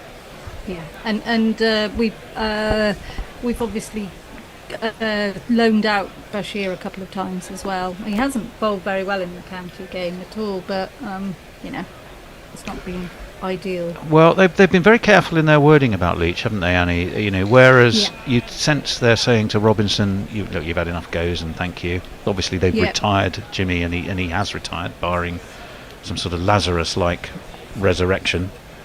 But with Leach, their wording, I think, was noticeably careful. I think he even specifically said, in the event of a tour in Pakistan, we may well need him, or words to that effect, wasn't it? Where you're going to need a quality and fully reliable second spinner, which makes me think that they're sort of saying to Hartley, we don't think you're quite ready, but with Bashir, we think you are. Oh, is he? He's been injured a bit, and I don't. Yeah, so I think he's been really unlucky with that because he bowled really well. So Okay. Yeah, I thought Hartley wasn't as impressive as Bashir. Honestly, I thought he'd had offered less control, more shit deliveries. I mean, it's difficult, isn't it? Because any spinner should be able to thrive a little bit in India, and I think they all did. It's how you bowl in English conditions, and if you're not getting much game time, it's no good to him being at Somerset behind Leach. And I think Leach has been a bit unlucky. In comes Bashir. Yeah, he has. Over the wicket, short and pulled to deep backward square. Fielded by who's that down there? I think is that Pennington again. I don't think it was. Well, I thought it was Pennington again. Who might well be. Yeah. We were trying to work out who he was on for. First, we thought it was Wood, but that wasn't Wood. But maybe it might have been. Then we thought it's not Pope anyway. No, because he's right there in his normal short leg station. Around the wicket comes Bashir, nicely defended back to him by Athanase. Not Athanase, not Athanase. We decided, Annie, it sounded like a hay fever treatment. Athanase, something you'd buy in your chemist. I need some Athanase. Over the counter hay fever treatment. That's nicely nudged backward a point. And there's no run. Yeah, I mean, unfortunately for Leach, he's got injured in really unfortunate ways, hasn't he? In a couple of tests, and right at the beginning of the series, and missed the entire series. And he's had his chronic Crohn's disease has put him out of another couple of series. And and he didn't play enough last season at all. So Chris Wokes was born in Birmingham, by the way. I knew I was fairly accurate in my facts there. That's defended away. He's a true Brummie. He is a true Brummie. That's why he's Chris Wokes. Like that, though, he doesn't talk like that. That's probably because he went to fucking public school, isn't it? Oh yeah. Did he? I presume so. Well, no, I don't know. Another carefully researched fact. Well, most people who play professional cricket at some point went through the public school system. It's the way English cricket works, isn't it? Generally. Bashir again. I'm going to tell you, it's field. That's up in the air. It's slapped. There's no one down at long off though. Long on. Safe enough. Long on. I beg its pardon. It's the left-hander. Either way, there was no one there, and it's 4 runs for Athanase. Fine shot. Not Leachy though. He didn't get to private school. No, I mean not all of them did. Did he go to a grammar school? No, I don't think he did. Yeah. See, I went to grammar school. We played cricket, but no one I know who played state. Even in my age, in the 80s, who went to state school played cricket. Well, interestingly, you've got Duckett at a silly mid-on there, and had he been more deeply set, or indeed taller, had he been taller, that would have been. Straight down his throat. That's beautifully played by Athanase, who just strokes that to mid-off. Definitely mid-off this time. Yes. It's 4 more. This Athanase is not to be sneezed at. Very good. I love it. It's your inspiration, Annie. I've been keeping them all locked in all day. Oh, good. I'm so pleased you waited for me. Just waiting for you. Yes. Do you think naked? Pornbot person says, wondering what miracles St Annie Chave of Exeter has performed. I don't think I've done any miracles of late. Not good enough. You managed to keep County Cricket Matters arriving. Oh, well, yeah, that's quite a miracle. And circulation growing. Yeah. You've run the County Cricket Matters website. Yeah. It's. I think you underestimate yourself. I'd say this in the current economic climate and cricket climate. You know, to do that is miracle enough. And the amount of people that die. Well, hang on. I'm not quite sure you're in the resurrection department, as that one is swinging away slightly and taken by Smith. What's people dying got to do with it, Annie? No, I mean my readership. They die, quite a lot of them. I have to say of old age rather than boredom. Let's be honest. Let's qualify. Annie's what does that say? summary there. What is it? I don't know. It's a bit like the Reader's Digest. Here's a thought. Do you want a little radio widget on your website that carries Gorilla Cricket? Through again to Smith. Yeah. We should email about that. It's quite. I think it's a fabulous idea. 100% you should have that. Right, Chris Wokes, and he barrels again. His second ball of the over. It's dabbed down to gully, and there is no run. I say yes, but I don't even know what a radio widget is. But I presume it means it's just a little play button. Click on it. Basically, like the one on our website. Yeah, That's right. yeah. Let's do that. That'd be good. You sure some of your older listeners won't be, rather shocked? Well, they might be. Yes, they may well be. Probably do them good. Yeah, or they take could, years off them. They could switch off again. Yeah, they could do if they wanted to. Take years off them. As we wait for Chris Wokes, who's in. That's full. That's defended onto his toes by Hodge. Slightly hurried him. That was I was going to say it looked quicker, but then it was only 80 miles an hour. So either he's been bowling. I mean, he was only bowling at Lord's higher 70s, wasn't he? First few overs, wasn't he, Chris Wokes? But this it was only his third match of the season, I think. I know, but if that's the case, then actually don't pick him. Give someone else a chance, because, I mean... But he does do well at home, doesn't he? Yeah, he does, and on that Lord's pitch, maybe you could get away with bowling at 78 miles an hour. This pitch is doing fuck all, and it's as flat as a pancake, and it's a really hot day. In comes Wokes, swinging away, and it's slashed. Probably what it deserved was a gorgeous shot, backward a point by Hodge, 4 runs. There's not one boy for me, I must have 2 or 3, I need 4. I mean, that's the thing, isn't it? I mean, on a pitch that's really not offering something, 70 miles an hour is just, 80 miles an hour just doesn't cut it. Absolutely, it's perfect batting conditions. Yeah, isn't it? He's only had 2 games in the championship, and a couple of blast games. That's it. One of which was at Taunton, Annie. None for 53 and none for 82. I was commentating on that game, and I was very excited to see Wokes play, but he didn't. Well, in comes Wokesy. Oh, that's a better ball. A little bit sharper. Now that to me looks at. It's the same. Not even that. Not even that's another 80 miles an hour ball. It's a little bit shorter, and it seemed to jump a bit. Maybe that was. Yeah, there we go. Wokes' average speed. His average speed is under 80. He had been ranging between 2018 and just over 81. His highest, then presumably was 2019, was up to about 82.4. And then it's been downhill ever since, Bear. Yeah, downhill ever since. And it's fine. That's he's it. Getting on a bit now, isn't he? Well, he is, and that's fine in English conditions where it's darting around. In he comes, and that's defended nicely by Hodge out towards mid-on. There is no run. Well, Annie, the other discussion we were having at some length was, you've lost Jimmy, who's retired at 42 in the end. Yeah. You want younger blood. You want to test your younger blood, but you've got Wokes and who else am I thinking of in the England attack? Stokes? Wokes and Wood. Combined age of 69. Yeah. There you are. Better have some social media though. It's 125 for 3.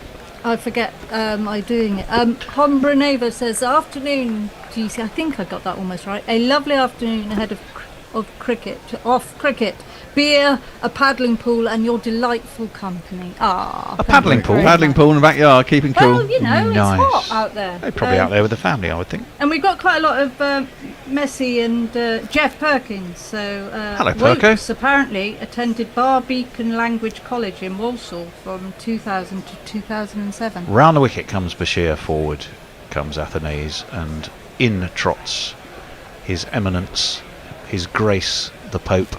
He'd be His Grace, wouldn't he, the Pope? The Bishop of Rome? Yeah, I believe so. I'm guessing that Barbeacon Language College is a private school. I'm guessing that too. Yeah. Bashir again, whipped, but whipped straight to a wideish mid-on. We do have a forward short leg, a leg slip, and a slip. And I think, do we still have Duckett, who was at silly mid-on? not sure we do now. Yeah, no, I think he's been withdrawn onto the back foot, punched by Athanase out towards cover. And I think that may well have been Duckett doing the fielding, so that's where he's moved to. He's been moved from silly mid on to cover. Yeah, at the end of Wokes' spell here, I would do a double shift and I would go full on with Gus Atkinson and Wood. And just change it up completely. Go full out All pace. pace. For 8-10 overs, 4 or 5 from It's either end. interesting you should say that, because at the moment, well, not at the moment, but I'm reading Mike Brealey's Art of Captaincy. Oh, fabulous. Yeah. That's a bit of a drag down and pulled around the corner by Hodge. Will only be a single just to backward square. I'll tell you, it's so interesting, all these things, because I'm obviously, I hardly play cricket, and I've never captained. Hello, a no ball. Oh, it's a no ball. A no ball from a spinner, Bear. We've got a jingle for that. Yeah, you we really are. should Pushing not that be line. delivering those. I mean, you know he's a tall spinner. Has no cause to go and overstep. Don't get Round the wicket he comes. He comes very wide, actually. And it's steered out towards cover, no run.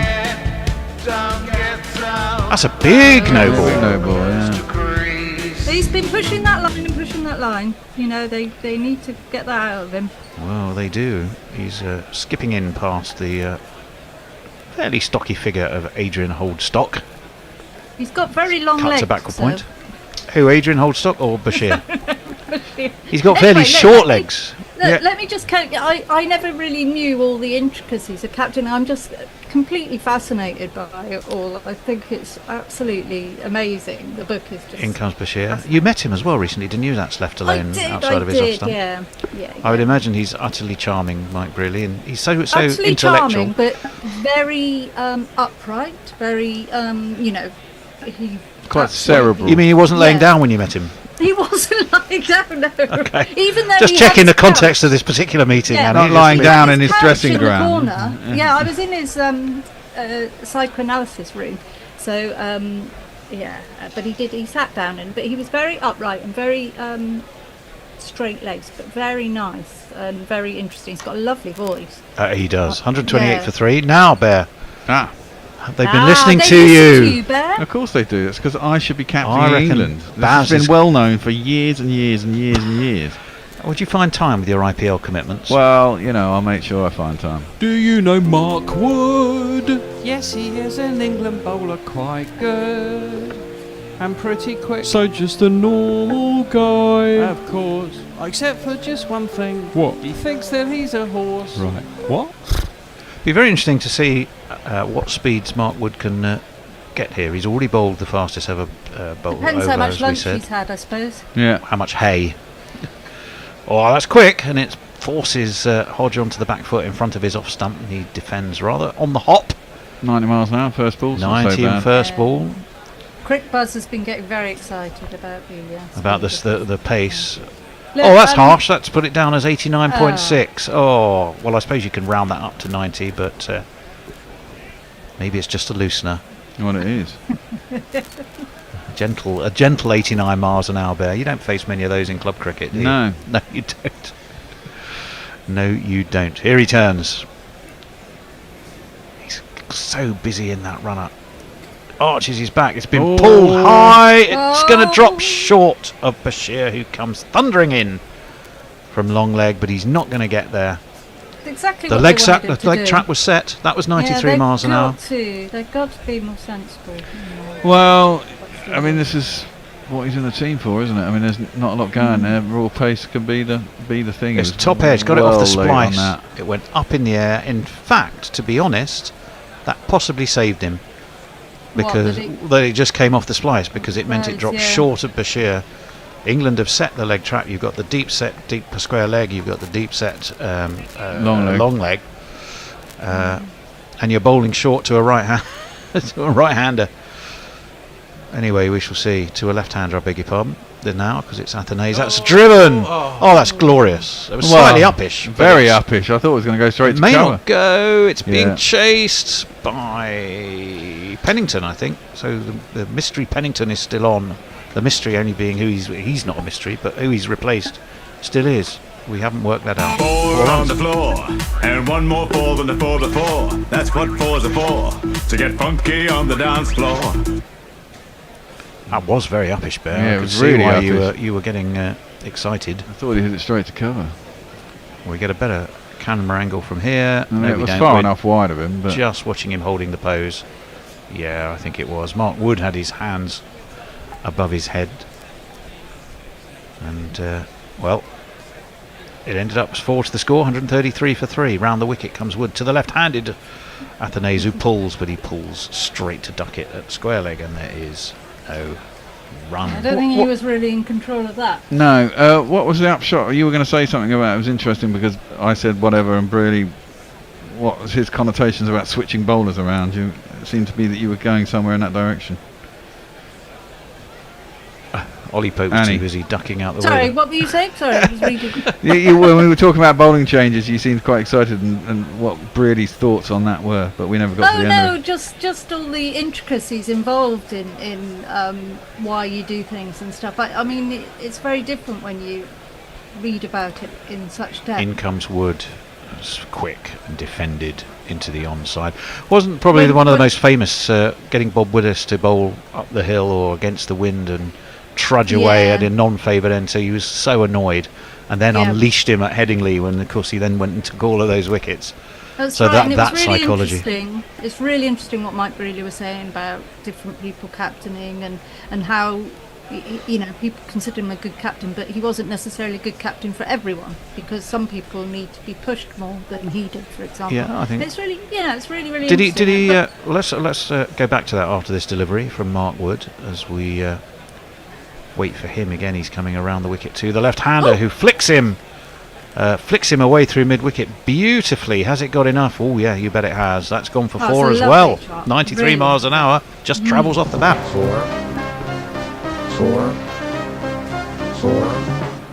40 overs complete, 137 for 3.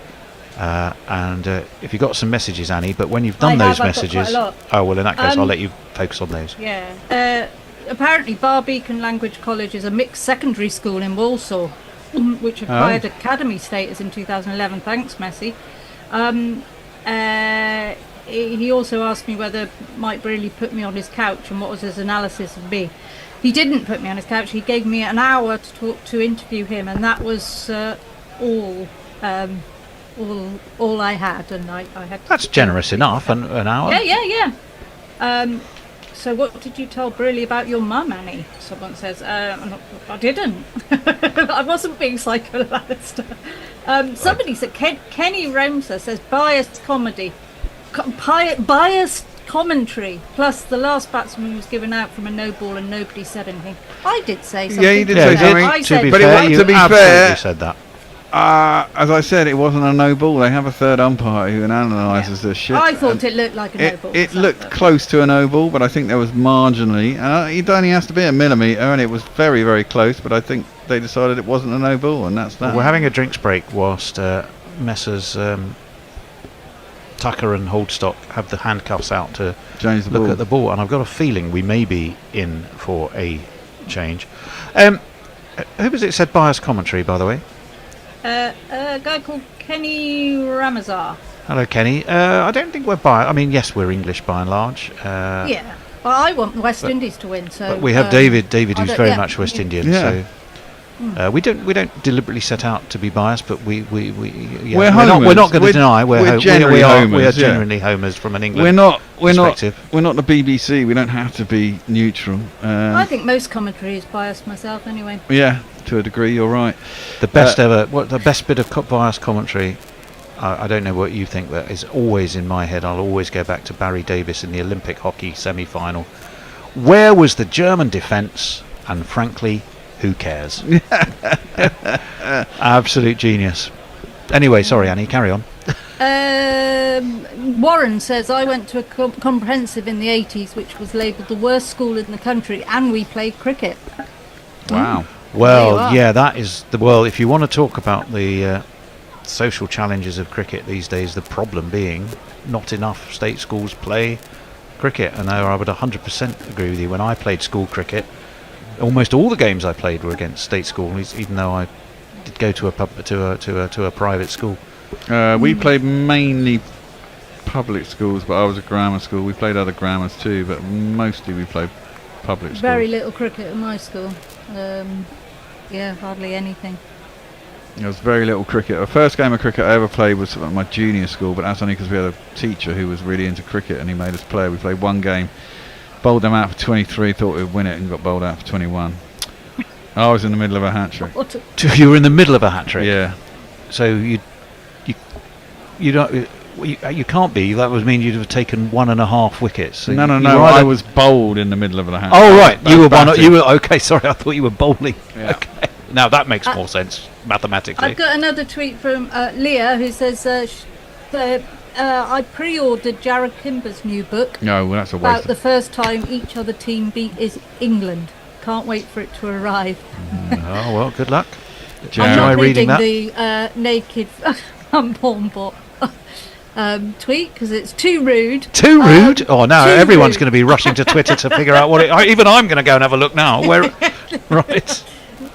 Brian Barish says, "I find that guerrilla cricket are homers, but they're realists. They'll call out their team if they need to." Thank you. Absolutely. I think that's about right. That's a reasonable Thank summary. you, Brian. Yeah. We love you, Brian.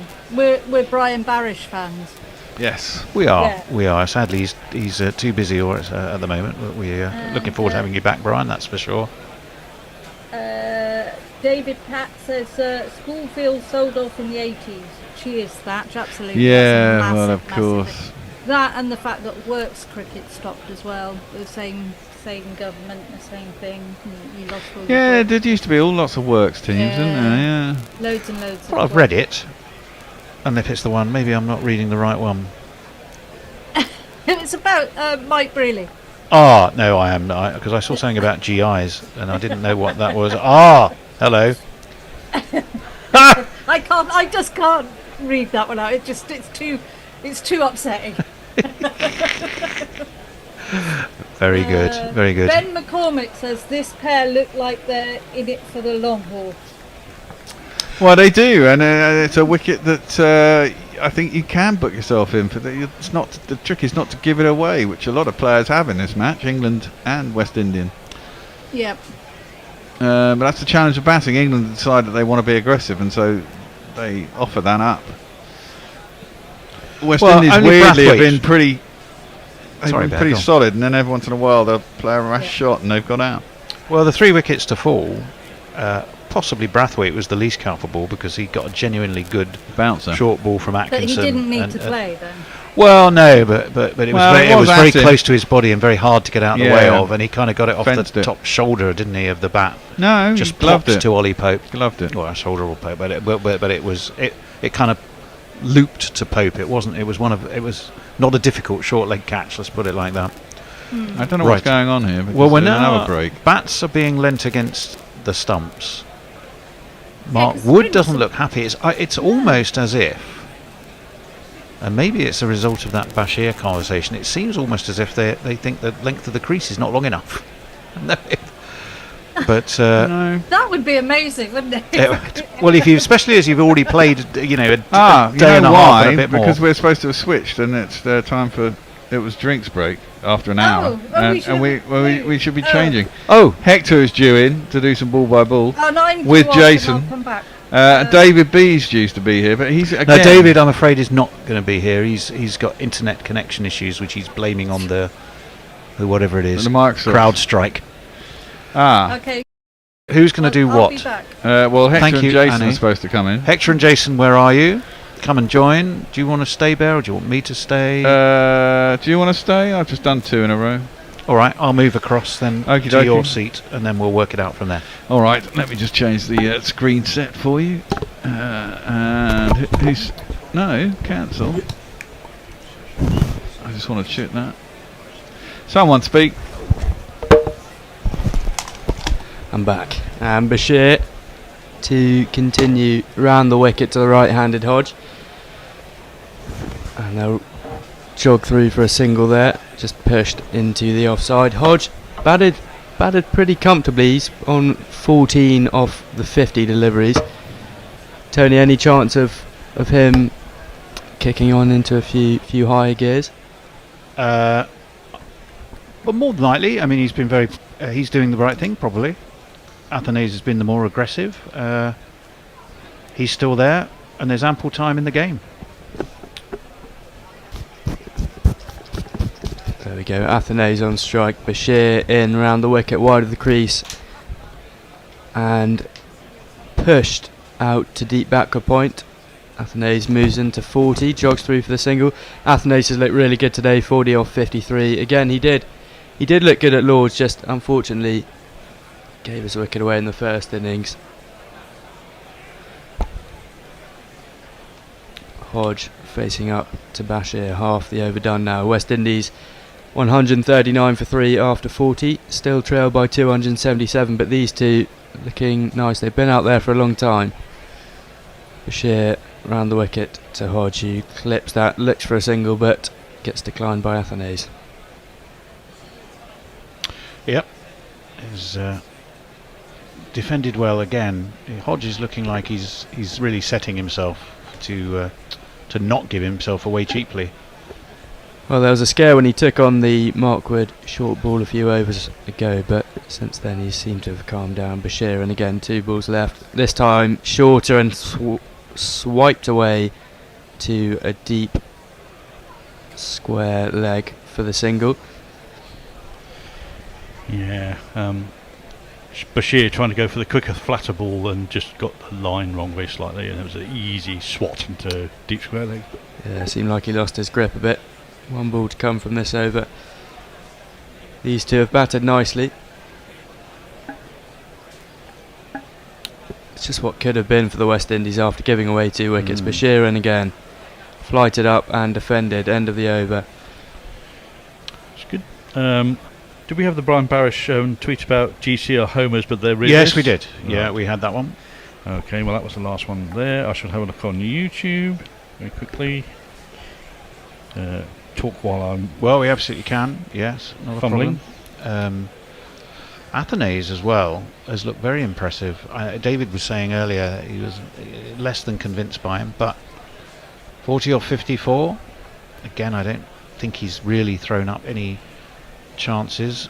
Was it Hodge who attempted to pull wood? It was, wasn't it? It was Hodge, and he did get a bit of a topic at the top of the splice, and Bashir couldn't get in quickly enough from long leg. Well, these two 56-run partnership in the 16 well. overs, going at 3.4, very much steady the ship. Again, as I just mentioned, it was a real shame to see those 2 wickets just gifted to England off the bowling of Bashir, but 140 for 3. Mark Wood bustling in to begin his over. Fuller and edged and dropped. Oh Lord. First slip. Dropped by Joe Root. Was not a difficult catch by any means, just slightly fell over to his left. 94 miles an hour. The Fuller delivery found the edge of Hodge, and Joe Root dropped it. Very, very disappointing from an England perspective. Genuine, legitimate edge, catchable height, and it just went down, and I'm afraid that's a real shame. The pimps in the crib, man. Drop it like it's hot. Drop it like it's hot. Drop it like it's hot. I'm just trying to remember as we get a super chat from Stephen Kelk saying it's a lovely sunny Friday afternoon. Thanks. With $2 in it. Thank you very much, Stephen. Thank you. Mark Wood in again. What can you do to Hodge on 16? This time defended by Hodge. Hodge just seemed to just get his feet stuck a bit. Just wafted the bat out to find the edge. Yeah. As did Joe Root, to be fair. I mean, that was diving away. I think he could possibly have moved his feet slightly better and made it a slightly easier. Is there an catch. Argument that Smith may have dived for it? It's hard to tell from this angle. No, it went straight to Joe Root. No, that's not within Smith's hand. No. He's not going for that ever. No, I'm absolutely with you. It was 100% first slips catch. Well, hopefully, like Ollie Pope, Hodge can capitalise on this bit of fortune. I'm just trying to ask this ball. Wood in again, shorter and ducked beneath it by Hodge. I'm just remembering, is this not one of the grounds where it's quite hard to sight the ball? Well, he's got a big pair of sunglasses on. I mean, that was one of the excuses offered up by Athanase for one of his drops. It was 92 miles an hour, that one by Wood. Didn't see the ball until it was too close to him to react appropriately. And I'm sure there's been people in the past who've made that excuse about temperature as well. Yeah, no, I believe that is true. They often say the same thing about the oval, but that's normally square of the wicket, isn't it, rather than behind the wicket. We have to feel for Wood. He certainly has been the pick of the bowlers today. And again, shorter and defended. Unlucky not to pick a few wickets up today. Well, once again, he is putting his back into that one so much that he ends up sprawling on the wicket. Just fell over. You know when he's really putting literally everything and a bit more into it when he does that. Frustrating, because he has bowled well. He's only gone for 20 or 5, so it's about 4 and over, isn't it? Yeah. He's looked menacing. He's been incredibly quick. He's made the West Indian batsman dance around. But when the chance came, it went down, and that is a huge frustration for a quick bowler. Wood in again, and punch to backward point for no run. Yeah, you're very quiet. Yeah, I'm losing a little bit in the headphones here. Yeah, I think we need some bear tech. Technical support. We might need a bit of help from technical support on microphone number 3. Microphone number 3. Yeah, I think we might need to swap for me going over there at the end of the over. We can try that. We can try that. This one's sounding fine in my ears. Yeah, and this one's sounding fine in mine. Technical support has not come thundering in, it must be said. Do you want me to do this ball for you, just while you work that out? Wood in, pulled by Hodge. Good shot. Might go all the way to mid-wicket. I don't think it's going to be cut off. It's Duckett who's at deep backward square. He's not going to get it, and it's 4 runs. 1, 2, 3, 4. Thank you, Jason. Do you want to quickly alert technical support, which may have its feet, their collective feet up in their technical? Do they all have a siesta round about this time of day? The legions of technical support operatives that we have in an alternative universe, and they may be not fully alert. Hector, you're back. I'm back. You've moved. Hopefully, can you hear me now? Yes, we can. And Wood moving out to a catching, believe, almost cow corner-ish here. Bashir might look to flight the ball up as he comes in for the first delivery of his over. Flighted up and skipped down the ground by Athanase, and that will just bounce before the boundary rope and trickle away for 4. Great foot movement. 1, 2, buckle my shoe. 3, 4, shut the door. Interesting how he gets a round of applause from Ben Stokes. I think the thought there was, yeah, we don't mind that.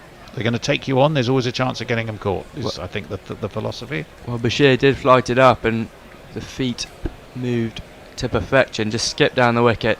Not timed to its best, but did enough to make it to the boundary.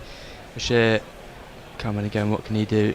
Again, a little bit flatter this time. Just clipped to deep square leg. Might look for 2. No, they'll just jog through for the single. Athanase moves to 45. How am I sounding now? No, I still sound pretty quiet. I can hear you at least though, Jason. Yeah. So there's always the old unplug it, plug it in, unplug it again option. Yeah. I'm wondering if it's the headphones in this one rather than the microphone. No, you sound a little bit broken and in and outy here. Right. If you happen to be listening, just let us know, please, how well you can hear Jason, or because we may be struggling. Over the wicket, shorter and slapped away from Hodge. This time it's timed to perfection. That'll beat the fielder at deep backward square and go for 4.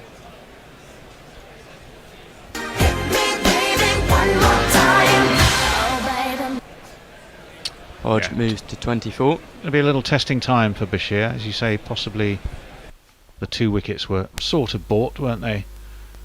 But they looked great for a while when it was 2 for 25. Well, these two just seeming to take the attack to Bashir now. Can't let him settle as he's in again. Flighted, and Hodge defends, and they'll scamper through for a single into the offside. How do I sound now? That's a bit better, but I'm still a bit poppy. Sounds pretty good to me. I can hear the pop in my ears from some of the sibilances. Partnership up to 70 now, as Bashir is in again round the wicket, flighted and clipped to mid-on, no run. These two have done very well just to steady the ship for the West Indies after a few unfortunate wickets fell. 4 and up. either side of lunch. I'm getting regular David Brook updates. He's now apparently back connected, so he may be able to do his next slot, which is, as he rightly says, 3:10. Yes. Yeah. Athenaeus defends, end of the over.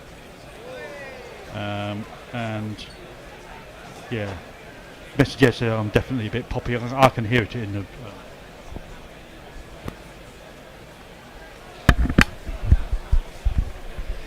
And Bear Technical Sort, that sounds so much better. There it is. Thanks, Bear. Oh, is that a replacement mic we've got from somewhere? Well, no. This is why we need your help on Patreon. We need your money. Oh, Do here it goes again. This one is consider playing up helping a bit us. now. I think this one's got. It's a dodgy connection at the bottom of the mics, I think. Lord. GorillaCricket.com.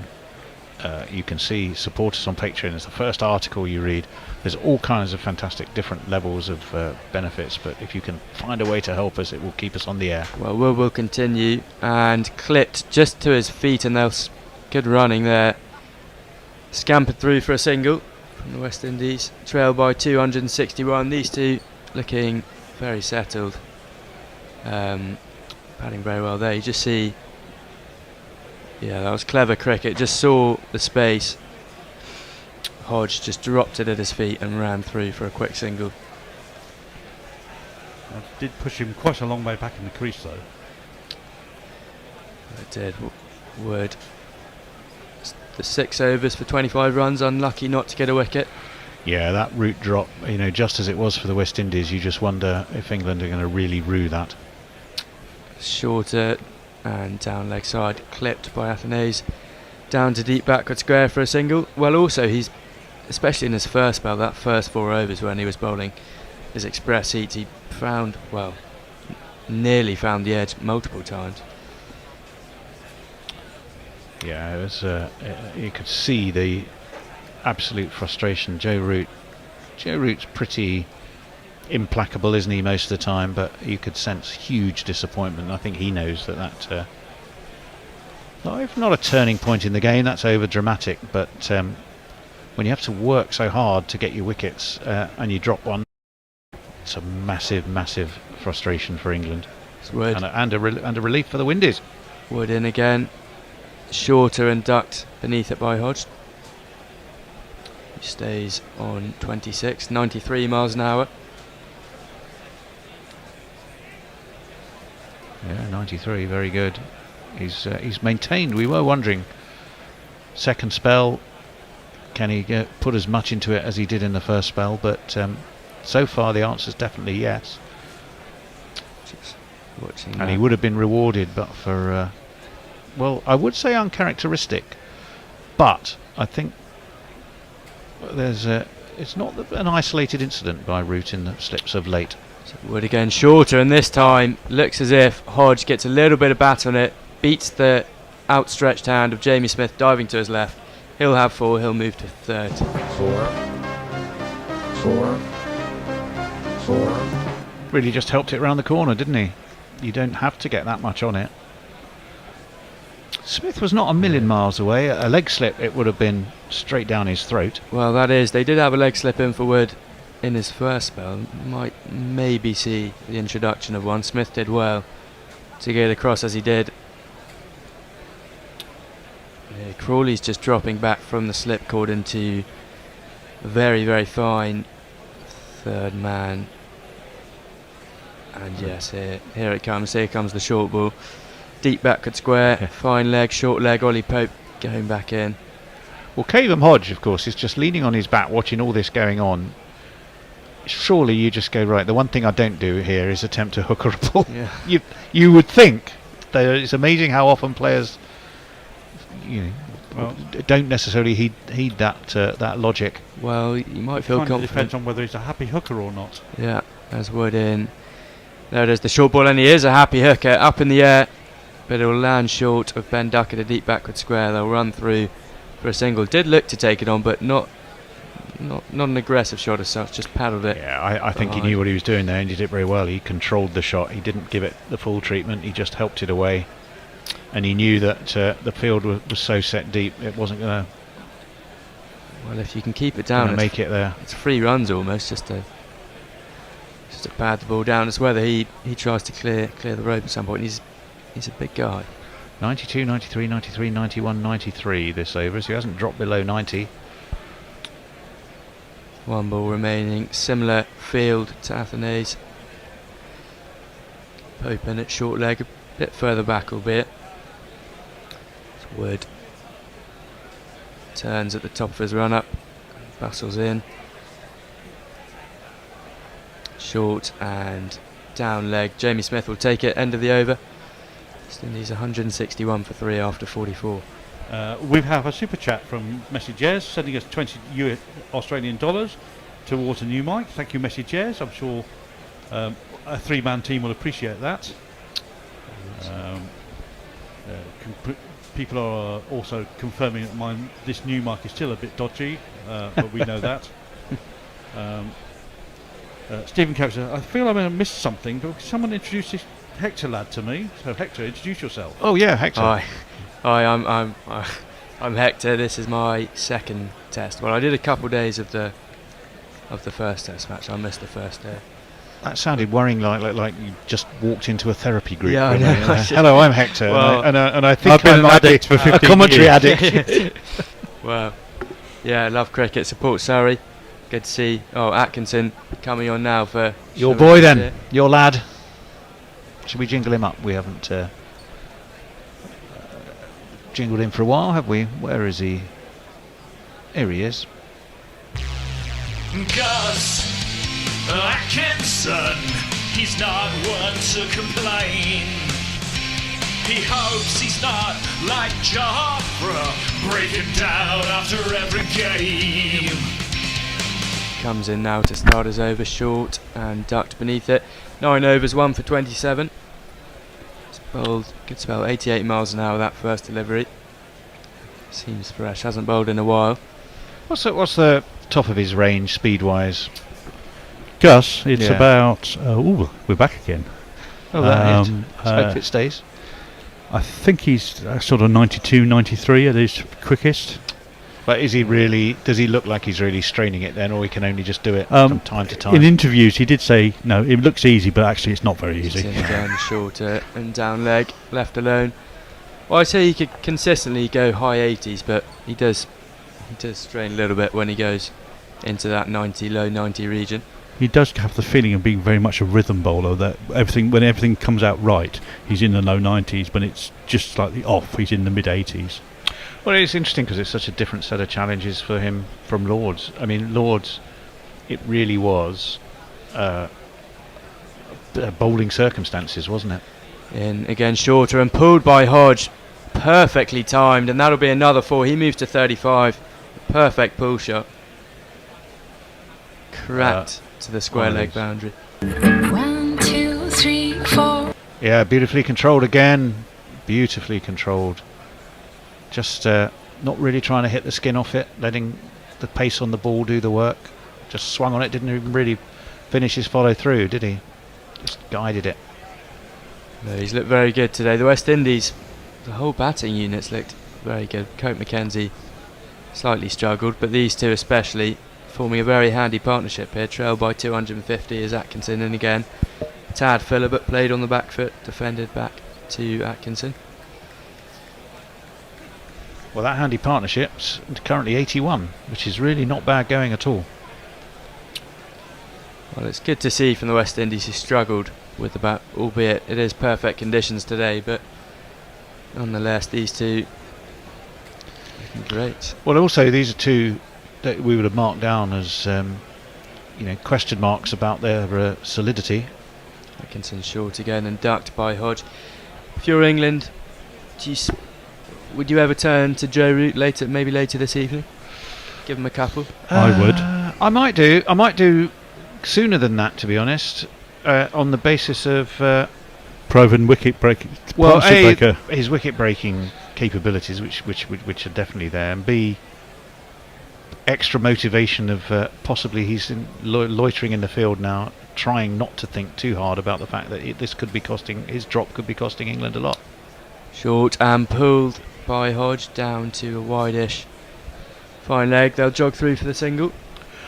But putting that to one side, from a West Indian perspective, these two have absolutely looked terrific, and it's a huge encouragement for them that when you get a track that's a track and overhead conditions which are far more conducive to batting, and they've seen a couple of their colleagues perish with shots that they shouldn't have played. These two have played very correctly, very smartly, and so far to great effect.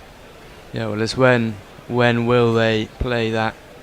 When will they play that reckless shot? Will that ever come? These two are still rather inexperienced batsmen, as their middle order is. They have experience to come, and Jason Holder and Josh De Silva at 6 and 7 as Atkinson in for the final delivery of his 10th over, just on his pads and clipped away for a single to deep backward square leg. Athenaeus moves to 47. And Michael Watson says, in deference to Joe Root and support of him, come on Joe, get the next one. Yorkshire grit, forged in Sheffield steel, etc. He is forged in Sheffield steel. You're absolutely right. Sweet Mango says, hi Hector, yes you are doing well, predicting in the near future you among the best. Amazing! Exclamation mark. It's a friend of yours. Thumbs up for or you. A new admirer. There you go. Yeah, thank you. Ben McCormack says, this pair is taking a game away from England. A bit early for that, but they're certainly doing an excellent job. Along with Davey Pat, who says, start to get a wee bit concerned round about now. Yeah, well, you can't have it every which way. The one thing we wanted this series to do is to throw up some proper competitive cricket, and the West Indies are now on a decent track providing it. Wood begins his over the wicket, ducked away by Athenaeus. I think we've still got another 100 runs between these two before we can be concerned. We saw in the last test match that the tail gives way quite easily, especially if Holder goes quickly. So these two seem to be, well, they are a very important partnership, but I wouldn't worry just yet. A single in attack can take wickets quickly. They just need one to fall. A few ifs in there, of course, but yes, I take your point. Yeah. And that was a classic short ball, wasn't it, to Athenaeus, and had him swinging out the way. Wood in again, shorter and down leg, almost wide-ish, but taken well by Smith. Now, I'd like to see the speed gun on that one. That was only 91. I wondered if he was just putting just a little bit of extra something into it, and he ended up just losing his radar. But in a way, if you're going to put so much effort into your bowling, then bowling it wide down leg is not best use of your energies, is it? Yeah. A couple of sage remarks from Stephen Kelk. He says, one more wicket and it starts to look different, which is a truism if ever there was one. Add one wicket to the score. Yeah. And he also says, time for some wobble balls from Jimmy. Oh. Ah, well, yes, indeed. Wood in. Fuller clipped away from Athenaeus. Might push for two here, just split the fine leg and deep square leg, but no, they'll take the single. He moves to 48, joint high score with the captain, Craig Brathwaite. Hodge on 36. Have we seen Stokes yet? No, we haven't. I'm thinking he must be imminent. He must be thinking in his own mind, surely it's time I came and to see what I can do. He does back his players. That's one thing you can always say about Ben Stokes as a captain. He, who was it? It was Bashir, in fact, in India, wasn't it? Got slapped, and Stokes just said, "Keep bowling, son. Keep bowling, lad." Kept him on for 10ish. He did, yeah, he did, and ended up getting a reward. Well, he's gone from not bowling Bashir at all to bring him on in the 10th over. So Wood is in again, this time round the wicket. Ooh. Shorter, and Hodge with an unconventional duck sort of lifted his front foot as he was dipping his head. And he did leave the periscope up as well. Yeah. Well, I'm not sure how tall Hodge is. He's not the tallest, is he? And I think he's probably quite grateful that he isn't after that delivery. Yeah, got away with one there. Would Stokes, would he come on now and bowl some short ball stuff, or would he just leave Wood and Atkinson to do that? I don't know. I think no need to overstrain. It must be on his mind. Wood's only going to bowl 4 overs in this spell, probably 5 at the most. Again short, and this time pulled by Hodge. Oh, and a great stop diving. Harry Brook diving to his left at fine leg, was going very quickly, but a firm take, and they'll end up only getting a single from that shot. Again, slightly erratic from Wood. Just lost his line down leg, rocked back, pulled away, but again, a fantastic stop by Brook. Yeah, another yard, and that's 4. I must say, the fielding position you just literally wouldn't want is Ollie Pope's, isn't it, right now? Yeah, that's your absolute cannon fodder. Well, Wood hasn't exactly got his line to correct this over. One delivery to come from it. Athenais facing on 48. Wood comes in round the wicket. Short and and he's hit him on the helmet. Tried to get out the way of it, but hit him square on the helmet. He's taken it off. That didn't get up very much, did it? 91 miles an hour. Plumb on the helmet. He looks okay, looks in good spirits. He's smiling. Well, yeah. Well, I wouldn't be smiling after that. Well, it's either that or cry, basically, isn't it? So you may as well smile. He doesn't even know who he is. Tell him he's Don Bradman and send him back out there. To paraphrase, was it Brian Clough, Jace? Worse to that effect. Tell him he's Pele and send him back out there. I can't remember who the player Possibly. was. Fortunately, the only quote I remember from Brian Clough is, I wouldn't say I'm the best manager in England, right, but I'm in the best one. Definitely in the top one.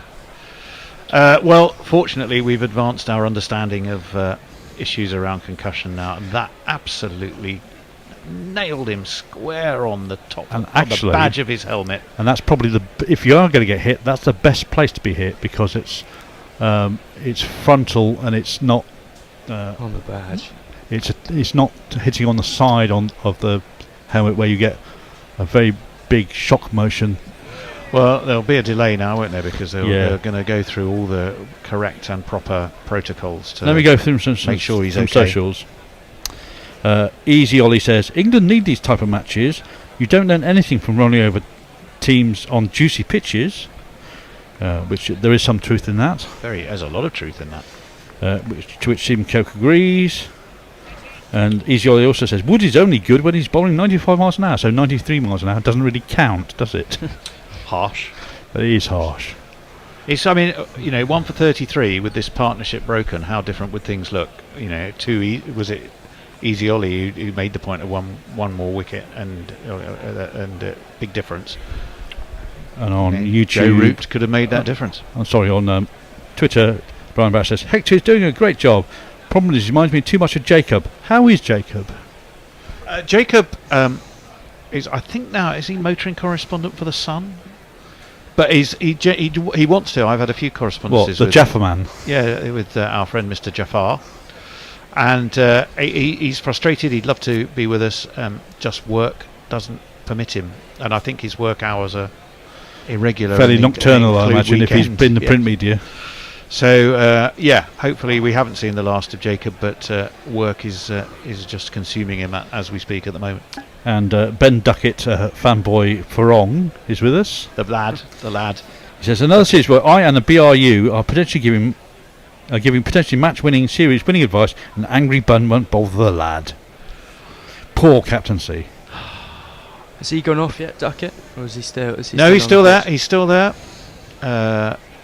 Which means his fiancée, they're not married, so she's not Mrs. D yet. Second child though, and she's still holding on. Yeah. I wonder how long the drive time is from the ground to the. He'll have worked that out, I'm sure. Well, he plays for Nottinghamshire now, so he's probably not that far away. Although he did start at Northants. He did start at Northants, that's right. Which is still not too far away. So I imagine there's a car primed and ready to whisk him away should he be needed to. You would hope that the ECB has thought that one through, possibly more than they have the sale of the 100, which last report I read is not going terribly well, which is disappointing. That must be David wanting to come in. In fact, we are due a change right now, chaps. So now would be a good time to do it. We should be having Annie in, if we can find Annie, and I really should let David on. Let's see, David, are you with us? You are. Annie, come back. Then he's there. God's sake, come back. And thank you, Jason. David, are you okay? How's your Yes. audio? We can hear you, see you. You've still got that hat, and you've still got that I won't say loud shirt, noticeable shirt, stylish, flamboyant. David does St. Michael, shirts. St. Michael, 1964. So we've got a St Michael and a St Annie. I feel heavily outgunned in the in that department. Yeah, you don't have St Tony's, for God's sake. Well, there's St Anthony. Thank you very much, but that's not me. I could never profess to be a saint. Oh Lord, hold on. Talk amongst yourselves, the two of you, while I sort some things out. I was just about to say, are you talking about the Telegraph article about the same? Yes, I was, Annie. Yes, I Yeah, was. the Tim Wigmore one. Yes. Yeah. It looks like there's quite a lot of problems, which isn't a surprise really, because it's far more complicated. I was saying to someone on Twitter today that it's a bit like Brexit. You can't have, it's so it's too complicated, and you can't placate everyone. Okay, two-person Zoom. Do keep going. I'm just trying to sort out our visuals. David, over to you when you're ready. There wasn't anything much more else I was going to say, but it's just it's a real shit show, really. 170 for 3, Atkinson bowls, and Hodge plays that out to the leg side, and there's no run.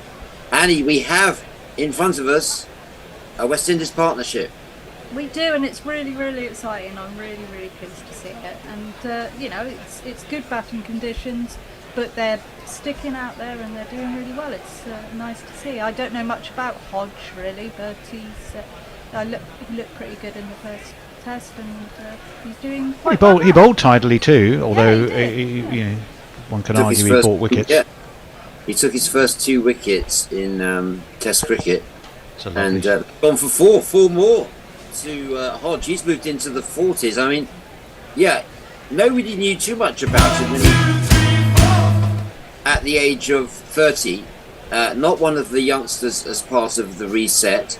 They called up Hodge because he's a fighter, and we've seen that in Australia, where he fought very hard with a couple of half centuries to 71, and he doesn't give his wicket up lightly. This guy, and a really lovely, positive character he is as well. He ducks under that one from Atkinson, which is quite right, signalled a wide. So both West Indies batsmen in their 40s, Hodge 41, and Athanase, the guy from Dominique, who promised so much and delivered relatively little, but prolific at under 19 level, and you can see from his shots he's a quality player. Hodge is the more pugnacious, the smaller and the right-hander of the two. He faces up now to Atkinson, who's steaming in, and that gets big on Hodge. And think about a simple, very wisely decided against it. That stung the hand. People are talking about the reaction, Hodge's reaction at the non-striker's end when Athanase got hit flush on 90 miles an hour by Wood in the last over. He actually went down with Athanase, almost in sympathy. He really felt that, Hodge. Interesting reaction from Hodge. They really care about each other, and obviously that was a very sort of spontaneous reaction. Here's Atkinson bowls. This is one of Hodge's favourite shots. He gets on top of it, goes down to long leg, and he moves up to 42. The lead 240, so putting it another way, 40 more runs to avoid the 41 to avoid the follow-on, and respectability in the series. That's what people are looking for, performance from West Indies in this match, and that's what they want to do, bounce back in very difficult conditions. Tony was saying earlier, Ali, this is about as different as, well, he didn't say these words, but I know he wanted to, different from Taunton and the Oval. Yes, definitely. I did see him play at the Oval. He was okay. That's down the leg side from Atkinson, who's bowling quite short of a length now. He thinks that he's softened up Athanase, the other end Wood, so they're looking to see a potential weakness in his armoury. He has got some decent back foot shots, but the question is, has he got the strength of mind, really, strength of character to get through this sort of period? My wife's on the phone, Annie. Could you just take over for a second? Your wife's on the phone. I thought he was going to say, can you answer it for me? Pulled. David, you might want to turn your mic off if you're talking to Mrs. Brooke. Depends on what she's saying to you, as that one is whipped away down to square leg. They come back for 2 very sharply. It's the end of the over. It's 178 for 3. And a better sense of timing from that shot than Mrs. Brooke has with her phone calls. That's so David. It is just absolutely David. 2:30. So, shall I do some social? I think I'm on social, Annie. oh, are you? Yes. Excellent. Wayne 'Cause Johnson. apparently I'm very quiet. You are very Am quiet. Am I still quiet? A little bit better, yes. How about now? Hold on. Oh, 50 as well was up there for Athanase with that, as he pulled it around the corner. So Mrs. Brooke not only called at completely the wrong time to catch me on the hop, I missed the fact that Alec Athanase got a 50, and a very, very fine 50 it has been too. Let us celebrate that for him right now. It's 50, and you know that can't be bad. Wood back into the attack, It's 50, round the wicket. and you know Oh, you very should full. be It's a glad. big shout, I think, outside of leg for Hodge. The way It he's would've been- hopping would suggest that. And Definitely there would was have been going down, but no yeah. run. We missed some tweets. I'll tell you some messages. Yanoi Smith, West Indies looking very good. Stephen Kelk said, motoring correspondent for the Sun. And after this ball, we have an interesting one from Wayne Johnson, which I would like to address. Oh, okay. Yeah, but I don't know if we have time. Well, I'll tell you what he says, and then I'll respond afterwards. Wayne had said, you guys are unfair to the truth. You talk one side, not good for sports. Well, Wayne, I'll tell you a few things about that. One, I think we've been extremely even-handed with the West Indies, and David, sadly, who's no longer on the air, will just hold that one short and pulled. It's up in the air. It's going to drop short of Harry Brook, who's stationed down at fine leg. It'll be 93 miles an hour. Frustration for Wood, but it's more runs on the board for the West Indies, who are going very, very nicely. These two. Yes, well, one, we're very good for the sport, because we are free across the internet to promote international cricket. 2, yes, we are predominantly English, and that's where we've come from, supporting England. 3, I believe we're extremely even-handed by and large, and are great lovers of the West Indies, their tradition, and have been, in fact, been hoping they do well, and that this series is as even as it can be. Well, I want them to win the series. So, I'm sure David does. in the nicest possible way, I beg to differ with your assumption. David, are you with us? That's gone for 4. Yeah, that was a wide ball from Wood, and Athanase sort of leant on it, and that went for 4. Now, with all that domestic issues there, which I hope you sorted them, David. yes, 1, 2, 3, 4. missed the moment when Athanase got to his 50. Can you? What did I miss? He pulled it down, I think, to backward square. Took 2 runs, literally, as Mrs. Brooke had just rung. So you have to have a chat with Mrs. Brooke about her sense of timing, David. Well, I asked her to call me urgently. I can't really complain. Wood, he bowls, and this is swung round by Athanase along the ground, and Stokes is back at deep mid wicket, fires it in for a single. So we do have a partnership. West Indies climbing up to 1853. It's an over 100 partnership. It's Yes. 100 partnership.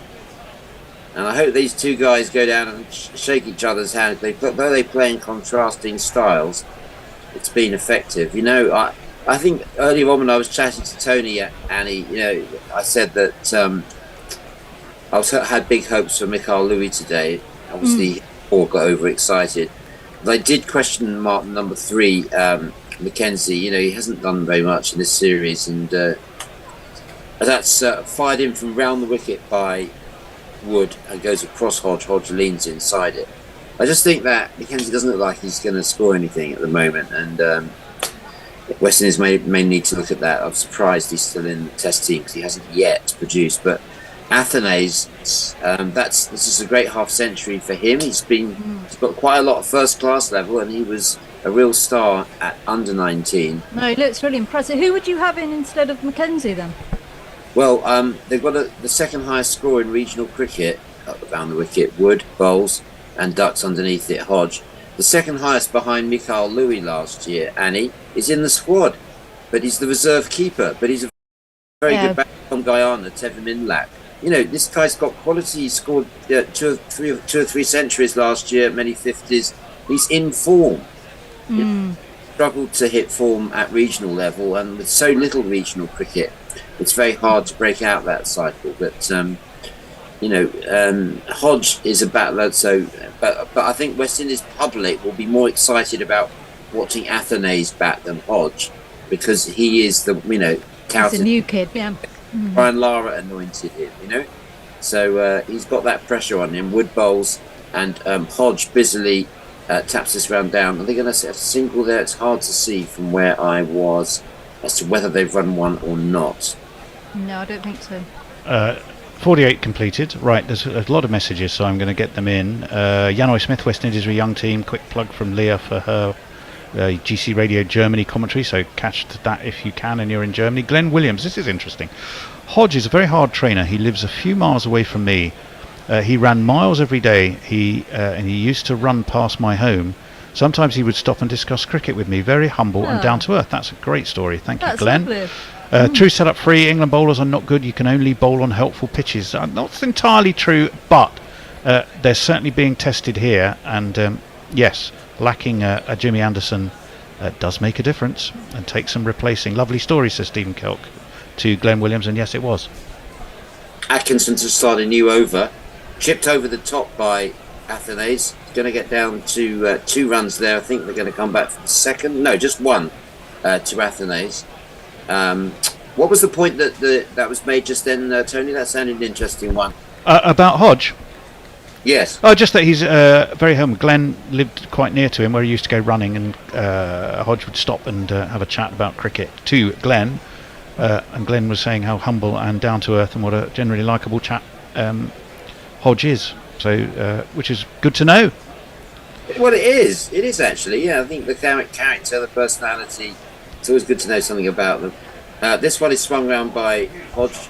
Is he going to find the gap again? Yes, he's found the gap. 4 more to Hodge. That's been a productive area for him today. He moved on to 1, 2, 3, 4. Sorry, David. Not at all. 2 Dominicans in together, Athenaeus and Hodge.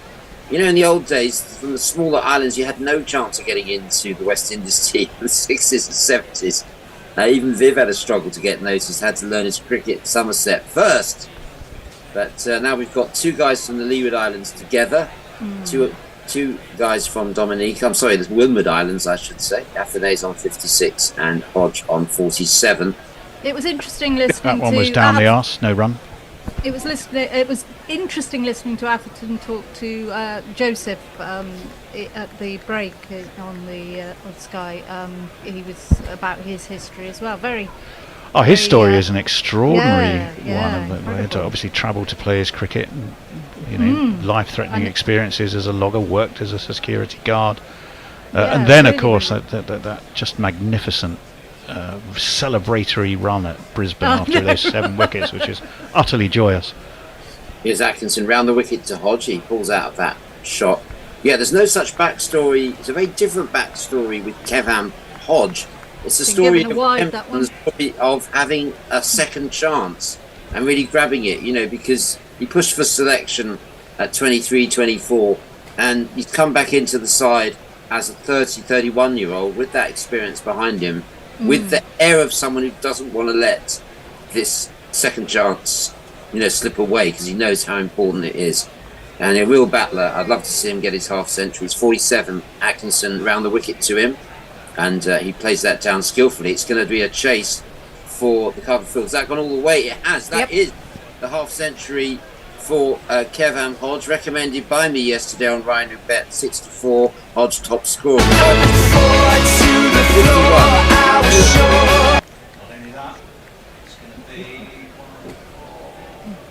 Did you make some money, David? Don't stop just cause you got to 50. Don't stop, treat it as a start. You can use this to get a better score. The first 50's done. The first 50's done. Ooh, love that. 50. That's straight to cover point. So he's on 51. The lead now is just down to 2-2-1. So a rather academic, one would say, to anyone needed to avoid the follow-on. West Indies will be looking to get close as possible to this England score. And quite determination there from Hodge when he got his half century. No wildly enthusiastic jumping up and down, but a punch of the air, and certainly appreciated by players and coaching staff on the West Indies balcony. All the West Indies fans want to say, and I imagine an awful lot of England fans who want to see a contest between these two teams, and that's down to long leg for a single. Yeah, it's just really, really good to have a partnership, like you were saying. I mean, they just didn't have one in the first test in the same way at all, magnificent so effort. Right, really. Some messages. Brian in Brisbane, few just realised it's Annie's knee that we can see. I was a bit concerned. Did you have your knee up on screen there, Annie? Sorry. Well, goodness me. Right. Philip Baines, I'm happy to have this channel and conversation with live commentary. Philip, we're delighted to have you with us. Wayne Johnson still says you guys are only good a backlash, not good cricket. This is the same England who fell in the West Indies. Well, yeah, we agree that we were terrible in the West Indies the last tour. You're absolutely right. And failed against us in 77. 100% right. Cornelius Davis, you guys are talking properly. No one-sided. You're doing great. Thank you, Cornelius. You're our kind of guy by the sounds of it. Stephen Kelp, well done, Mr. Hodge and Mr. Athanase, on your half centuries. Quite right. It's been a superb effort from them. Glenn Williams, our friend, says Hodge's mum lives in England. Hodge is also great in academics. Graduated from high school at about 15 years old. He went on later to the university in the West Indies at Cave Hill campus in Barbados. He knows a lot about Hodge, doesn't he? He does. Well, he's obviously it was a near neighbour, which is great insight. David, we have an interesting. I thought we were about to get a change of bowling. I think we are. Yep. Yeah. Do you want to tell us about it, David? Oh, I thought you were teeing yourself up there. Stokes bowls, and it's Ben Stokes into the attack, and his first ball is on the money, and Hodge covers up, plays that defensively. Interesting how he's kept him so long. Yes, his reputation as a partnership breaker. Can he time? What do you reckon? Yeah. Well, he's Stokes. He can do anything. But it's interesting how long he's waited. I don't really understand why he's waited that long. Interesting point. Southgate influence. Bowls outside the off stump, let go by Hodge. It's been noticeable that Hodge has not been fishing around his. Ben Stokes, did you see any of his county cricket for Durham, Annie, on your BBC travels? I didn't live, but obviously I watched quite a lot on the. He destroyed Somerset, absolutely destroyed Somerset when we went up to Durham. Unfortunately, I haven't seen him down at Somerset. So, but in fact, he's been bowling really, really well. That's gone down the leg side, and they go through for a single. Did it come off the pad or the bat? Well, I'll wait for the umpire. I thought that was just a bit of bat on that. A bit of bat. So, yeah, Ben Stokes. And what did you think of that? You know, his run of appearances for Durham, did it have a big impact on the team, Annie? I think it had a massive impact on the team. I mean, Durham are a very good-looking side this season, and I think they're really... Absolutely, they are. Who's really the South African that makes all the runs for them at the moment? Is he still there? He is, but I can't think of his Benkenstein? name because I'm really rubbish at names. I'm Stokes going to have a look now. To Athanase, who drives that pleasantly. It's to the right of Wood, but no run there. So Athanase plays that shot again, very straight back on both occasions, both the actual shot and the rehearsal. 197 for 3, and Athanase and Hodge to come. We've obviously got Holder and De Silva in the engine room there, and Colin Sinclair, who'd be a new face to watch with the bat, because the guy come back, got a 50 in his first test match, plays in a very positive way. Stokes bowls, and that's driven sweetly by Athanase. They're going to take one. They're going to be coming back for a second. Is it going to go all the way? That's going to be hauled in by Wood, and they've run 3. So 3 to Athanase. Pleasant drive from him.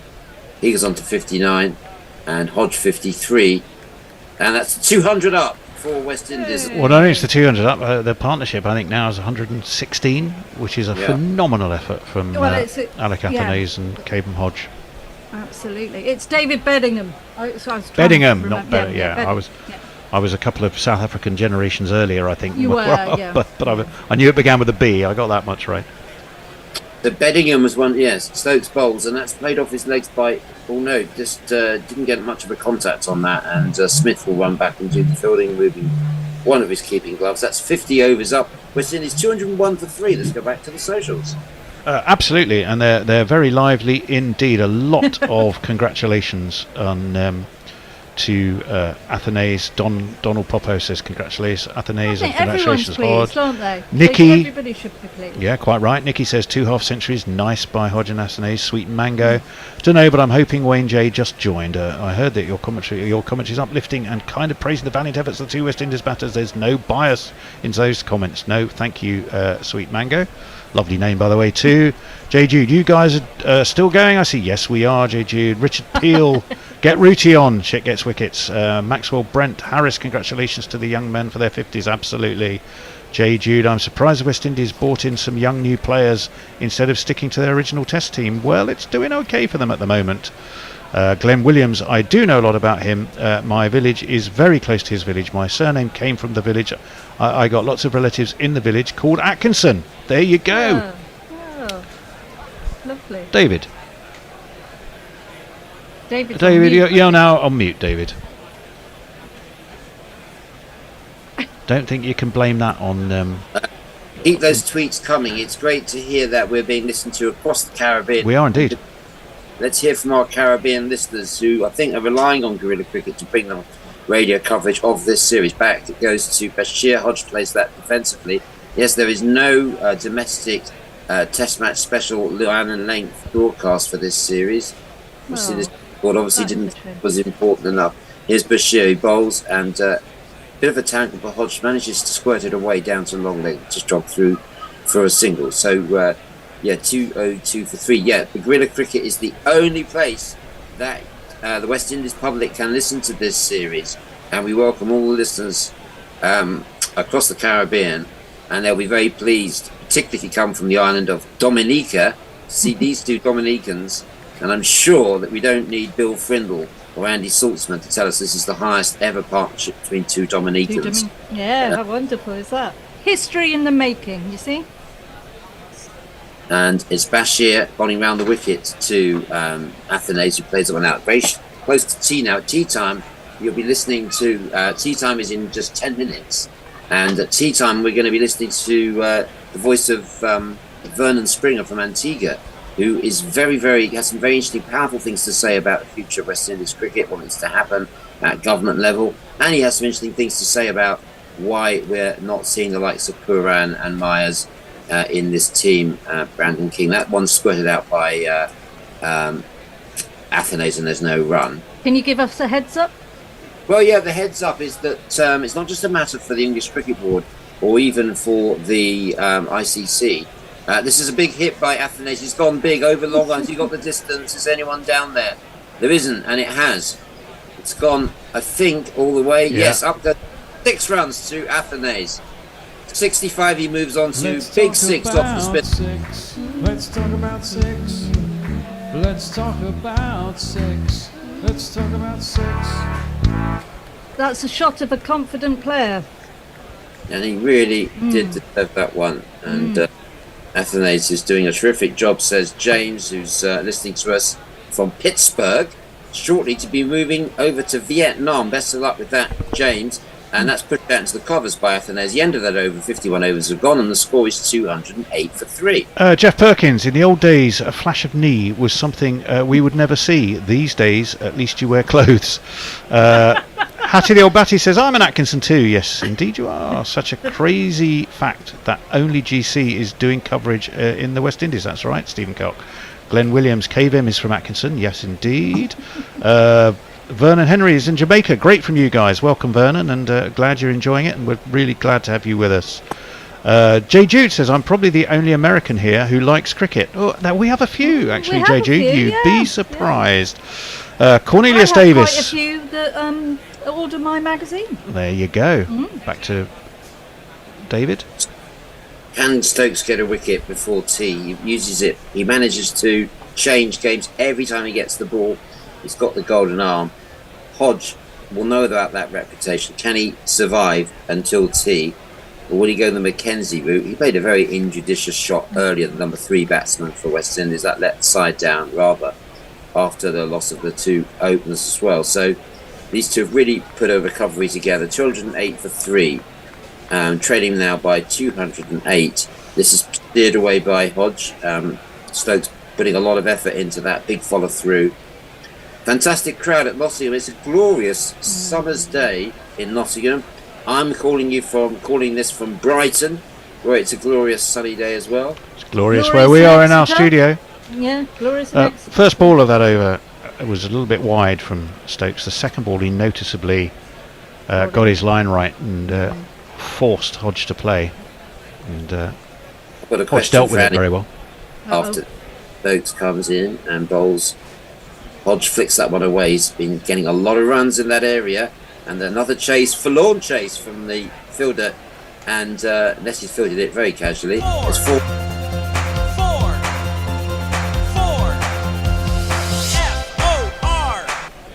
My question to you, Annie, on a lovely, glorious midsummer's day that England specialises in, how does it feel to find that every single county ground in the country has no cricket on it today? Don't get me started on this, David. I've written quite a lot about this, and I find it really upsetting that there's so many young lads that aren't playing red ball cricket at the moment. Stokes outside the off stump. Hodge lets that one go. Runs on 58. Yes, I've been reading you in County Cricket Matters. I love your column also in the cricket paper. Whole newspaper dedicated to cricket. Only appears during the cricket season. And you've got your column there. You're obviously doing your work for the BBC as well. And I guess you would now count as a major influencer. Do you think you can influence the fixtures? I've tried my best, David. I really have. Stokes bowls to Hodge. Hodge plays that along the ground. No risk there. I mean, it's completely crazy that in the height of the summer, when conditions are best for red ball cricket, we hardly have any Test cricket, let alone county cricket. It's ridiculous. So yes, I try my best, but it doesn't work because money is what matters, and what Sky Cricket want to. Stokes again. Oh. David's disappeared. That one nipped back and caught Hodge quite high up, I think. Yeah, I mean Stokes was pretty. I think it was too high. Ben Stokes thinks it was too high. David just fell off his chair, but we assume he also thought it was too high. They've let the clock tick down, Annie, and there is no run. I'm going to let you know something, Annie. Oh yeah. That's between you and me. Don't tell anyone else. Okay. But you have an admirer on Do YouTube. I? You absolutely do have an. Yeah, it was too high and was possibly going down leg as well. Hence the lack of interest. Let me see. I've lost them. Oh no. Where was it? Annie Chave says Varun Yadav. Annie Chave is awesome. We want to listen to her more, please. Oh, thank you. There you are. Well, it is tea time. Maybe that's why David disappeared in such a rush. I don't know. Maybe someone had put a bowl of cucumber sandwiches under his nose. Yeah, he's in the queue for the cucumber sandwiches and the cake, isn't he? He's But always it's like that. been a fantastic session for the West Indies. They So are good, 212 for 3. Athenaeus 65, Hodge 58. The partnership now 128, and they've been going magnificently. Bear, just let me read a couple of messages before we go. Abdul Gambir, tuned in from Trinidad and Tobago, Caribbean, coming loud and clear. Go Windies, go. Brian in Brisbane, wow, that's good to know, says J. Jude. Sweet Mango, I totally agree with Jeff. If it's okay calling you Jeff. Puran and Hetmeyer are about the 2 best batsmen in the West Indies team. J. Jude, who's in from the States, remember, says, Phew, I'm not the only one. No, you definitely not. You guys are awesome, says Simon Singh. You're doing a great job. Thank you, Simon. And we have an awful lot of you listening, and many from the West Indies, which we are utterly delighted to. And Annie, your admirer, says lots of love for Annie and team from India. Oh. So with that, with the West Indies motoring along sweetly on 212 for 3, we're going to listen to David. He's not live, although he disappeared so quickly you might think he'd gone off to try and find Vernon again, but he hasn't. We're going to queue him up there, and we'll see you straight after tea. David and Vernon Springer.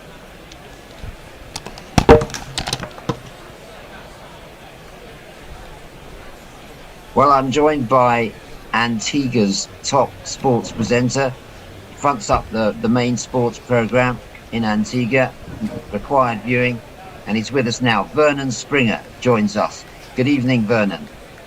Hey, good evening to you, David. How are you? Really good, thank you for seeing you, Vernon. You're the, I think, the best cricket correspondent in the Caribbean. You're based in Antigua. You must have a really interesting perspective on that last test match. What's your view of what happened in the first test, very briefly? Well, first of all, I would just like to give congratulations to Sir Jimmy Anderson for a remarkable, stellar career, finishing with 704 test wickets, and also to Mikael Louis, the first Kittian cricketer from the island of the Twin Island state of St. Kitts and Nevis to play for the West Indies, even though we would have had Joey Benjamin, who was born in St. Kitts, who played for England. So I want to just give Mikael Louis really commendation on his achievement and his elevation, and joining a whole list of other players from the Caribbean who would have come to the St. Kitts and Nevis 13 and under tournament. So it was pretty interesting to see Mikael Louis opening with Craig Brathwaite. Craig Brathwaite, one of the graduates from that St. Kitts Nevis 13 and under tournament. So that was a fitting moment for him. It's taken St. Kitts 96 years to produce their first test player. Amazing. And hopefully his brother, Jeremiah Louis, will join in the procession. In terms of the question that you asked very quickly, David. I'll just say, Vernon, just to interject for a second, because I think our listeners will be, our viewers, will remember, and I say this with some satisfaction, that I recommended watching out for Mikael Louis in my podcast last week. I said it especially to punters who are looking to bet on the highest scoring batsman. I said it's the highest scorer in regional first class cricket last season. This man. And if we were applying that in England, it would be the Jamie Smith, who just missed out by 2 runs to be England's top batsman. But enough, that's history. Vern, in terms of looking ahead to the coming match, how do you see the West Indies coming back and coming back into the series here? Because they often do nick a test match, but can you see this West Indies team doing that, Vern? Well, they're quite capable on any given day. It's just a matter of confidence for the batsmen to really knuckle down and get some runs. Mikael Louis, on his test debut, he did bat for over a good period of time, so I think that would have been encouraging signs. I think the West Indies is also worried about their test captain's form, and normally he's the guy who really is the driving force behind the West Indies test team. He's really not had a good series from Australia leading up to England now, so let's hope that he can be able to get some runs behind him. Jason Holder coming back into the team as well. His batting is really going to be centered around, and I think once the batsman gets some confidence, the bowling is not an issue. I think it's the batsman really adapting very quickly to English conditions. Who do you think's most likely to make that adaptation? You know, who's your pick of the West Indies bats in the first innings of this next test? Highest scoring batsman, who would you go for? Well, I'll say to you very quickly, I would make some changes. I'd like to see a Tevin Imlach coming in for Kurt McKenzie. I really think Imlach had a really good, fantastic 4-day regional season, and he should be given an opportunity to. From which island is Imlach, the reserve keeper? He's from Guyana. He's on this tour as a reserve wicketkeeper. So he's Guyana's first choice wicketkeeper. Yes. Well, that's a great tradition. One thinks of Ridley Jacobs. No, Ridley Jacobs is from the Leewards. Imlach coming from Guyana, you would have seen maybe the likes of people like Milton Padano. That would be like a long time ago. But I'm talking in the context of the team right now. I think Kurt McKenzie is pretty lucky to be still in this West Indies team, and there really has to be some drastic changes going forward. I'm also very much concerned about the bowling form of Shamar Joseph, having not played any red ball cricket since Australia. And I also have to take a little swipe at West Indies, David. They really didn't pay attention to the test team. Everybody was so concentrating on the West Indies white ball squad that somebody forgot the test team. And I want to give credit to Jimmy Adams, who creditedly would have been able to organize the first leg of the tour, which was because he was around the Kent setup. Right. But had the team maybe got to England a lot more earlier, I thought they would have been able to be more competitive in England. So let's hope and see that. Indeed. Just on Jimmy's quicker. behalf, they did have a couple of weeks at Tunbridge School where they had a camp, also in Kent, and also arranged by Jimmy Adams. So they did have more preparation than people are giving them credit for, but it's the step up from the team that the ECB put out, the under-19s team in the warm-up match. Now suddenly you're facing Jimmy Anderson and, for a bit of light relief, Gus Atkinson. And he blasted through, didn't he? 12 wickets. So do you see Gus Atkinson coming hard again at West Indies? Are you going to have any answer to him? He got, 12 wickets in his first debut. Do you see him coming again as the main bowler that the West Indies will be worried about? They have to play what's in front of them. And I thought in the first test match, the West Indies were still feeling that they were in the Caribbean playing shots. In England, you're going to have to grab. You have to systematically come up with Jeff Boycott's innings. And we saw Louis at some point in time trying to be able to adapt that. At the same time, you also have to rotate the strike. And I don't think the West Indian batsmen rotated the strike enough. They were batting for longer periods. Atkinson got in and then just got out. In England, David, you got to look to play the ball up the V for longer periods of time. Atkinson is still looking to play the ball square. A lot of the West Indian batsmen looking to play the ball square. You can't play the ball square in England. You got to look to play the ball up in front of you, and you've got to rotate the strike, and you have to grab. Athanase has been a disappointment. He looks like he could get out at any moment. Another weak point. Look, that leads me on, Vernon, to a talking point over here. And we don't necessarily know all the facts of what's happening in the Caribbean, and you do. But people here, particularly in the Sunday Times, Simon Wilde wrote a piece saying, why don't West Indies pick their strongest team? We've had enough of this. And he was referring to the likes of Nicholas Purran, Shea Hope, Carl Mayers, Brandon King, these Shimron Hetmeyer, Shafane Rutherford, the list goes on, of guys who have proven at international level at white ball. And because they're not playing a damn first-class match, they're not picking them. Look, on that basis, Joss Butler would never have got into the England team. He didn't play any first-class cricket. Why are West Indies clinging to an outdated selection policy, qualification policy? Well, I'll say to you, David, that most of the names that you would have called, for some strange reason, when you look around in terms of world cricket and the future of Test cricket, it's a chicken and egg situation where most players at their point in time of their age in their career, they're thinking about finances. And when you look around, West Indies maybe might only play, David, 6 test matches per year. And Nicholas Purran, he can play in about 6 to 8 T20 leagues or T10 leagues around the world, and he's going to be able to make money. So a lot of players, as much as they want to feel that they want to play test cricket, whenever the format or the situation pops up, they're going to choose the white ball format over test cricket. A lot of folks, for some particular reason, feel that test cricket is long and boring. And the amount of test matches that you maybe play per year, why not just go off in the sunset and play white ball cricket, where you'll be able to make your money? It's unfortunate, David, that we've got a lot of players like Hope and Kyle Mayers and company who we think are capable enough of getting into the test team. But from a Caribbean journalist perspective, those guys are not interested in playing test cricket. They're interested in playing white ball cricket. They're interested in jotting around the world and making money.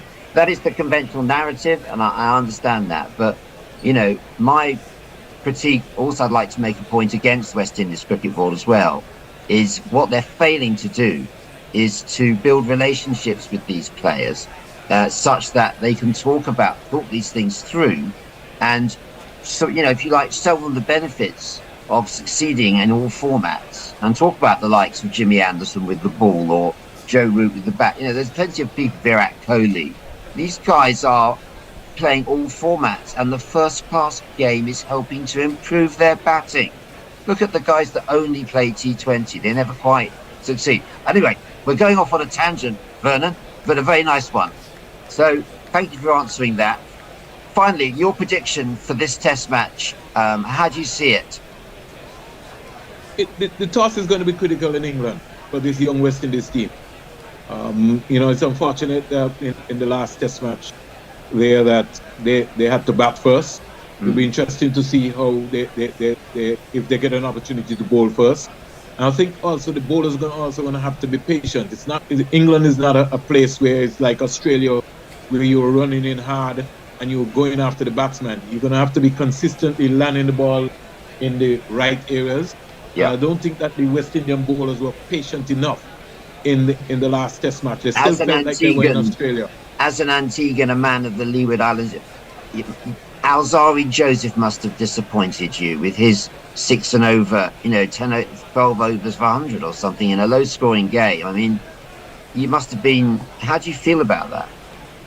Well, it's life. Cricket is life, and I'm really not disappointed about Azari's performance. I know he's bowling at quick pace, and when you're bowling at quick pace, you're going to be expensive. Right. So that's something that we have to take into consideration. So, the next Test, it's Nottingham, starts on Thursday. It's going to be the West Indies are 1-0 down. You're saying bring Imlach in, the reserve keeper actually on this tour, the Guyana keeper, bring him in place of who you taking out? Kirk Mackenzie. Kirk Mackenzie. Yes, he doesn't look the part. And you're bringing in Jeremiah Louis, the fellow Petition, brother of Mikhail, to replace Shamar Joseph, or would you bring Kevin Sinclair in, the somersault off spinner? Well, I think that I don't think that the West Indies coaching staff, Andrew Coley and Jimmy Anderson and company, will play 2 spinners in England. I think more or less Moti will be the number 1 spinner. And if anything, if Shamar Joseph is not ready, even though I'm hearing that he bowled something today, I could see Jeremiah Louis really getting an opportunity. He swings the ball both ways, David, and if you get an opportunity to see him, I think he'll be a handful in England. I agree with that. I saw him in the warm-up match at Beckenham, organised by Jimmy Adams, against a select 11, under 19 11. He looked really sharp, moving it very accurate. Nice guy as well. I bumped into him at Lord's and said he should be in this team. And he smiled knowingly. I think he's got a lot of confidence. Brother of Mikhail, who had a great Test match, to be said, with top scoring in the first innings, looking the part, big, tall, opening batsman. This is his brother. Who could play in the starting lineup and would be good value to look at him in terms of top wicket taker and performance and all that. So, it's going to be fascinating. I think Mikhail Louis is going to go in again as top scoring West Indies batsman. I really do. For England, who do you fear? Who are the bowlers least like to bowl to? Joe Root, Harry Brook, Zach Crawley? Who's really impressed you, Vernon? Well, I like the look of Jamie Smith. Yes. And age 23 years old, he's really one for the future. He's really played 59 first-class games, and that's what I was really much concerned about. 10 centuries and 14 half centuries. So he's got some appetite. So when you compare him with a Mikhail Louis, who is 23 years old, and to see Louis in his first season scoring 680-odd runs, I guess it's chalk to cheese. Again, it comes down to the formation and how much cricket these guys are playing. Now, let's compare somebody to like a Jamie Smith, who has played 59 first-class games, to Mikhail Louis playing 7 first-class games in just his first season. You realize where the gap is. And the gap's growing as long as that disparity is there. Vernon, you've been quite outspoken in the Caribbean about how unfair it is, the low-level playing field for the West Indies and the smaller nations. You've advocated going to the ICC with the case, going to the individual boards. Why isn't England doing more to support West Indies? When I was at Channel 4, I stuck a few thousand pounds actually into a camp for Jamaican cricketers. Chris Gale and Marlon Samuels were in that camp, and we flew over the great Bobby Simpson, the Australian coach. He wrote individual reports on each player. And I was called in front of the Channel 4 television board, and they said, "What's all this? £5,000 check, the Jamaican Cricket Association youth camp. You're here to promote English cricket, not West Indies cricket." I said, "Well, we need someone to play against." I mean, you can't just have. We need meaningful opposition, and we're denying resources I agree with you. The disparity in the number of first-class matches, the disparity in resources. We need to see more West Indians in the interim playing county cricket. I'd love to see the ECB open up an initiative for young West Indian players. Or But David, it is more than the England and Wales Cricket Board. It also has to do with the Home Office, because originally, 30 years ago, you had a number of players from the Caribbean who came across to England to play cricket. The Home Office has since changed the rules. You have to play 5 first-class games to be able to get into a proper county team. So how many of those guys are going to be able to get an opportunity to be able to play 5 proper first-class games and then get a stint to be able to play in England? So the Home Office has to relax some of the rules where you allow some of the West Indian cricketers to be able to grow their game. If not, I'm very much concerned, David, as to the future of Test cricket. Because as it looks right now, Test cricket is only just being featured between England, India, and Australia. The other countries like Afghanistan and Zimbabwe, they're going to be suffering. They're going to be behind. West Indies will be Pakistan, South Africa, South Africa, New Zealand. They're all struggling alongside Afghanistan, Ireland. They're all struggling. Everyone outside the big 3. South Africa is struggling. Everyone is outside of the big 3. They attempted to hijack the game 10 years ago, and they were rumbled. But they're still clinging on to it. I think India needs to do a lot more to support other countries. Anyway, back to this Test match, Vernon. We must not going off at a tangent. Who you see? You talk about Jamie Smith as the batsman. Who's the wicket taker for England in this Test match? Do you think? Well, the obvious thing would be that with England bringing in Mark Wood into their team, they're looking to be able to starting to exploit the situation and figure out. They want to send a message to Australia for the Ashes 2024, 2025. And if they can be ruthless against a West Indies team with the strength of their bowling in England, they maybe just want to send some shivers down in Australia. But I think that the West Indies team, if they can just get their act together, if Alzari Joseph on any given day can be able to pick up 4 or 5 wickets, it's an England team, David, that if they don't play well, they could very well find themselves getting bowled out cheaply. Because if they continue with this style of playing baseball cricket, you could get nicked off for about 100 and add, and maybe just lose the Test match. So we'll wait and see. We wait and see. Thursday, second Test from Trent Bridge, second of 3, and I'm with Vernon Springer from Antigua. Now, Vernon, before we go, I want you to talk about the exciting news that I know you're involved with this, the new Antigua franchise in the Caribbean Premier League, replacing the Jamaica Talawas. Tell us about the squad that you've assembled.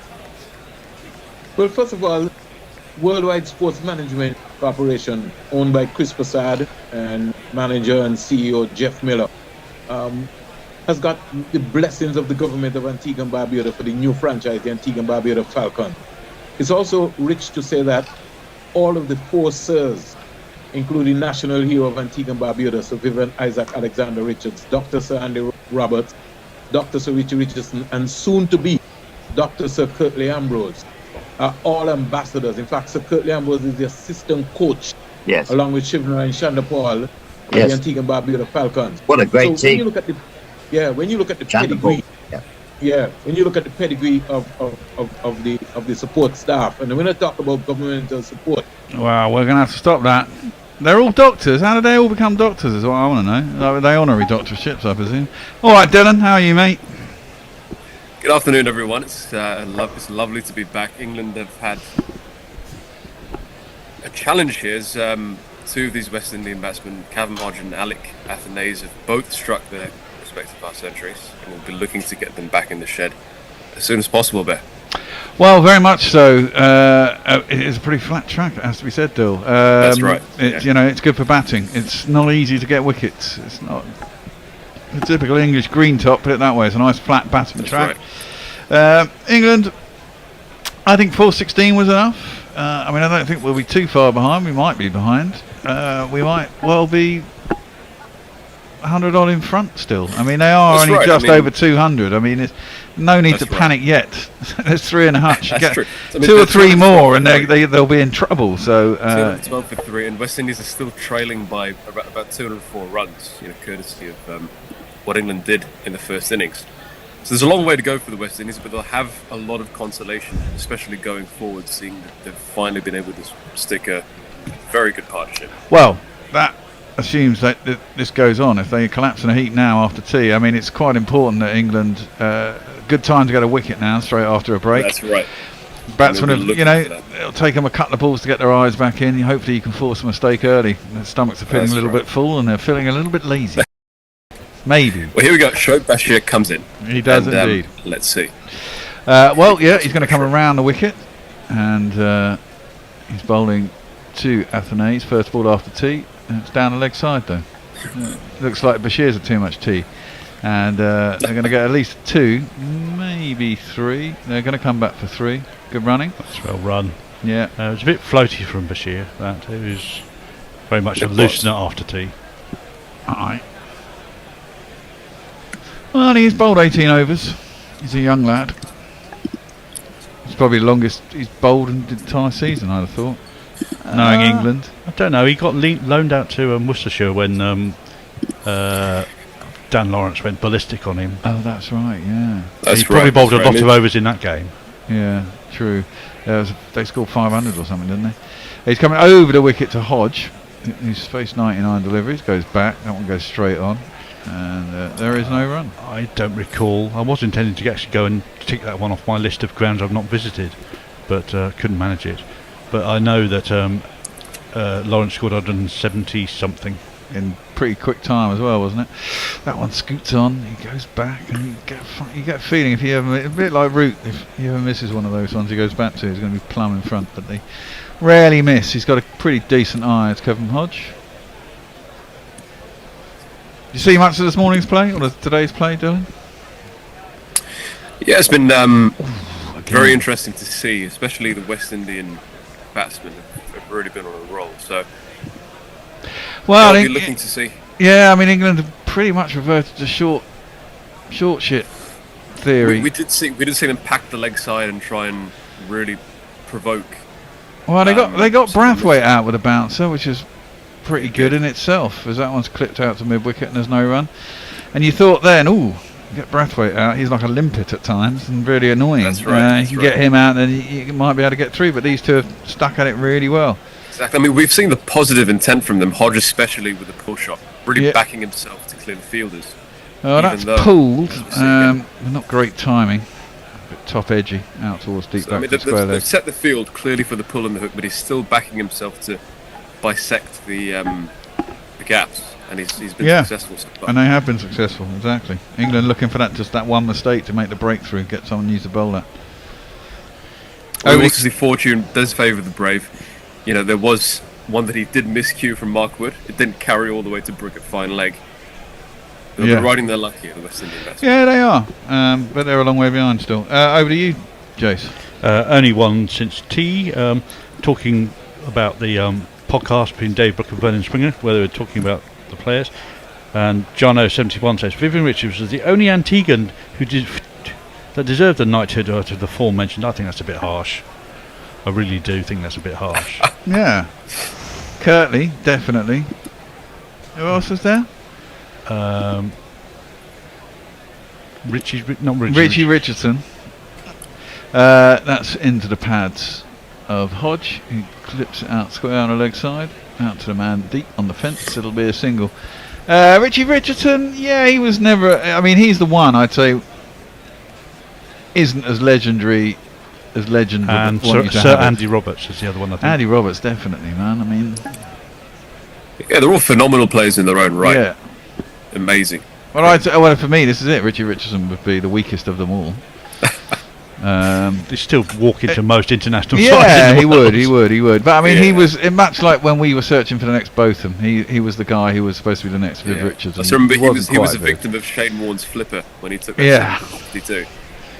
Oh yeah, that's a brush you can tar a lot of players with. Yeah, true. Stokes is in, and that's nicely driven square by Athanase. Presumably there is a man out there. It's been lovely to see Athanase on the cover drive. It looks very comfortable. Yeah. There, and it's nice to see. I mean, that's it. I mean, this pitch, there's very little in it for the bowlers. I'd say virtually nothing. And So hence, weather like this, flat pitch, it's time to make hay, and they have to. I mean, they put England in. Just looking at the shot efficiency here for Athanase, he's gotten 16 runs from that, 4 boundaries, and the cover drive is working well for him. Yeah. Stokes in and defended by Hodge out into the covers, and there is no run. Should have caught Hodge though, shouldn't we? Rooty dropped him. Yes, that's right. That's a bad drop. We've seen a number in this test, haven't we? Yeah, From, the West Indies dropped 3 yesterday. Pope 4. Twice. For the 4? Yeah. 2 at slip, Athanase and Holder, 1 at gully, Athanase, and 1 at point late on in the day. Oh God, yeah, there was that one late on the day. That was a really simple one as well. Should definitely have been taken. That one's left alone through to the keeper, and there's no run. It would have been a nice little breakthrough for England today, because he was standing a far way back, and it did end up being a lovely catching height for Joe Root, so he'll be livid with himself that he didn't hold on to that. Yeah, I wonder how Jimmy feels is sitting on the edge now, doing what he sees Baz do on the TV all the time. Well, especially been working quite hard in the interval to G up the bowler to try to get them to get some inspiration. Yeah, it might dawn on him quite quickly that maybe he doesn't want to. But I don't know. It's strange, isn't it? You want to do it because it feels an attachment. It's just dropped into the offside and there's no run. But suddenly, when the reality dawns on you, actually you don't want to be there doing that because you miss playing out in the middle, or it just feels a bit weird. Because just 2 weeks ago you wouldn't want someone telling you what to do at half time. It's He's one got of those. his hand on his mouth. I mean, what are your thoughts, Bear, on the whole retirement situation with Keys and Stokes having that conversation with him? What are your thoughts? I think he was pushed rather than... Yeah, I think he was pushed. I think they were a little bit unfair. I think they should have... I mean, it depends. I mean, well, having said that, that's defended into the offside and there's no one... I mean, I'm sure he had his fight back on his conversation, and they all respect each other greatly, so... That's right. I imagine... it was amicably worked out, but I am surprised that they didn't give him this series, possibly to get Shane Warne's record. That's right. Whether I mean, and you could see in the press conference as well, there was a real air of reluctancy from Jimmy Anderson. He did not want to be over. And my take on it is that, simply based on his performance for Lancashire against Notts, taking 7 wickets, on merit, he still is one of the best bowlers in the country. That's true. Should be playing in the team. But he's so down on pace now. You watch him in that game, and it's noticeable the difference between Gus Atkinson and Wokes has been down on pace dramatically. I mean, exactly. So my take on it is simply that if they wanted to give the New England players more game experience, which is very important before the upcoming Ashes. Driven, sorry. Hold on. Out to the covers. It's just a single. Carry on. Yeah. So they should perhaps take out Wokes and let Anderson be there, and the new bowlers can learn from him, with him being the greatest fast bowler of all time, and arguably so.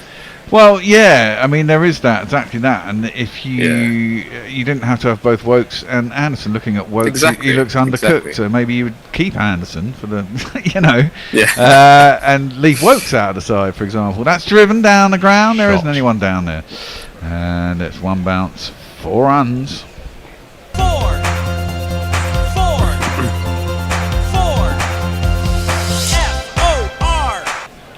That was absolutely skimming. It was a low... It's an Exocet It missile. was indeed.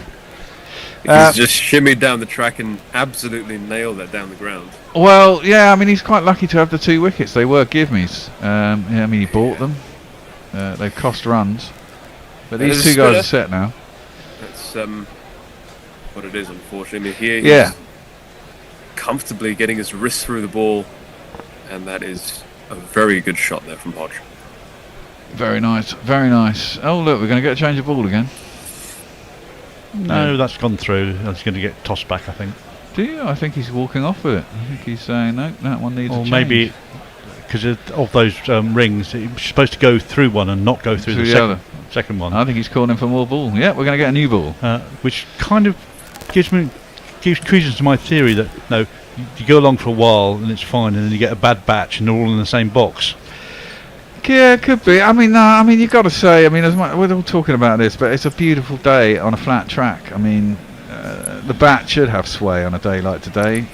Test wickets aren't always easy, and this is certainly one of those days that are not. I mean, you look at these 2 wickets that England got off Bashir. I mean, they were pretty poor shots. Yeah, really. he's glassed that shot really to Yeah, I post. mean, the ball did fuck all. It just, I mean, it might have beaten him a bit in the flight, which he would say he did, and he missed time their shot. And I think with Hodge and Athanase now they're fully set, so they'll back themselves even more to go after Shoaib Bashir with more conviction and, probably less likely to miscue it. When you agree there? Yeah, true. I mean, you could always try route. He bowls flat darts. It's a different attack. And he does give the ball a rip. Yeah. I like that ball on the left that they're looking to change it for. It looks a lot better than the one. Yeah, you want a dark, small, heavy ball, don't you?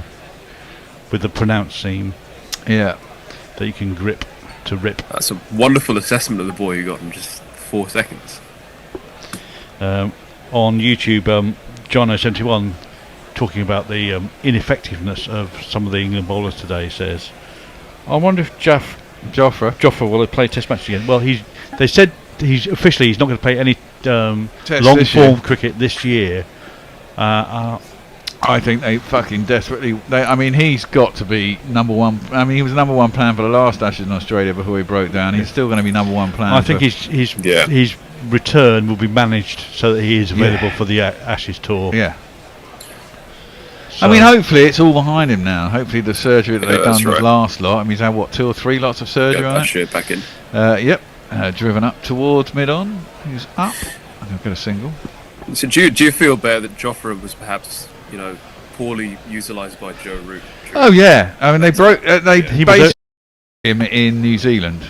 He bowled what was it, 46 overs. Yeah, I think something in a like match. that in a match. I think it was in an innings. Yeah, this is the one where they got 590 of, wasn't it? Something like that. Where they flogged him into the ground. What was it? Darryl Mitchell got a double ton and Blundell got a ton, I think. Something like that. I can't remember. I think we watched it though. I think we commentated on it. That was driven out to deep cover, and they got a single for that one. England really don't look like they're going to take a wicket or where it's coming from at the moment. No, this pitch has gone flat. It's probably the best day for batting on it. Yeah, and that's right. They might be ruining the wickets they gave away in chasing quick runs yesterday. Well, we'll see. I think they expect to get a little bit of batting tomorrow, and it wouldn't be any harm putting Joe Root into the attack at this stage. He's very handy with the ball. Yeah, and could potentially provoke a rash shot from either Hodge or Athanase. I agree. They tried a lot of short stuff. I think they should maybe get back to trying a bit of length. Yeah. It races away. It does. Pulled by Hodge for 4 runs. Let's give him a little jingle. You ask where I live. Here's the address I give. The phone. And some. It's a beautiful little song. Aye. Go on, over to you, Jace. A couple of interesting things on YouTube. Our own message says, and it was quite pertinent point, don't worry about the Ashes until you sort out India next year. Yes, India away is also next year. No, it's India at home. India at home, sorry. Yeah, not home series are always a lot easier to sort of. And Kieran Roseblader has joined us. Says, afternoon all, missed everything of today because I got dragged to IKEA. Ugh, that hellhole. Which is exactly the word he's used in it. I fucking hate IKEA. Well, it seems to be right in this game. If only England had a wonderful, economically semi-potent Anderson to take a few wickets. I don't, I mean, for all the talk, I don't think Jimmy would be particularly effective making on hay this out here either on this at 78 miles an hour. With it's not the overhead conditions, I think, that would have suited his play. Exactly. First ball of the next over is a dot. He might well have been economic, but that's not winning matches in the Bazball era. Nope. Athanase is facing. Nice drive straight back past the bowler. Doesn't beat mid-off coming over. And the outfield is drying out. Mark Wood. And the outfield is drying out as well. The sun has been baking the ground for 2 days. Everything's going to get quicker. Like it wasn't quick to start with. Tomorrow actually is supposed to be not great weather, is it? No, it's on a change tomorrow. It's going to potentially rain late in the afternoon, which from might about 4 o'clock onwards. Which could work out perfect for the West Indies, but they bat most of the rest of the day, get a score either above England or just below, and then they get the conditions for their bowlers and roll. Carries through well there from Stokes. I mean, it's lovely to see Stokes back in his full flow with the ball, isn't it? There, he's just really getting through the crease properly. Yeah. Whereas before, you used to see a bit of a wince there as he was nursing that injury. All the time. That was a no ball though. He's overstepped the line. Yeah, and they could get conditions tomorrow, and it could all work out nicely for the West Indies and timing-wise, weather-wise, conditions for bowling and batting. And then we'll all go, well, eat my hat, they were right to bowl first after winning the toss. That's pulled out to deep square leg for a single. Again, the positive intent from Hodge and Athene is very evident here. Not holding back. Yeah, well, they should be. One's faced 115, the other 82 balls. They're both in the 70s. You should be feeling good, shouldn't you? Yeah, I think we can only gauge the England bowling performance at the end of the day and say that, and compare it to West Indies at that point, when West Indies had taken 10 wickets yesterday. Are really going to take 10 wickets by the end of today or not? No. But then we score 416 runs in a day. That's clipped into the leg side, and there's no run. And we have been bowling quite aggressive lines, which has let their run rate go up. They have been taking their chances. That's right. But I mean, they've been bowling this a lot of partnership short now stuff. between Hodge and Athene is now at 148. England will be looking to take a wicket here. Yeah, and they seem to have decided they're going back to the short stuff because deep square leg's gone out. There's no one in the infield. Yep. Oh no, well, he's got 2 slips and a gully and a man at long leg and a deep square. And that's full. So Mr. Ben Stokes just perhaps trying to mix things up here. Yeah. Pitching some up and dropping some short. And the problem with that is you've got a sort of field set for both. You might leak run somewhere else, but exactly. But it does make it harder to premeditate the short ball and decide on hook and pull. Indeed, and they desperately need a breakthrough. Indeed. Stokes at the end of his run, coming in from the pavilion end. Bowling to Athenes, who gets behind that, defends it, up to cover. There's no run. It's a good job you're not saying that at Somerset, because there's 8 million pavilions on that ground. Well, There's pretty much surrounded by pavilions. Another no ball. It's another no ball. Me. Dear oh dear, come on Stokesy. You've got the Trescothic pavilion. You've got the walks back to his mark. You've got the Trescothic pavilion at one end, the big high tall one. You've got the Ondaatje pavilion on the side. You've got the Colin Atkinson at the other end, which is the members area. There's a Joel Garner one as well, no? And I think there's both of them stand as well. Stokes, last ball of the over possibly, jumps up at Athenes. It's going to be a ball. It's the end of the over. 233 for 3 after 56. Over to you. Sandra Wixterson says, looks like we have a cricket match. Yay! We do. And the IKEA commenters generated a few responses from various people on YouTube. So this one says, buy vintage, more fun from IKEA, let alone the environmental and long-term economical benefits. I think that's probably a diss on IKEA's practice. All I know is that whenever we go there, we want something in the marketplace, but the wife insists that we walk through along the fucking white line around all the little playrooms. And Kieran Roseblade says, I went to IKEA for lunch. Are you suggesting I buy a vintage lunch? I'm not sold on that idea. Vintage lunch? What, your meatballs or your what is it, hot dogs or meatballs? He says the only thing vintage I eat is a good cheese, mate. And a vintage wine's not so bad. Hodge facing up as Bashir continues, and that's just worked off his pads out to square leg. And you've been called out in particular by Kieran Rose. Says, Bear, why is the bowling lacking gusto? What should they be doing to improve it, particularly with ... Well, to be fair, I think it's a great batting track. With spin, sorry. With spin. Well, he's got a couple of wickets. He bought a couple. This is considering we've only taken 3. He's taken 2/3 of them. That one's just worked behind square this time by Hodge, no run. I think a big element of Bashir's threat is that he tempts the batsman into going for an aggressive option. Well, flight and the. Well, that's the thing, isn't it? It's when the West Indian spinners yesterday were very good at it. That's a bit annoying for the bowler though. It's been cut, and whoever was at back point didn't field it properly. It went through him, in fact, and down to the third man boundary, 4 runs. It's slightly expensive this session. Yeah, and his partnership is 153 now.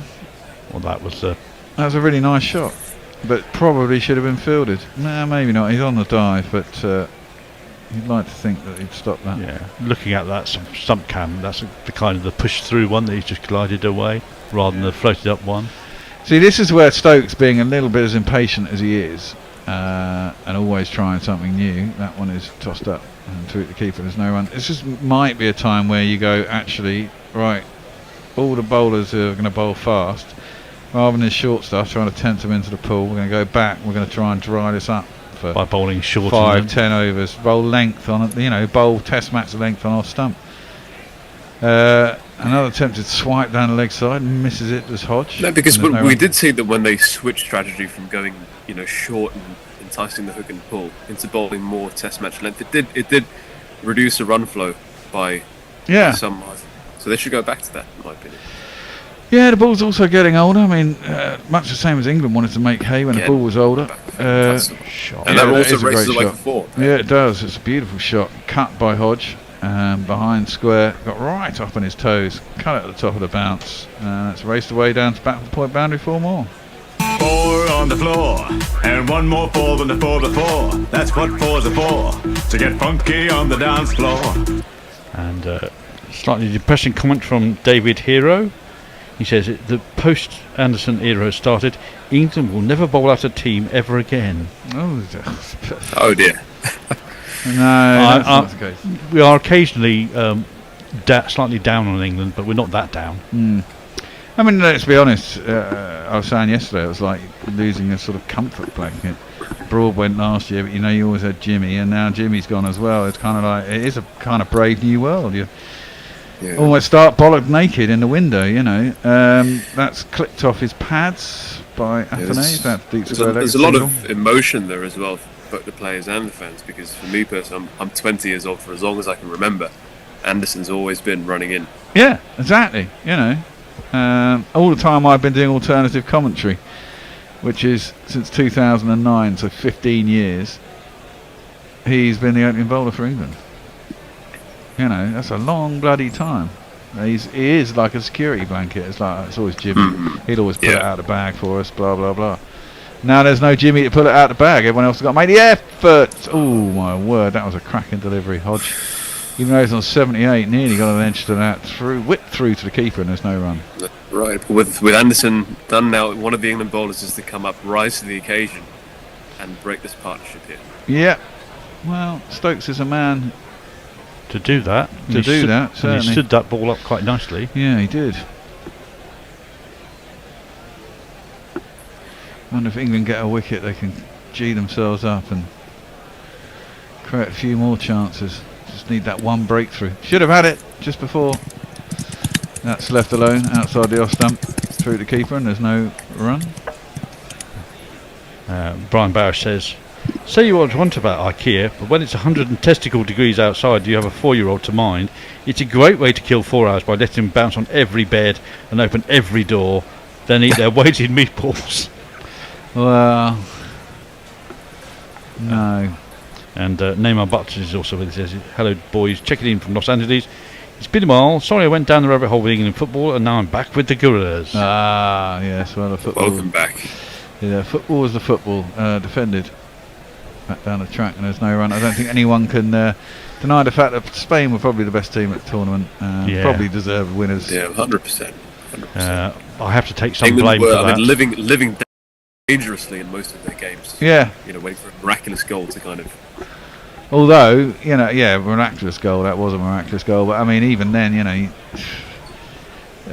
you can't knock what Southgate has done. He's got 2 consecutive finals in the Euros, World Cup semi. That's pulled by Hodge out to deep square leg. Pope's out there. Are they going to come back? Comparison to where they were getting knocked out in the group stage. Yeah, exactly. By Iceland.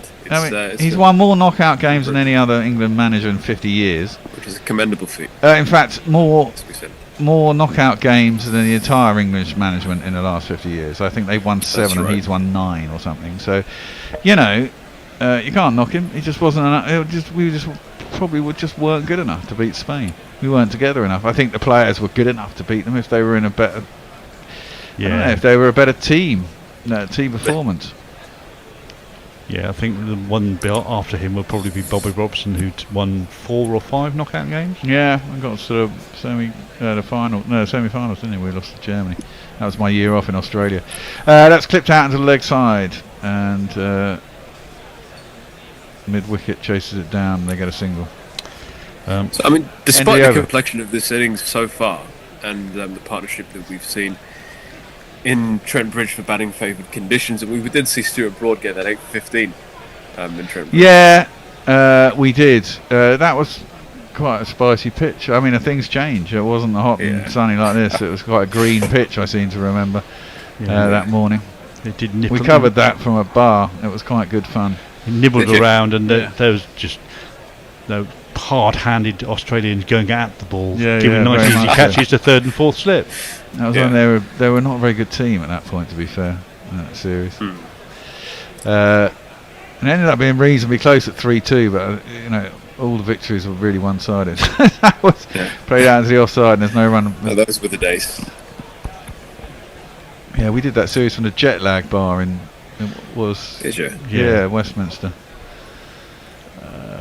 Fitzrovia, I do believe. Fitzrovia, that's right. Yeah, by Westminster University or whatever. Oh, now that one turned past the outside edge of Athenais. We had a little drive at it, just enough turn, but didn't catch it. So Athenais being beaten for the first time this session. Well, that's the first one that's really done anything like that. Nip. Yeah. On the surface, it's really spun away from him. It was the right length as well, enticing him forward. That one's too short, and he gets on the back foot and pushes it but, up. Overall, Athenais has been motoring along very nicely. He's the top run scorer in the Under-19 World Cup 2019. So it's good to see him doing well in senior colours.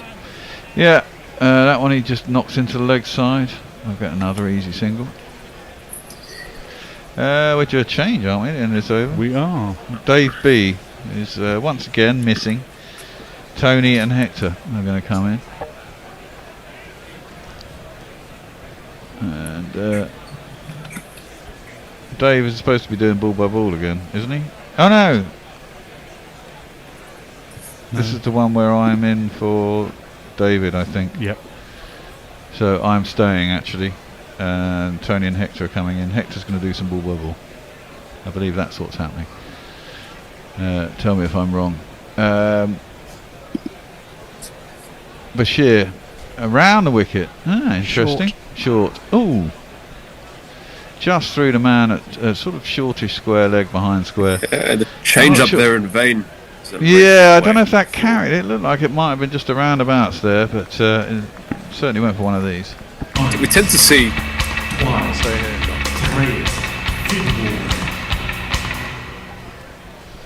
Hand gestures from Tony. Yeah. We tend to see every over from Bashir. There tends to be that one ball. He either drags it slightly too short. Yeah. I like the way he comes in through the umpire. That's how I used to bowl. That's not straight. That one goes across the batsman, leaves it through the keeper. No run. End of the over. 59 done. Tony's going to do your messages, but I'll just give you something, Kieran. He says, this match may actually last 5 days, which is the perfect retort for the 2.5 day match previously. The last 2 games have been great adverts for Test cricket. Yeah, quite possibly, I think you could say. I don't think we want them. Well, the last game didn't even last 2.5 days. It didn't last 2 days in a session. But they were still good games. I would rather they went a little bit further, but ideally I don't want to be in here on Monday. So, well, this partnership going strong as Stokes is in to start the over, clipped by Athanase out to deep mid wicket.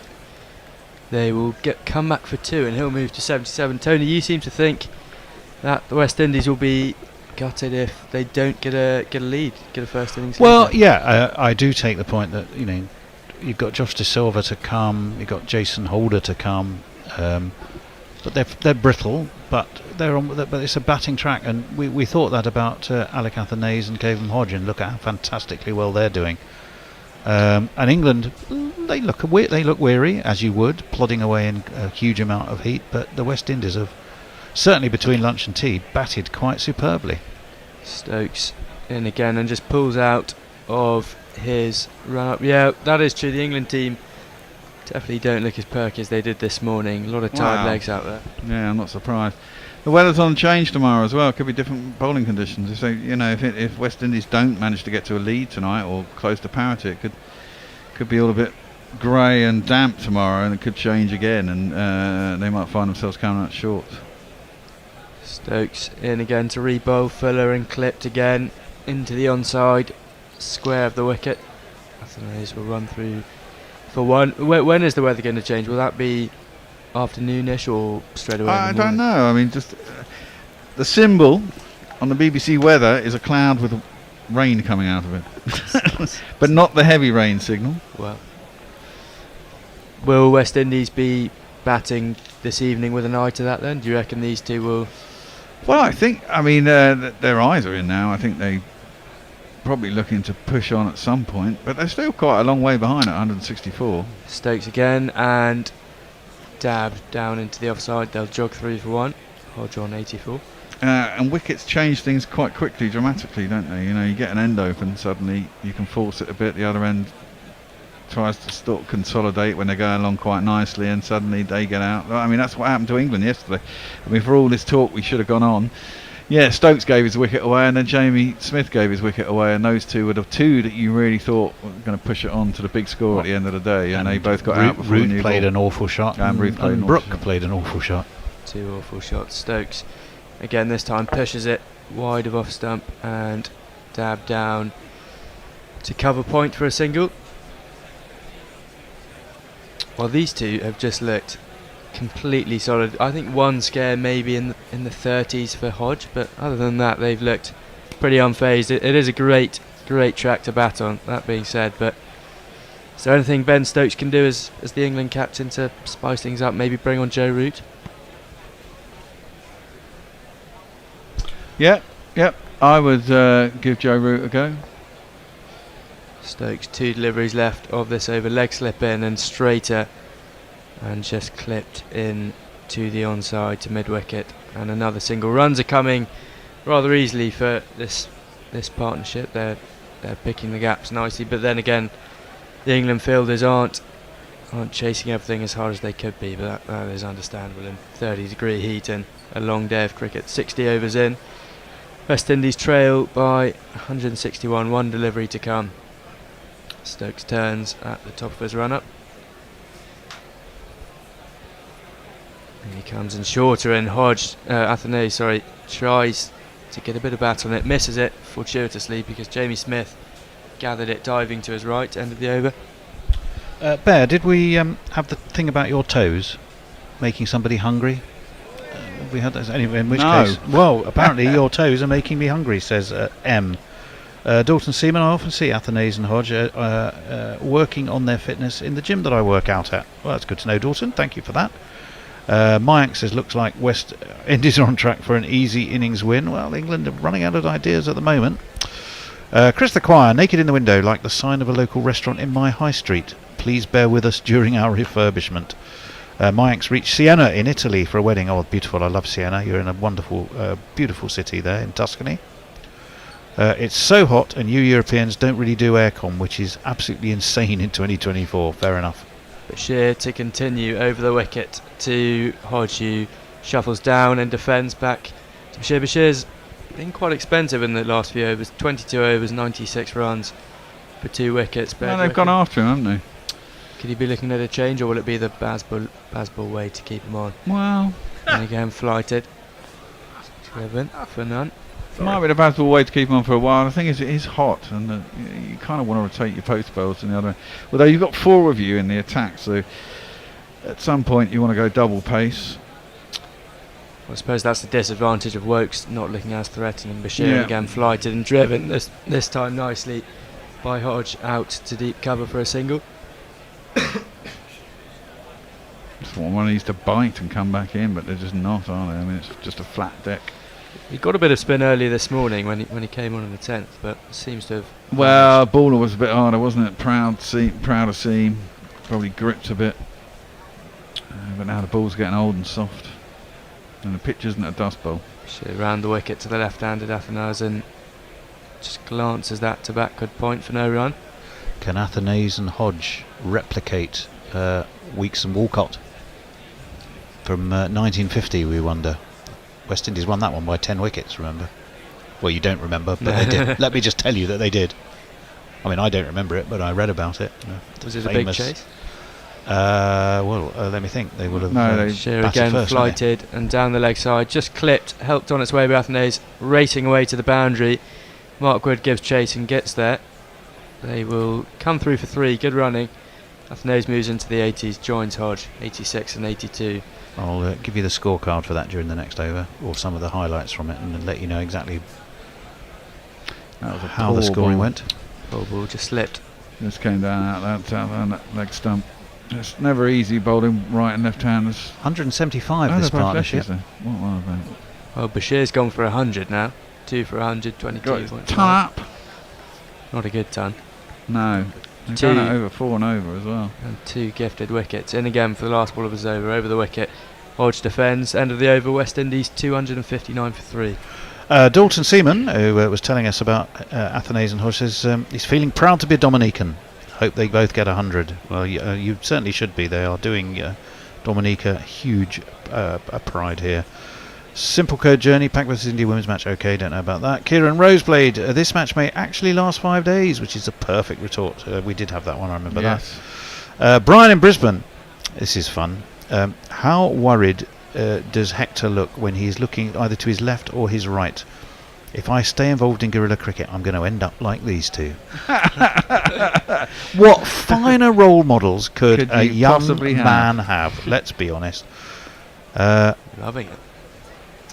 M said, had a good luck at Bear's Toes. Maybe he's questioning a few things. Oh, good look, presumably, at Bear's Toes. Maybe he's questioning a few things. Your toes, Bear, seem to be a matter of some interest to M. Yeah. Is he a foot fetishist? Are you a foot fetishist? Well, we don't know. Chief Wardo, but I'll hold Chief Wardo's comment for now. Stokes to bowl the first ball of his 7th over in, and wide of off stump and slapped away and caught. That fucking last! Caught at gully. Ben Stokes has the wicket. Athanase just threw his hands at it, leading edge, and Harry Brook takes the catch. That's Stokes' first wicket. Athanase goes for 82 off 99. An amazing innings has to come to an end. Just a bit of a...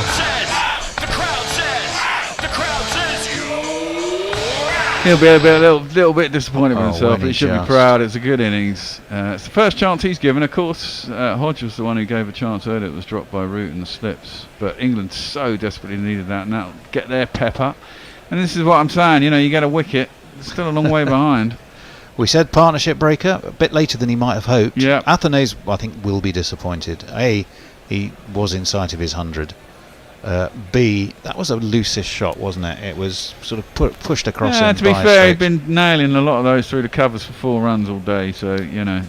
But it's smartly taken. And alas, this partnership is broken from a West Indies perspective.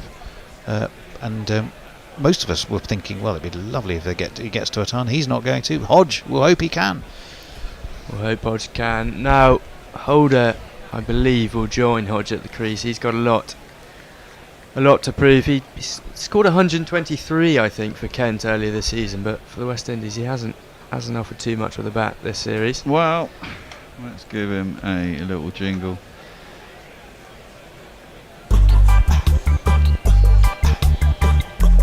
Jason Holder. Jason Holder.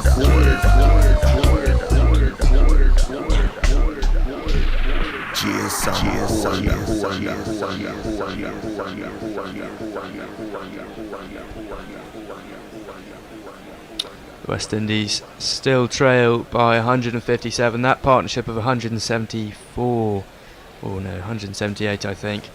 Vital to the West Indies there, 259 for 4. this man taking his guard right now will have a big part to play in the scope of this game. Can he dig in and help Hodge get to his 100 and kick on from there? Stokes ready to bowl. Holder faces up. Stokes over the wicket, shorter and glance through the slip and gully gap, and that'll go away for 4 straight away off the mark from Holder. Soft hands, well played.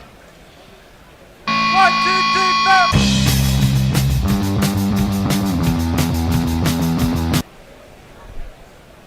4. Yeah, nice little shot, just stood on his toes. He's a tall man, as we all know. Got right on top of the bounce, just guided it away. Well placed through that vacant gap. He is enormous, Jason Holder, isn't he? He is massive. I think 6'7", 6'8". Something like that. Stokes 4 deliveries to come of this over. 1 wicket, 1 boundary. Comes in over the wicket, and again shorter, but defended comfortably by Holder. 85 miles an hour from Stokes at this time of day in this heat. That's not bad going. Yeah, see, the thing is, he's a better bowling option than Wokes is. Well, yeah, in this side, and Wokes is being picked as a bowler. Wokes should be up at this sort of pace, basically, and then he'd be, I feel bad, he hasn't played much this year, but if he's a rhythm bowler and he needs to get his rhythm, then he needs to have got his rhythm before he's picked for the side, really. The problem also is if you're rotating your seam bowlers, surely you don't have a lot of trust in Wokes to hand it. No, you don't. Ooh. And edged by Holder, but soft hands, lands short of Crawley at second slip. You can't have a lot of faith in him to give him the ball and say, bowl me 6 overs and get me a wicket. Yeah, get me he doesn't. He might be able to bowl you 6 overs and not go for many runs, but he doesn't look very threatening, does he? No, especially on this wicket. There's nothing for him. So where someone like Pennington might be a little bit more useful for this side. Absolutely. Well, looks like Woody's warming up. Stretching his It's a head fairly down. reluctant warm up. Well, you got it. You're in the side to bowl, mate. Well, to Holder might not be a bad idea. Stokes in, shorter, and Holder slashes out high and above cover. That'll be another boundary. Shortest man in the team is at cover. Clever placement. 2 + 2 is the man. Did that go over him? I thought it did. I thought it went just wide of him, but I think Joe Root might. Let's have a look. We're going to find out here, aren't we? Yeah, uppish. Very uppish. Zach Crawley would have taken that. Crawley straight down his throat. Well, almost anybody except Duckett, to be honest, would have been in the game with that one. But it was going quickly, 87 miles an hour. He is bowling pretty quick here. Exactly. Now they're saying get Crawley in there. Again, defended by Holder to end the over. West Indies 267 for 4. Right, I will tell you a little bit about that 1950s match because it does pertain to a couple of messages we've had. England made 223 all out. Shackleton and 42, Norman Yardley 41, Hines and Worrell 3 each for the Windies. West Indies 558 all out. Frank Worrell 261, Everton Weeks 129, 5 for 127 for Bedser and 2 for 134 for Eric Hollies of Hollies stand fame. England made 436 all out. Then Sonny Ramadin and Alf Valentine, 5 for Sonny Ramadin, 3 for Valentine, both for about 135 and 1 for 140, 102 for Cyril Washbrook. But then the West Indies 133 without loss. Stolmeyer 52, Alec Ray 46. So that's the story of that, and they won that series, I think, didn't they, in 50, having won their first game at Lords, and it was famous. You're right, for the 3 Ws, and of course Ramadin and Valentine. Well, we're going to have a bowling change here. Mark Wood comes on for Shoaib Bashir. Holder there, just looking at the replay of his fall, seemed to almost completely misjudge where the ball was going. He looked a bit surprised, but there we go. Wood comes in to start his 10th over to Hodge on 86, wide of off stump and dab down to sort of backward point gully. Let's have a little jingle for the bowl.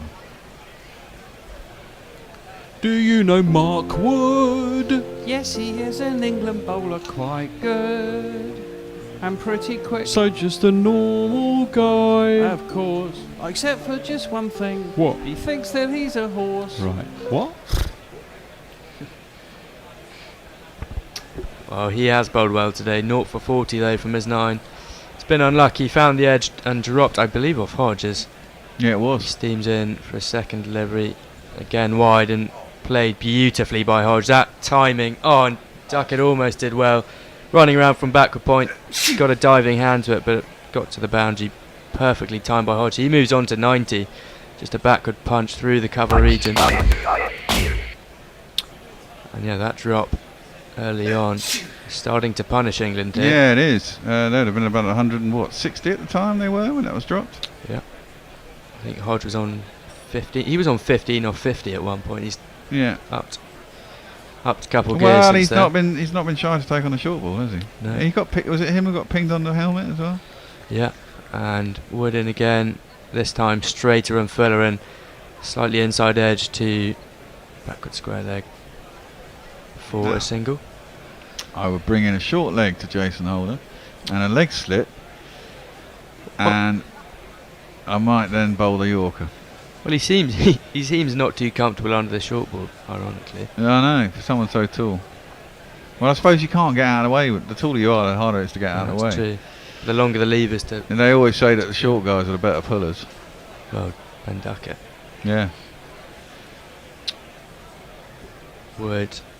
Well, short leg has not come in for Jason Holder, but there is a deep square out and a wide-ish fine leg.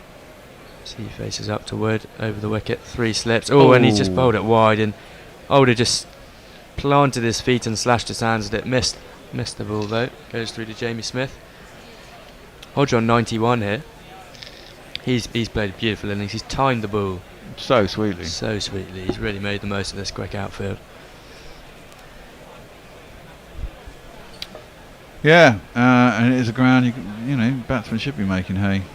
It's certainly not a pitch that you would take around as a bowler. No. You've got to make the hay to feed Mark Wood with. Yes. Yeah. Well, he deserves a wicket here. Steaming in again to Jason Holder. 3 slips. Oh, he squared him up completely. Almost found the edge again for the millionth time today. Jason Holder's lucky there. 90 miles an hour, just flew through to Jamie Smith. Again, sort of wafted his hands at it, but completely squared up. He's lucky to still be there. He's got 8 off his 6. And Mark Wood cannot buy a wicket today. No, he's been really bloody unlucky. He deserves both the Bashirs and a few more. I Yeah. guess. Last delivery of his 10th over. Coming in over the wicket to Holder. And left alone this time. Almost looked as if he was going to have a slash at it, but thought against it. End of the over, West Indies 272 for 4. Glenn Williams reminds us that Philip de Freitas is also Dominican, so is Frank Bruno's father. So they go, needed that, said M. He's talking about the wicket, of course. Here comes the tail, says Kieran. I think that's pushing it a little bit, Kieran. Chris the Choir, Stars of Lords, 1950 were the spinners indeed, Ramadan and Valentine, hence the famous Calypso. Joint figures of 9 for 114 from 88 overs and 9 for 165 from 143 overs. You're right, don't forget Clyde Walcott, 162 or 168 as well for the West Indies at Lords in that game. Jono 71, gutted for Alec. I don't think a Dominican has ever scored a Test century. If you know different, do let us know, because we'd certainly like to know whether that's the case. As Stokes begins his 8th over here. Leg slip in and 2 slips in, and Hodge dabs that down to 3rd man. He'll run through. He'll move to 92. Yeah, I don't think Stokes will be too unhappy about that. He wants to bowl at Newman, really, doesn't he? I mean, you want to get Hodge out if you can, but if he gets a single and you get 5 balls at Holder, who's new to the crease, you'll take that. Well, Holder's confidence can't be too high at the moment as well. That's an added factor. How long left of today? An hour?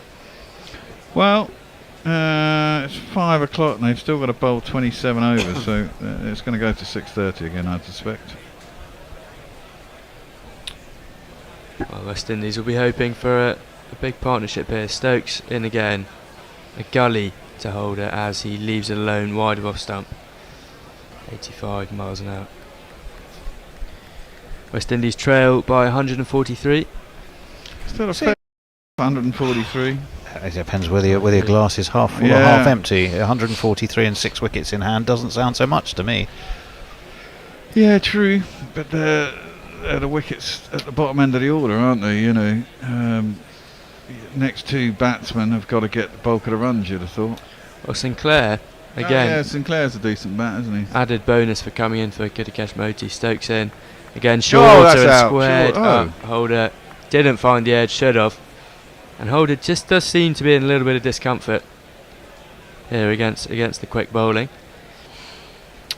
But yeah, I think West Indies need a lead almost to push England for I think they do probably. I mean, that's the idea of bowling first, isn't it? To bowl the oppo out and get a lead in the first innings, because you're going to have to bowl last, and they don't want to be chasing down 300 or 400. No.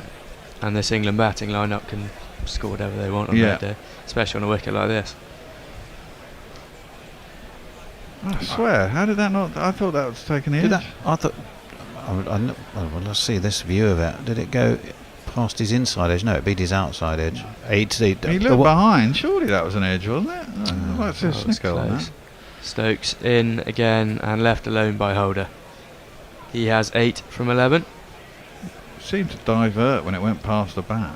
Does seem to be just that little bit of extra movement off the pitch now that wasn't quite there before. But then I think part of that from an England perspective might be just that extra half yard you're getting with the fact they finally got the wicket. Yeah, exactly. Well, it's a change from bowling to two completely set batsmen who hadn't put a foot wrong that whole afternoon. No wickets in the afternoon session to Jason Holder, who's wafted it. First 5 deliveries he's faced. Granted, he got a couple boundaries, but he hasn't looked comfortable. Stokes in again and left alone by Holder. A little bit of shape. Yeah, a bit of late away shape.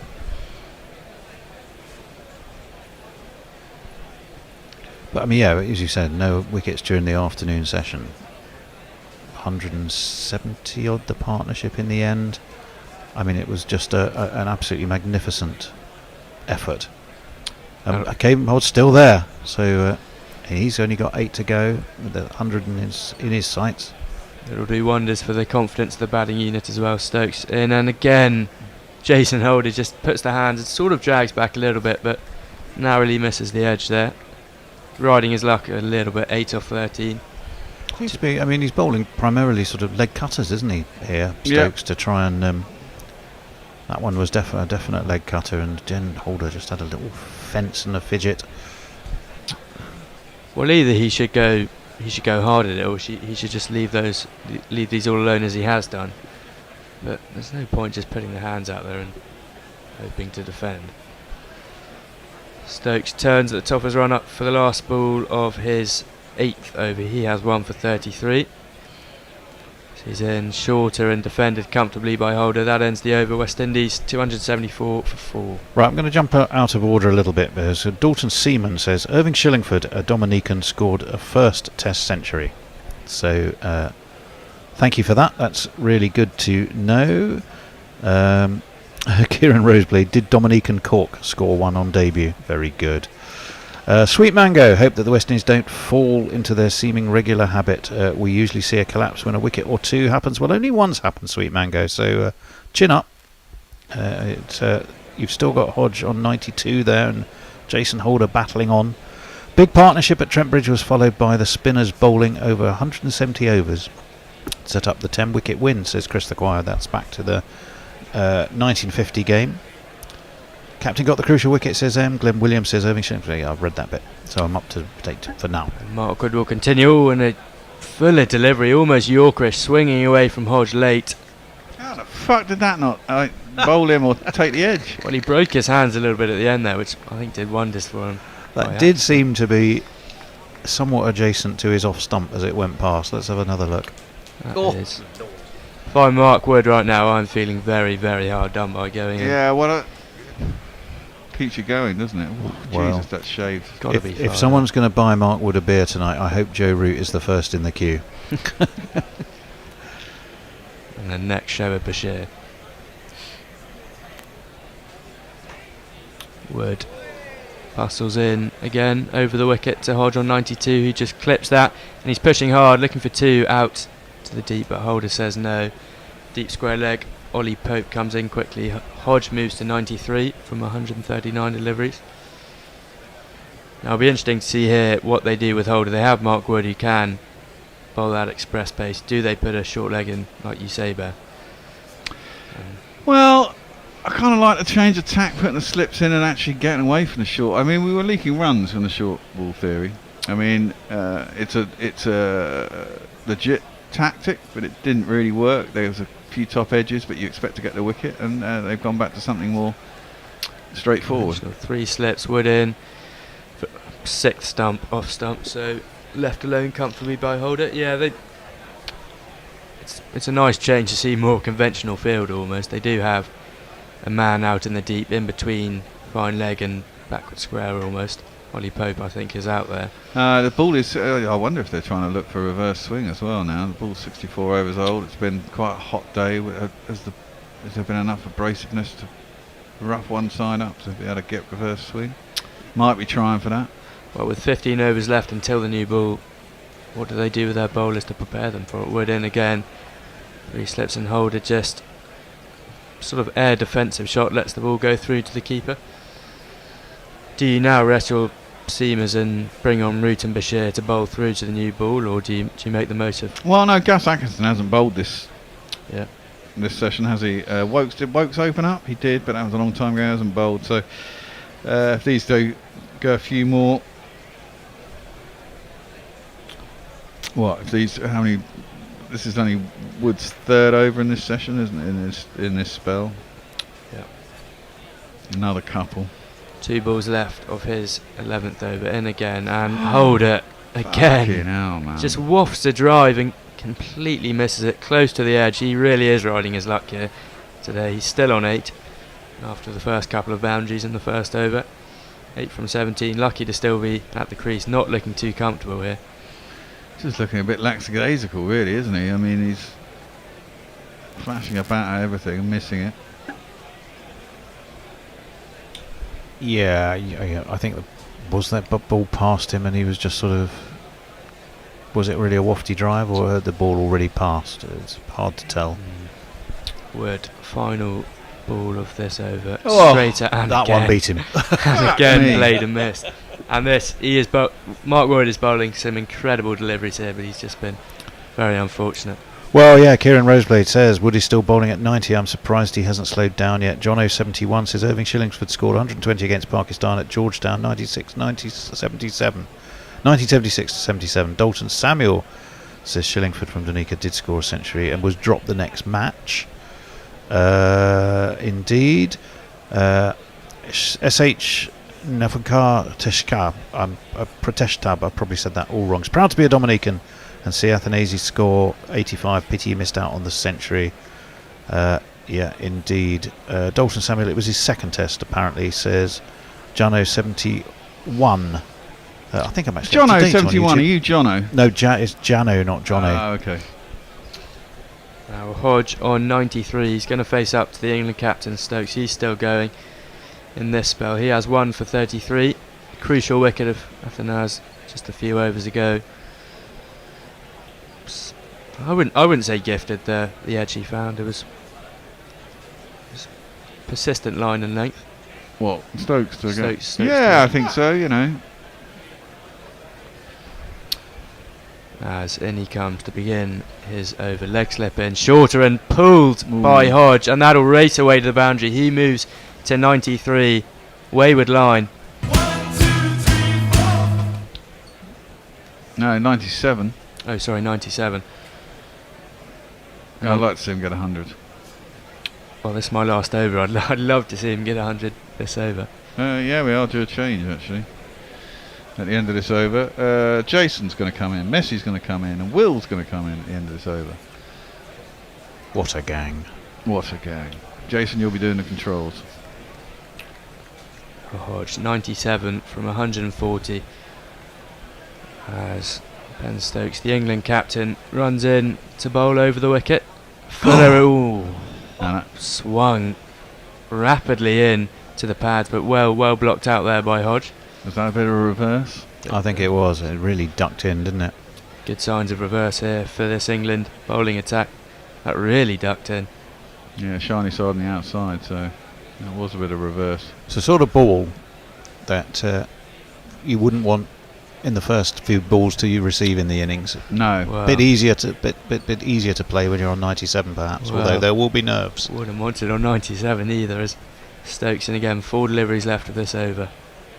And punch down. Hodge wanted the single. Nervous. Looks a little nervous after that sign of reverse. Wanted to get Holder on strike, but declined wisely. Just want to say a quick hello to Anna Forsyth. I've just turned on YouTube stream for YouTube for the first time this series. Jesus Christ, Hector looks so young, sort of makes you hate him. Oh, to be 18 again, says Anna. Well, hello Anna, I hope you're well. Sorry. Our Middlesex didn't don't do it, did they? Again last night, but c'est la vie, we move on. Sorry, had a good game last night, Sam Curran. Big Certainly 100. did. 3 deliveries to come. Stokes runs in over the wicket. Oh, and again reversing and driven nicely by Hodge down the ground. That'll be the 100 straight away to the boundary. What an innings, what a 100. 101 off 143 balls. Well batted. Indeed, indeed, indeed, he is. 10, 20, 30, 40, 50, 60, 70, 80, 90, 100.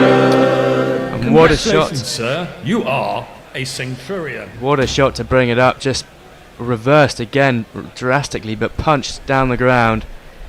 And jubilant scenes as he surveys the crowd here. What an innings. What an innings, what a smile on his face. Fantastic knock. Well played, Coven Hodge, quite superb. Well deserved. Didn't shy away from taking on the short ball early on in his innings, and I think dropped on 20, but certainly made the most of it. Really, other than that, really solid, really assured innings. And reaping the rewards. Stokes will turn as Hodge resets. Oh, and half left, half defended, but no run. Goes to Crawley at second slip. Now the question is for Hodge: can he kick on and make it a daddy ton? That's the real The old question. daddy ton. But if he does, West Indies will end up with a lead, I'd suspect, even no matter what happens at the other end. Well, that would be ideal. That's his 5th first-class century. First Test century. First Test century, yep. Yeah. Good place to do it. Yeah. Good time to do it as well. He made 71 off 194 and 29 in Brisbane in that fantastic game there. And Stokes' last ball of the over, padded away to deep backward point. They'll just take the single. End of the over. West Indies 285 for 4 after 66. Hodge has his 100. I think we're changing now. We are. Shuffleroo. Jason's going to come and steer the ship. Messi is going to come back. You've had a whole afternoon off, Messi. Were you doing something? Yeah. I've just been following you and the golf and the Tour de France. So much sport. Indeed. And Will's here. Hello, Will. Hey, you alright? Yeah, I'm good. I'm going to let Jason take over. You two natter while he jumps in my chair. Fair enough. Well, it's worth How's noting things, that, it's excellent, thank you. I'm really pleased to see that century of Hodges. It is, of course, the first century of this series, which is notable for the West Indies. And I think this is so good for the West Indies' sense of confidence, too, that they've been able to put together a substantial innings like this. It changes the narrative to a very significant extent, it seems to me. Yeah. Good afternoon, There's gentlemen. been so much kind of worry about whether the Lord's performance was going to roll over, and so that they've been able to push on a bit in this game is really encouraging. Anyway, Indeed, it is. West Indies 284 for 4 after 66 overs, going on at a nice rate, but not the same rate as England were on day one, when England were perhaps a little bit frenetic in their assault on and trying to get as many runs as they could. And we're going to have a change. They're going to bring back Chris Wokes to the attack, who hasn't bowled for quite some time. See if we can stem the runs that are leaking away. So Wokes is in. That's on the stumps and defended by the Centurion Hodge, who's certainly got his eye in now. He's quite measured and defensive for the first probably 50 balls of his innings, if not more. And then took the decision to attack the short ball when it was offered to him, and that's paid big benefits for him. And he's also taken advantage of the drop, the poor drop from Joe Root when he's on about 20. You got to say, no. If you get dropped, make them pay, and he's certainly paid to the tune of 80 odd runs already. Yeah, Joe Root's going to be kicking himself. Works in again, and that's a good ball on the channel outside off stump. Hodge is covered up and defended. I get the feeling that Hodge is looking to reset and go again here. No, he's had the elation. He's trying not to go too much over the top in the overall. So immediately after his 100. What do you think, Will? I think you're right. It's interesting, actually. I think possibly the bringing on Wokes as well is like another kind of resetting and kind of going again. Wokes goes wide. Hodge plays that off the back foot, but he can't beat Stokes in the covers. Not hit with any real power.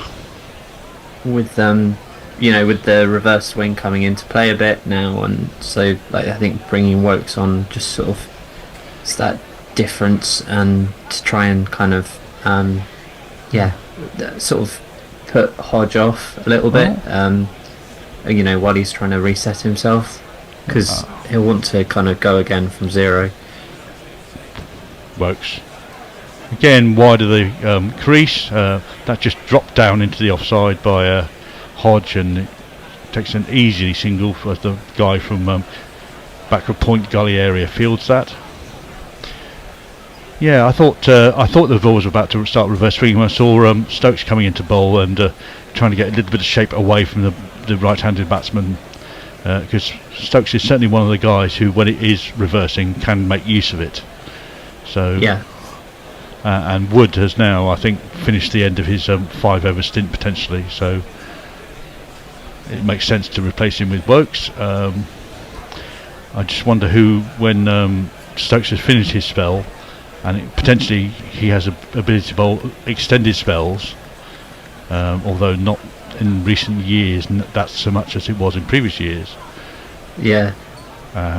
And Holder taking a couple of giant steps down the crease to Wokes, and then just bats up and defends the ball. I wouldn't be surprised to see Root replace Wood, given the fact that the new ball's only 13 overs away. Yes, there's an option to use him there. Interesting, yeah. To get through a couple of quick overs and rest the fast bowlers who are going to take the new ball. Yeah. Does make you wonder whether Wokes is going to take the new ball. That's the in-swinger from Wokes, but he's done too much there. He's hit Holder in front of leg stump. That's going to slide down and miss leg stump. That's the end of the over. West Indies are 285 for 4 off 67.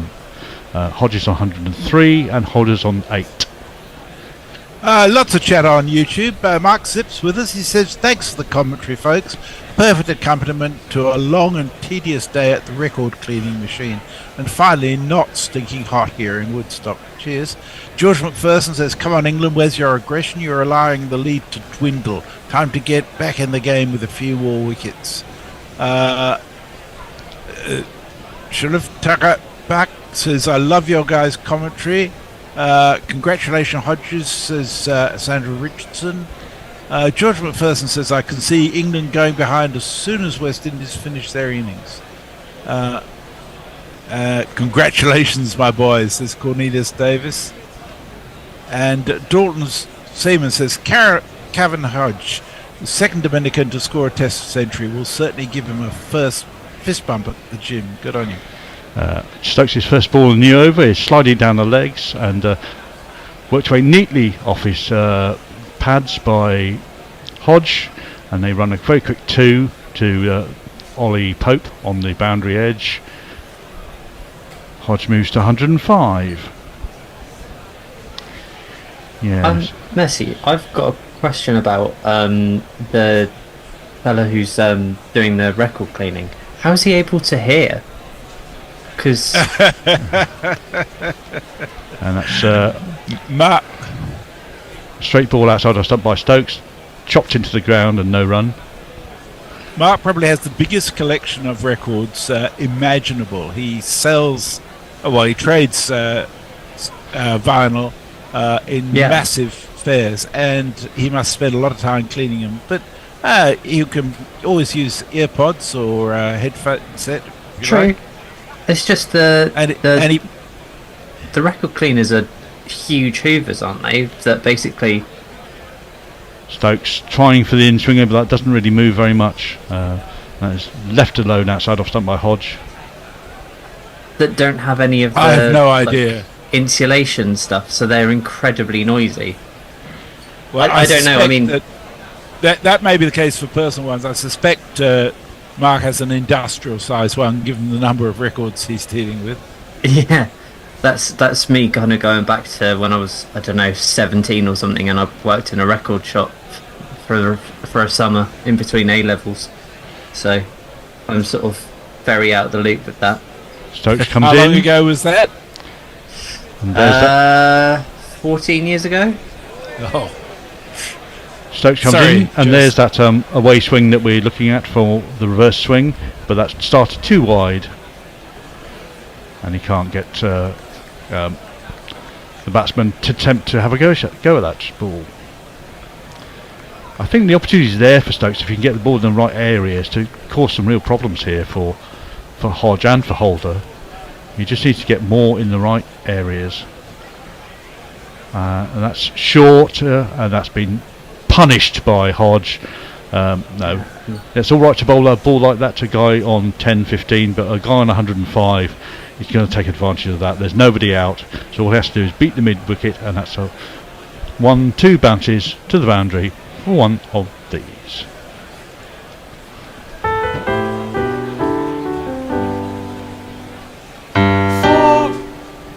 He gives it the full swivel and the full watch after the ball, hold the pose.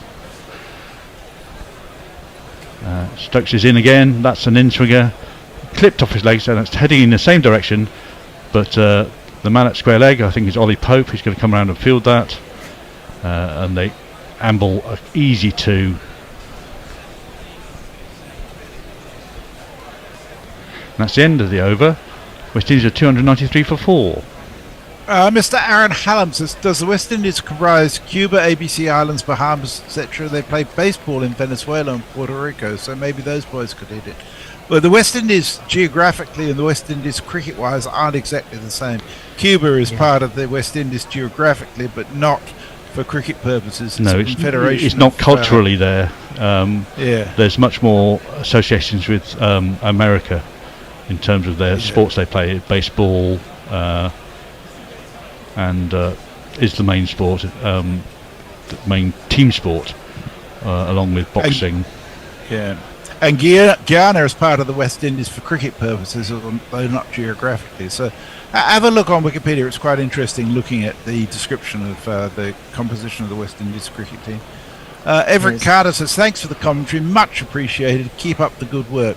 And congratulations to Hodge on a well-deserved century. Hope he has the mental toughness to carry on. I think we all do. I think it's so good to see. I love watching him bat. I really have. He's looked good so far. He looks like a proper Test batsman. He played carefully just to come into the innings.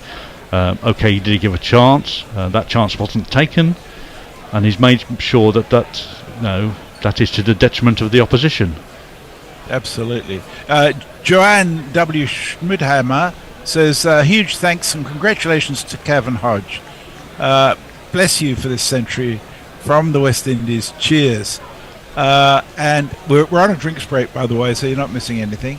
Jono71 says, wow, I didn't know Kevin Hodge was also Dominican. That's amazing.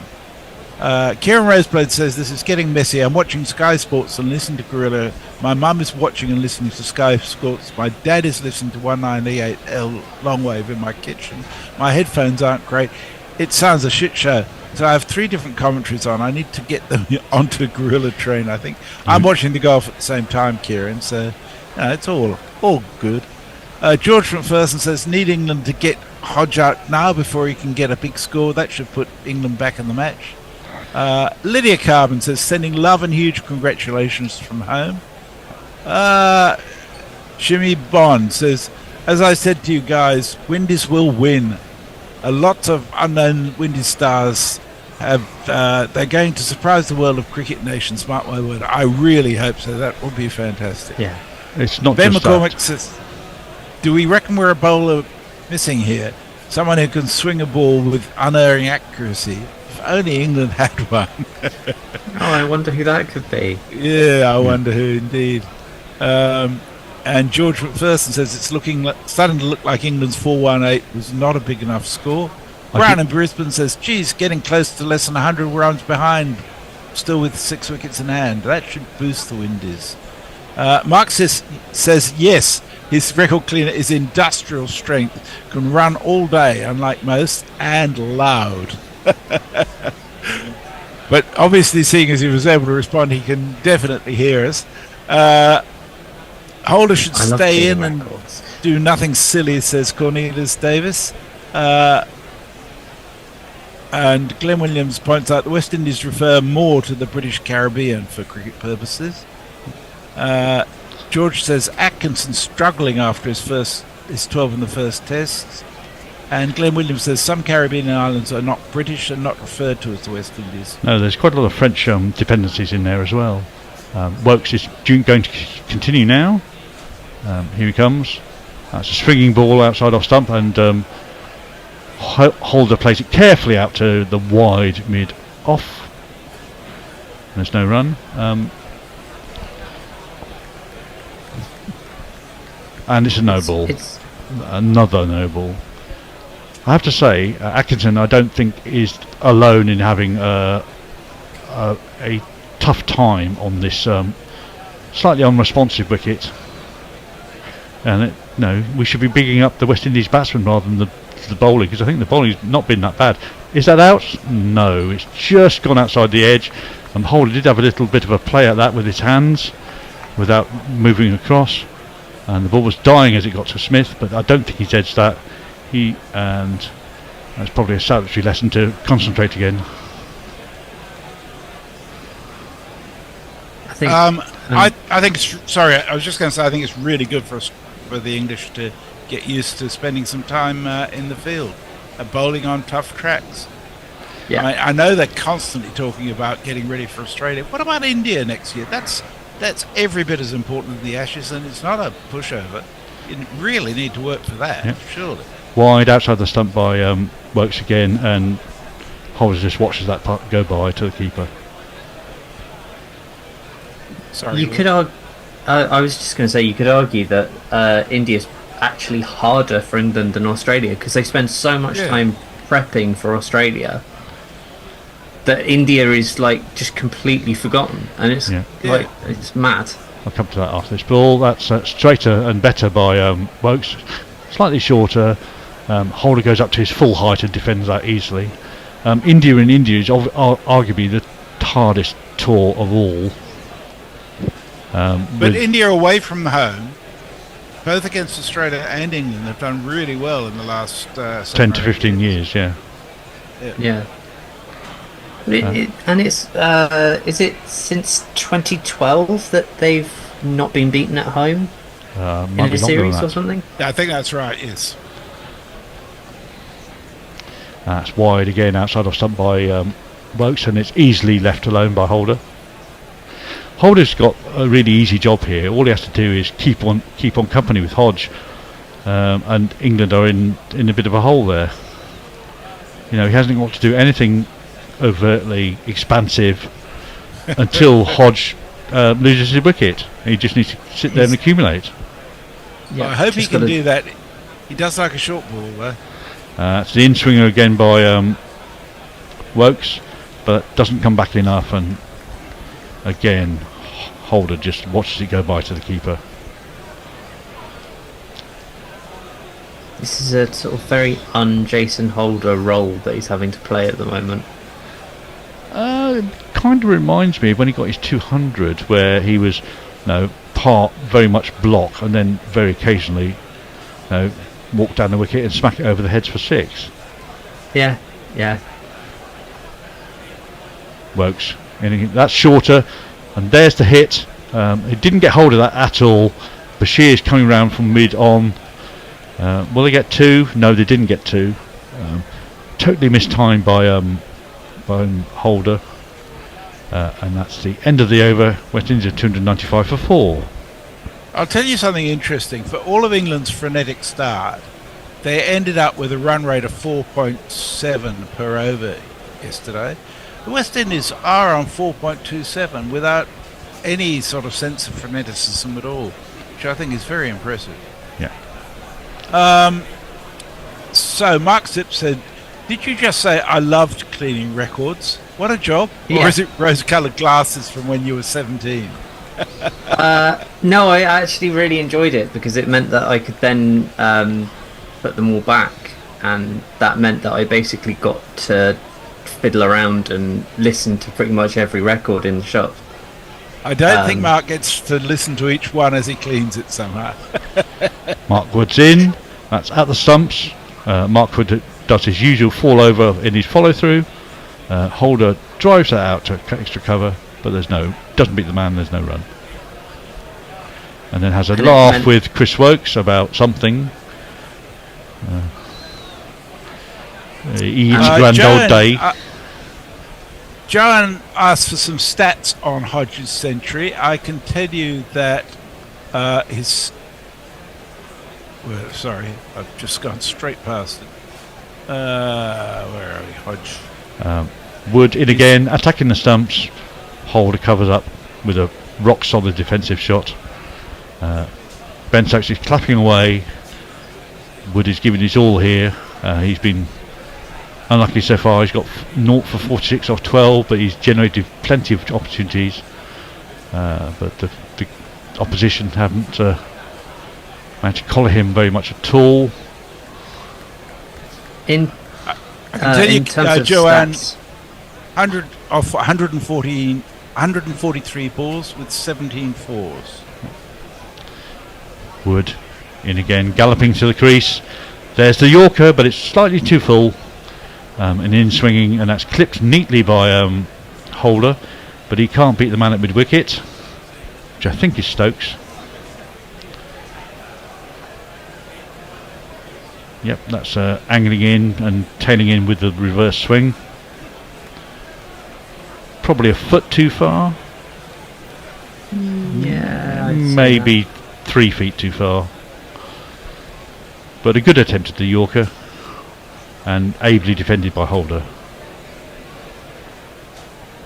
There's a short ball, and it's ill-directed down the leg side. Holder just takes a disdainful look at it, and Smith cleans up behind the stumps.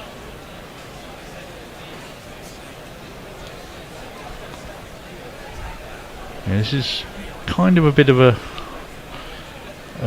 lull in play at the moment. I think both teams are like conserving resources to waiting for the new ball to some extent. Yeah. Is it about 9 overs now to the new ball?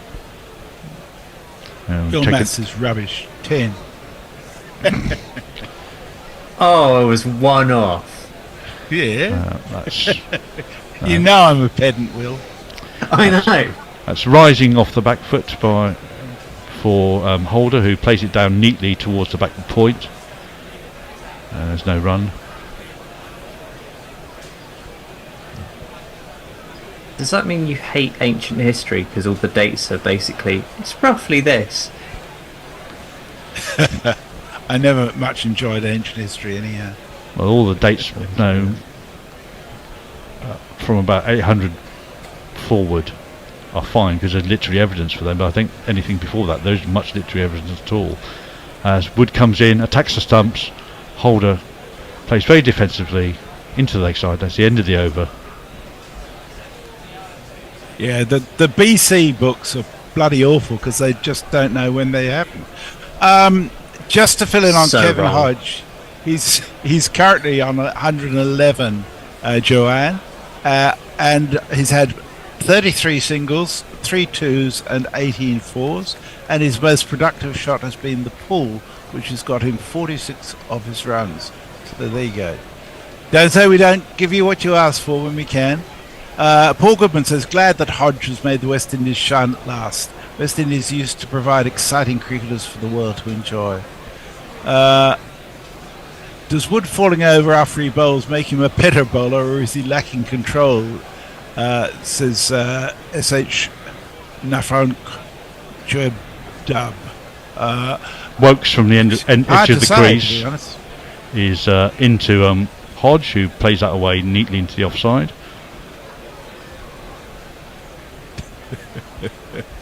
Kieran says Messi remembers the dates. He was there. Thank you, Kieran. Did wonder when that trope would come out. West Indies 295 for 4, 70 overs gone. Looking to get up to close to England by the end of the day, potentially. That's coming a lot, probably too much done by Wokes, bowling from wide and using the in-swinger. I think that's hit in front of middle and leg, and he's going to miss leg. They put the DRS timer out, but I don't believe anyone is going to seriously think about reviewing that. Wokes is walking back to his mark already. Stokes is looking pensive. Yeah, that's moved a lot off the pitch on the way down. It's hit him on the hip. I think that's going to go over the top and also miss leg stump. Not a lot going for it. It's that old word. It's a moral victory for the bowler, but that's the other one that goes down the wicket. Holder thinks about a run, but he's sent back by Hodge, who has no interest in taking a single there. I don't know when I can recall seeing 2 days of Test cricket without a review being taken. Did he not take a review yesterday?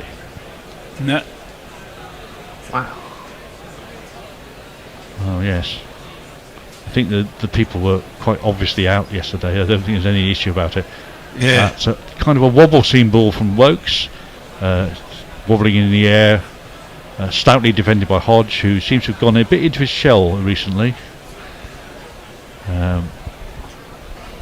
Still stuck it's on. Not unrelated to the fact that there hasn't been a single LBW yet this match. Seems mad considering That's generally a third of all dismissals. Yeah. But even more so. Oh, that's close by Hodge. That's a breaking concentration. It's a slightly wide ball, swinging away, bouncing a little bit as well by Wokes, and he's had a flash at that. And fortunately for him, not got an edge on it. That's moved quite appreciably and bounced a bit.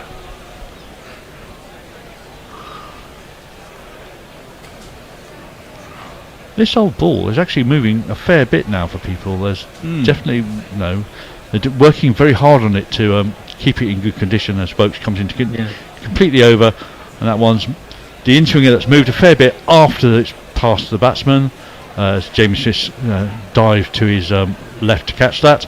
That's the end of the over. Perko builds on the trope. Rather, in response to the question whether I didn't like ancient history, he just says Messi is ancient history. Oh dear. Jono71 says Wood deserves a wicket. He's bowled his heart out today. He really does. Yeah. That drop by Root was must have been heartbreaking for him. And it's getting more and more expensive every time Hodge scores a run. George McPherson says England seem that they don't want to win this match, let alone the series 3-0. Yeah. I don't think there's anything to suggest they're not trying very hard. It is a really flat deck. It's a lovely batting pitch, and they're doing everything they can to get something out of it. Well, it's going to be Wood to continue once the stewarding issues are resolved behind the bowler's arm, as yet another steward finds himself in the wrong place and distracting the batsman. But he's in now, and that's edged by Holder. but it's doesn't carry by any stretch of the imagination to first slip. It's a good stop by Root at first slip, but no chance there for any wicket. You know the Wood over just before we came on? That is one of the best overs for no appreciable reward I've seen in a long time. Reminds me a bit of that Flintoff over in about 2009. It was the one to Callis, or the one to Callis where he took a wicket at the end of the over. The one to Ricky Ponting he did similar. See, I thought with the Ponting over he didn't take a wicket at the end. Anyway, Wood is steaming in again. But that one I think is the one I'm thinking of.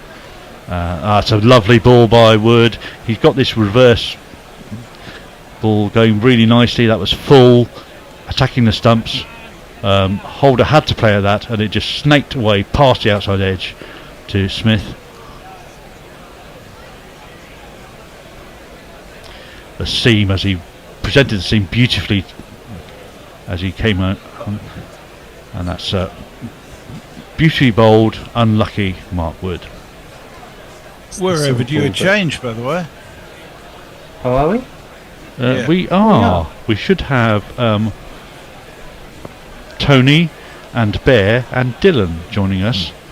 So we'll have them in at the end of this over. That's another dot ball to Holder by Wood.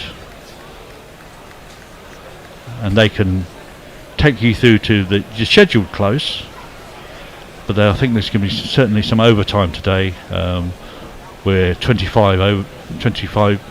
odd overs away from the end of play that's expected. Yeah. Yes, indeed. In fact, it's likely that England will bowl fewer overs today than West Indies did yesterday, I think. Wood in. That's another away swinger with the reverse swing. Holder essays a drive at that, and it scoots through to low to Smith without getting an edge. Farong suggests that Duckett should come on just to get the over rate going, if nothing else. Is the Pope Catholic by any chance? All I know about Dominica is the capital is Rousseau, and they have a banger of a flag.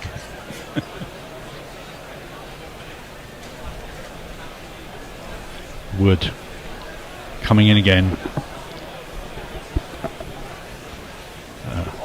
That's another jaffer of a ball by Wood. That one lifts a bit, coming into the batsman, and Holder does well to play inside that. And this over is spectacular. Still no wicket though. Yeah. True. He's going to feel very hard done by at the end of the day if it stays this way. Yeah. Jeez. Yeah. Most other days he'd come away with 5. Anyway, it's the penultimate ball of the over. It's the penultimate ball of my stint. The ultimate. The ultimate. Oh yes, it's the ultimate. Here comes Wood. Can he do it for me? No, that's a defensive shot played by Holder outside off stump, but away from the line of the ball. That's the end of the over. West Indies are 295 for 4 of 72 overs, and it's time for some other people to come in and see if they can change England's luck. Messers, while Bear settles himself in, do you just want to clean up on final messages? Well, I think I am actually up to date. Oh no, there's a couple just come in. Everett Carter says, cricket is a game of glorious uncertainties and fluctuating fortunes, George. And Dominica has a nice flag, I'll tell you that, says Shutnafunk Jetta. Sorry, absolutely got that pronunciation wrong. I'll catch you tomorrow. Thank you, Messers. As ever, a trooper and a star.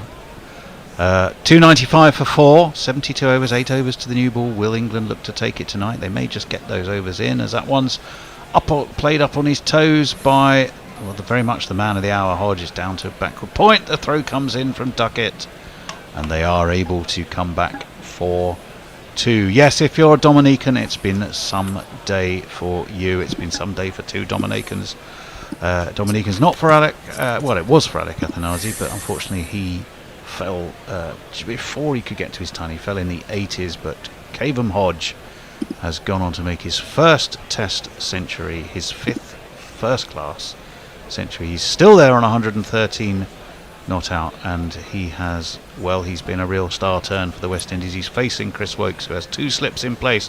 Wokes gets that to swing as well, but well defended by Hodge, as you might expect, with a man who is, as they say, Bear, seeing it like a football. The proverbial football, yes. Proverbial football. The celebration, Dylan, when he got that century was a joy to behold, wasn't it? Yeah, it was one of immense passion. There was a 175-run partnership there between the two players, and a wonderful innings. Very measured. He definitely deserved that celebration. Wokes in, that's full, and he just gets the bat on that one in time, just as well he was seeing it like a football, because if he'd have missed that, that was both pads slap bang in front of his middle stump, but he did get it away to mid-wicket.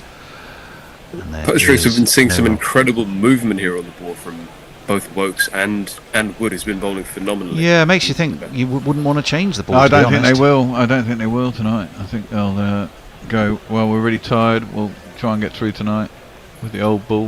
118 is what the West Indies trail by. They still have 6 wickets in hand. This is shaping up to be a terrific Test match. The Test match we hoped it might be, with the conditions levelled out somewhat. That's dabbed down towards third slip, where it's fielded. Jason Holder just looking slightly tentative as he's been poking and prodding away there at balls outside the off stump. He has both Wood and Stokes, and all of Stokes, Wood and he had, who am I missing? Wokes. He had 8 or 6 balls, and now he's got 9 or 40. Mark Wood, as I said, if I was Mark Wood tonight, I'd be stood by the bar and I'd be waiting for Joe Root to buy me my first pint, because I can't remember what Cavum Hodge was on when he was dropped by Root, but big difference. That ducks in to Holder, who plays that drive nicely. Big tall man that he is, drives it straight to mid-off. There's no run. Absolutely right there, Tony. Root would have been livid with himself for dropping that catch. Well, he was, you could see he was. Standing some way back as well behind Jamie Smith. Now he's wearing those big sunglasses as well, Dylan, and I noticed Jamie Smith isn't wearing any sunglasses. Now Jamie Smith is stood right next to Root. They're probably seeing the same sun at pretty much the same angle. Makes you wonder, does Joe Root need to... It was in Root's vicinity, without question. Oh, I'm not doubting for a second it was Root's catch. We debated that at the time, and there was no way Jamie Smith would have dived across. But anyway, Wokes in. Hodge, beg your pardon. Holder defends into the offside, and there is no run. Kitwana Chitto says this West Indies team is an inexperienced one, but they sure gave the Australians a bloody nose in the second or third Test down under. They certainly did. Everett Carter says the fight shown by the Windies is much appreciated by the fans. It makes for good cricket. The talent is there, but consistency is the hurdle that thwarts them. That's often the case, though, isn't it, when you're going through these massive changes, or in the West Indies case, maybe the organisation is crumbling, and it's tricky. I think in the West Indies, and I think everyone in the cricket world, apart from probably India, who probably don't give a shit, cares about these things. You want a world of competitive cricket. You don't want teams struggling. Absolutely. Well, 294 for 8, 118 behind, 73 overs, so 7 overs to the new ball. Mark Wood is going to continue. So he's getting a decent-ish workout. I mean, at the end of the day, it's 13 overs. It's not the hugest day's work, but they do manage him carefully. He's over the wicket, and Hodge is up onto his toes, steers it out towards Duckett, who's at short cover. Well, and there's no run. Funny enough, I went for a run out for fall to the next wicket, because I Did thought, A, we don't look like getting a wicket, and it's maybe that time of day. Maybe it's that time of day. 28 to 1 I got. So if it comes in, I get 145 quid. I mean, I haven't done a statistical analysis of the correlation between your run out decisions and time of day, but I just sense they tend to come later in the day, Bear. I sense on the wicket, and I just think, well, I mean, the chances are it won't be a run out, obviously at 28 to 1, but it's kind of one of those days where it might just be a bit of slapdashness gets the wicket. In comes Mark Wood, short, bounced there's a shout for a catch behind as Hodge had a swing and a miss. Rob Tucker's not interesting. He's just he's shaking his head in that now. Would England? We haven't had any actually reviews reviewed, have we? No reviews reviewed by players yet. Pretty close to the gloves. It just seemed to slow down.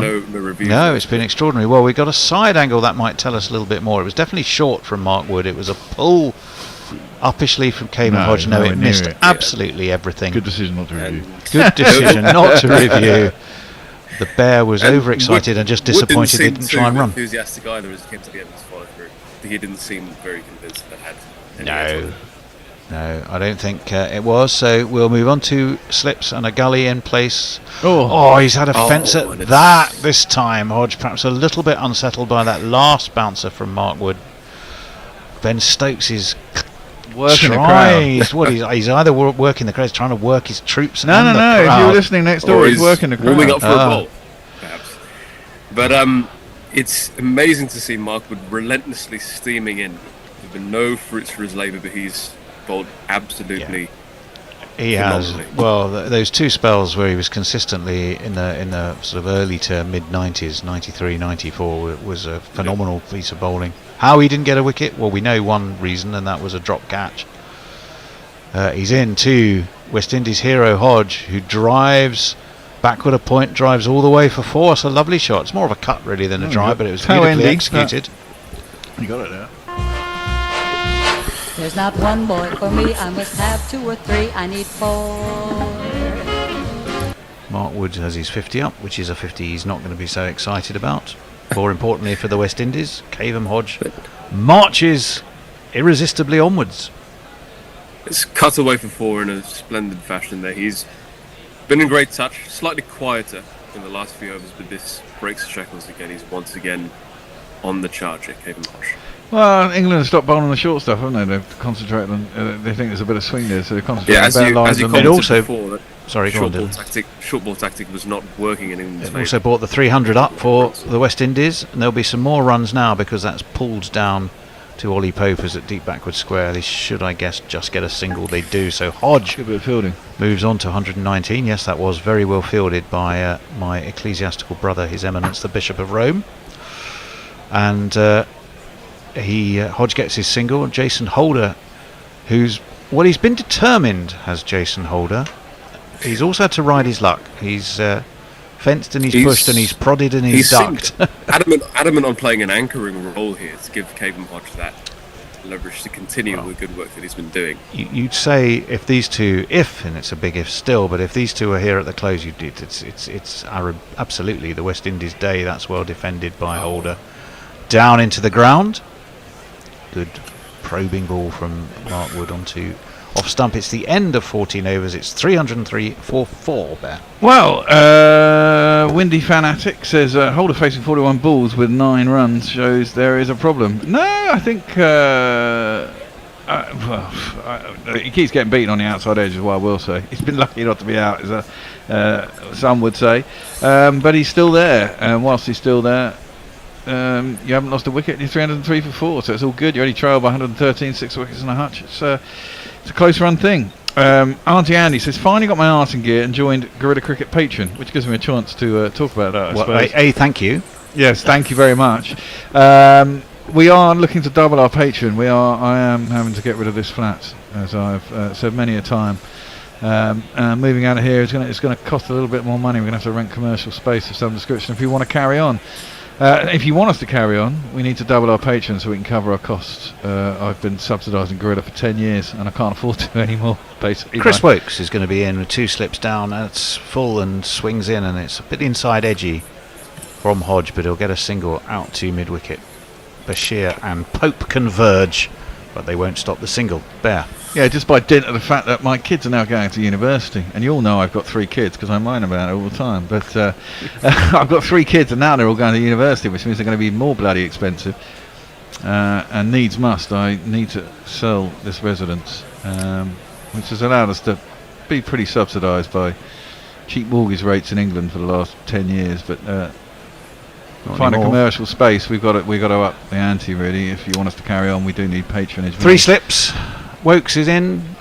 It's again rather edgy from Holder. It's a prod out towards cover. didn't look a shot, Dylan, that he was fully in control of, did it? Absolutely, and it's been great to see England switch from that short ball tactic, which, as we saw on the montage of boundaries, did not work in England's favour, with them leaking many runs, and bringing it back to bowling that Test match line and length there, Tony. Yep, has been very much so. He's not the problem with Wokes. He's just looking now, I would argue, almost as dangerous as he's looked all day. He's yet to get a wicket, of course. 2 for Bashir. He's bowled phenomenally in the last few overs. Well, just wait. That's well played by Holder. There's a bit yes, no, Bear. Oh, it was a little bit yes, no. But yes, no, they did. They did take the single. Harry Brook couldn't quite get it under control, and they did take the single. So Holder's finally off 9, and he leaps, as they used to say on Pick of the Pops. It's a massive leap of 1 run from Jason Holder from 9 to 10. Well, Michael Mason says you guys didn't Pope get dropped twice, and I'm not hearing you going on about it. Yeah, but we're not going on about it because it benefited us. I'm sure some West Indians are probably going, fucking hell, they wouldn't have got, Pope shouldn't have got 100, he was dropped twice, da-da-da-da-da. So, yeah.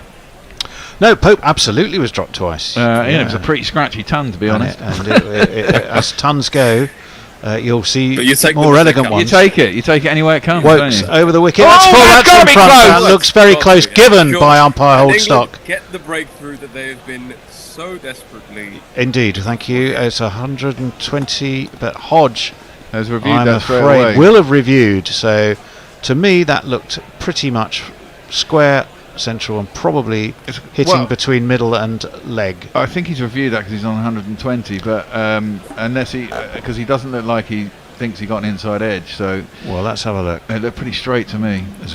Right in wobble front. scene. That's out. That's so out. Looks in front. He's on the back foot.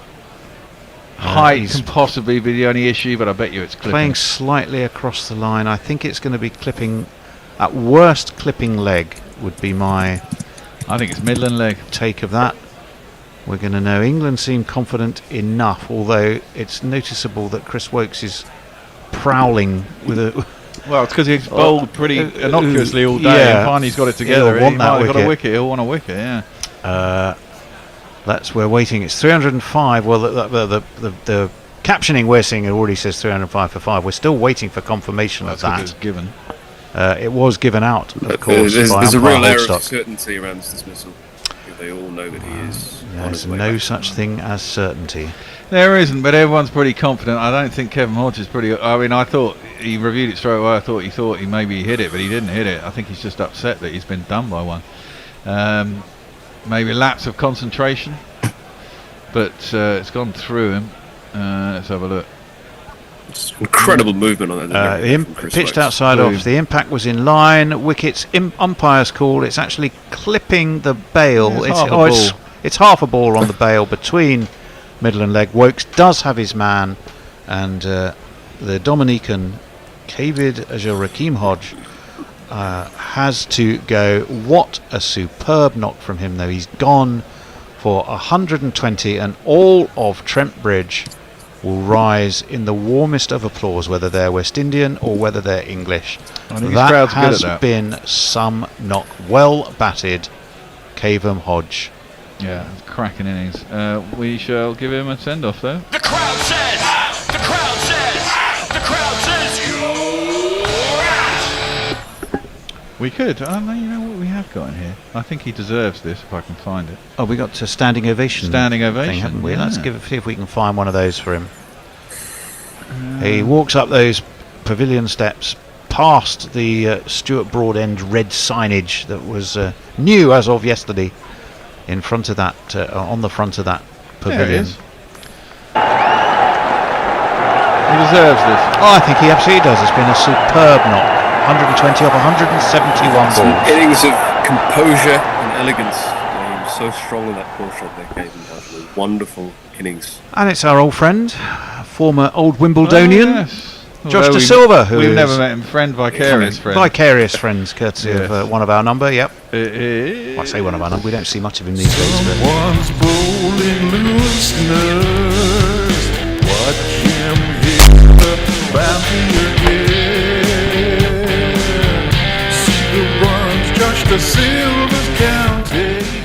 Now I am a Chris Wokes fan. I think this probably might well be his last England series, though. But honestly, if I had to choose between Wood or Wokes as to who was to get that next wicket, I would have said give it to Woody. Yeah. Wokes is in to De Silva, who drives. That's a confident first shot. I think that's going to beat the chasing fielder, who does look a bit weary. It's Gus Atkinson. He's not going to beat the ball. It was a lovely off drive to get De Silva off the mark with a 4. It's Gus.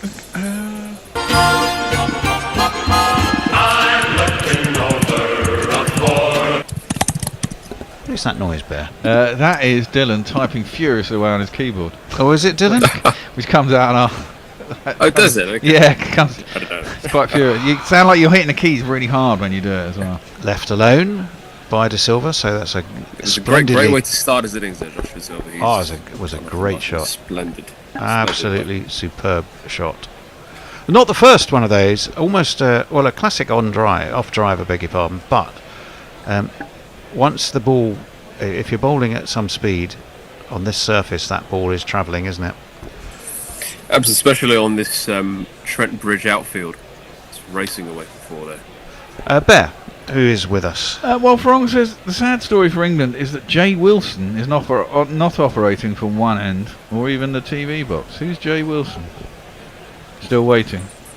I don't know, to be honest. Or do you mean Duckett? Why would you call him Jay Wilson? Well, if his exactly. name Ben Duckett. But that's the only thing I can think of because he's always calling. Well, I know Farong's got something of a Duckett. He wants Duckett to bowl. Obsession. What was I going to say? Well, in the meantime, Mark Wood is going to carry on with 3 slips. He's bowling to Jason Holder, who defends him into the onside. There's no run. De Silva was keen. He was backing up, but Holder wanted nothing to do with it. 88 miles an hour. Woody's dropped a little, but you can forgive him that possibly. Yeah, but it was certainly the pressure that Wood built on the other end that would have led to the wicket there for. I mean, and you thought all the time it was actually going to be Jason Holder, wasn't it? Who was going to get out. I mean, the amount of plays and misses he was so close to the edge many times, but he survives. He stays on. Gus Atkinson has not bowled this session, has he? I don't think he has. No, he took He took Brathwaite, didn't he, this morning? Yeah. But it's been quiet since then. Was it him who was off when we had Pennington on? I wonder. I think we've broken Woody. We don't want that. No, I think it might just be he's trying to stay loose. He's talking about his hamstring here. Oh. So we know Wood to have the brace front leg. He almost catapults himself through the crease. Mark Wood is taking his cap 1 ball into this, his 14th over. I think he wants to carry on because he thinks it's not that bad, but I think Stokes is advising him get off. I think that's wise. Yeah. I think that's wise. He's getting a warm round of applause from Brendan McCullum, who's leaning as implacably as ever. Whatever happens, you never see more than a smile, do you really, from Brendan McCullum? Warm applause for Woody as he comes off. Paul Collingwood up there too. He has his England cap on. He's a sweat Shane Sturt. His sweat-stained shirt even. Yeah. He's bowled exceptionally. He puts everything into his craft, right from his run-up all the way to his follow-through. And it means, I think, that with come one ball bowled only of the 76th over, possibly the reason we haven't seen Atkinson for a while is they were saving him for the new ball. But would they now take the new ball with that 5th wicket fallen and a fair amount of reverse being achieved with the old ball? I suspect so. not. So 5 balls left for Anderson to bowl. That's Atkinson to bowl even. Anderson, that might have been wishful thinking. The baddies dropped on it down to backward point. They take a sharp single. And Jason Holder moves on to 11. Now we're watching Mark Wood I don't think it's pinged, is it? I think he's got moments of anguish there. Yeah, I think he's probably needs his electrolytes. It's a little tight, a little crampy. Well, him and Shamar Joseph, similar issues really by the looks of it. Because his action just really takes so much out of him. I think his action takes so much out of everybody that watches it. I think he bowled. It's exhausting to watch. Was that his 7th over on the trot as well, or something? You know. Yeah. Okay, Atkinson in to those 3 slips. Similar fielder. That was a lovely ball. Just lead it away a little bit from a tentative De Silva prod. But That's it was right. And when you look at to Smith. Atkinson's approach to the crease, his delivery stride in action, it's quite similar to Archer in the sense that he sort of ambles in and still delivers the ball at such tremendous pace, almost effortlessly. Yeah, it's a little stuttery start to his run. I keep, you sort of watch him and you think, just get your legs spread a bit more wide, a bit more. Get into that stride quicker. Here we go. Yeah. But he's in, and that one is driven. Well, half driven, but down to. Well, I think Pennington. So Pennington's back on again, and he's fielding at backward point. On now, we can safely say for Mark Wood, who has gone off to probably have an ice bath, a rub down with the Sporting Life, half a pint of Tetley's, and early to bed. That was what I prescribe for Mark Wood. Well, it might be So worth. Josh Silva with a disappointing performance at Lord's will be looking to really Atkinson in. get forward here. Upishly edged, past slip, gonna go all the way. Harry Brook there at third slip. He dived, he couldn't get a hand on it. He's looking round to go, well, I think, did I lay something on that? Did I get a fingertip? Doesn't matter, it's gone for 4 down to third man there.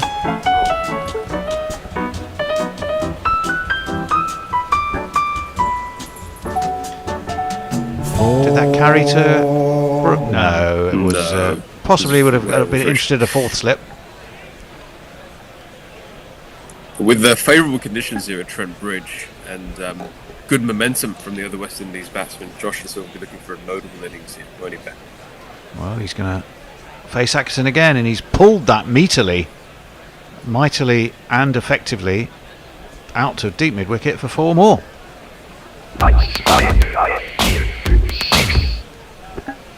So De Silva's not hanging around. He started his innings with a splendid off drive, and he's just pulled that shorter ball from Atkinson.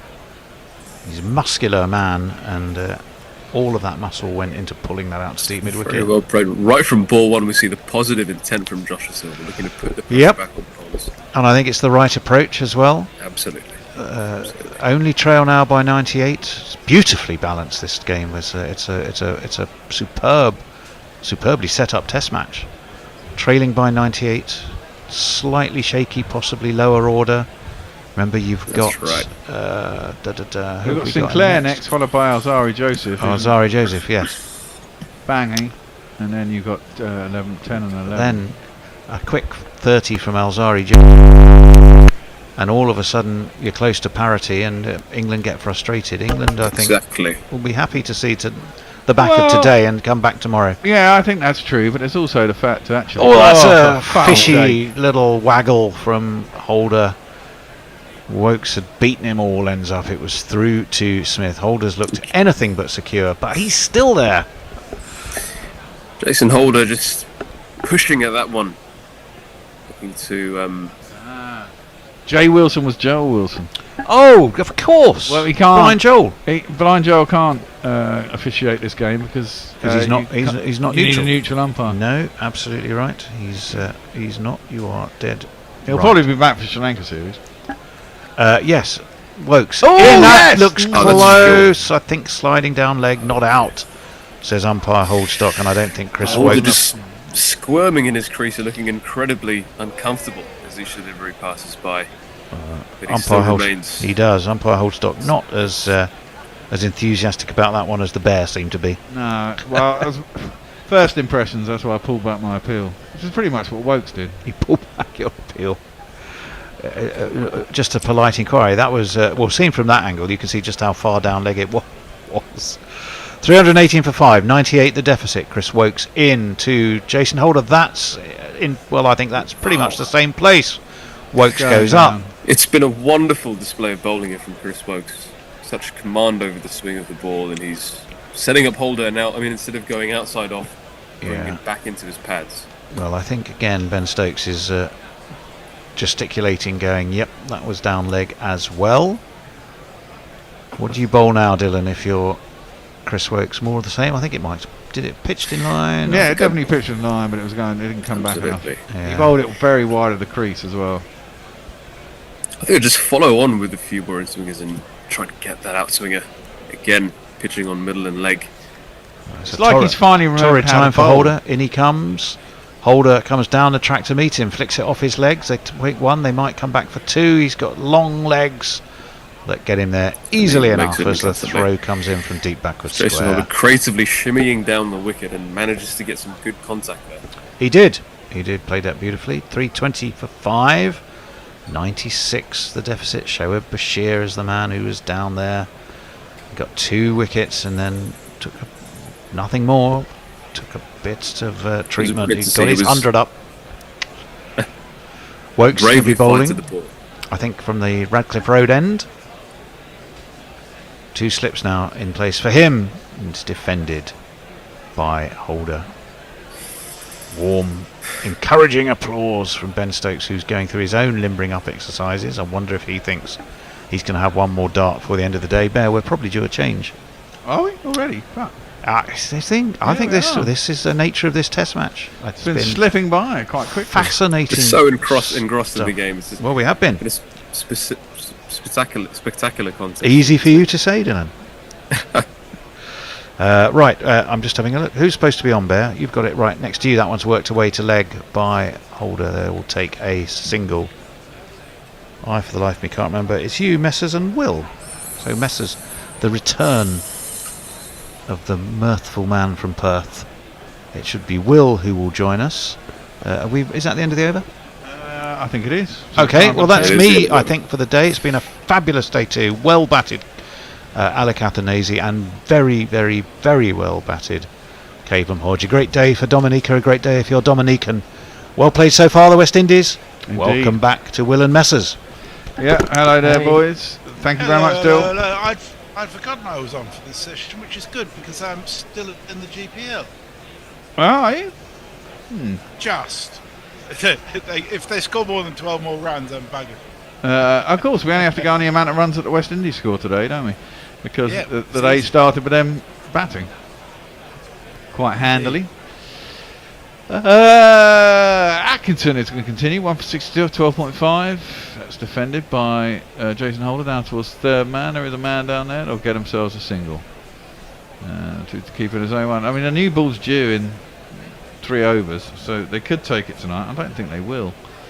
I'm hoping, fingers crossed, touch wood and all that, but I think Chris Wood. Mark Wood? Mark Wood. Or Chris Wokes? Me. Mark Wood.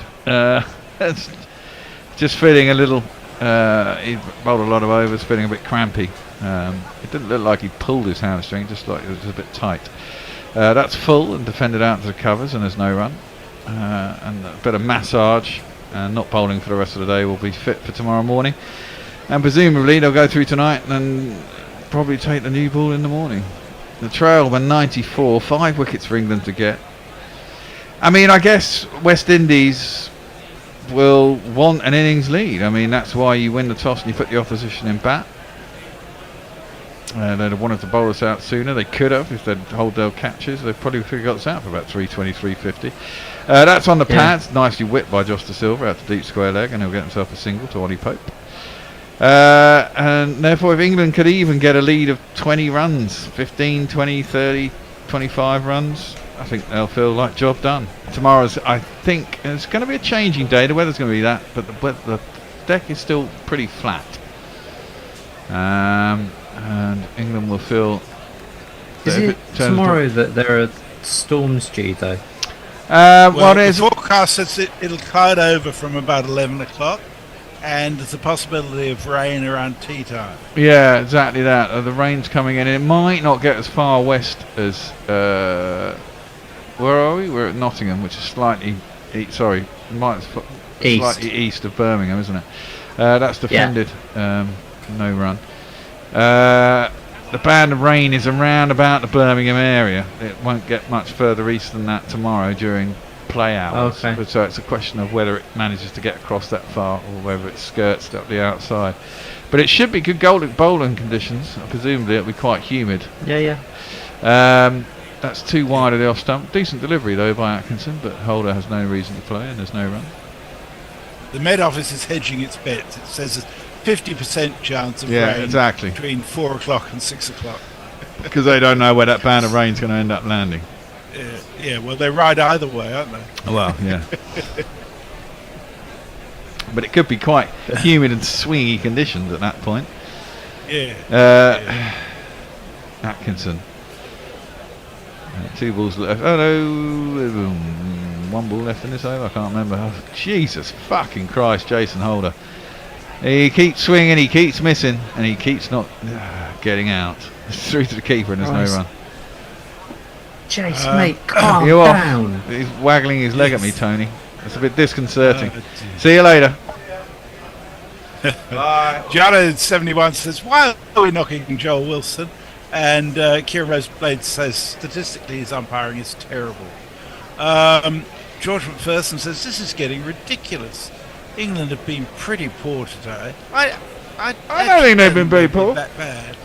I think it's a really tough wicket to bowl on, and the West Indies have batted very well. Exactly that. Yeah. I mean, they haven't let... I wouldn't say they've been poor at all. I think the West Indies have been really good. Yeah. Yes.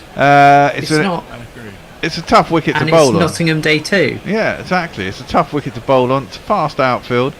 If anything, England might not be unhappy with 323 for 5, considering they got stuffed into bat.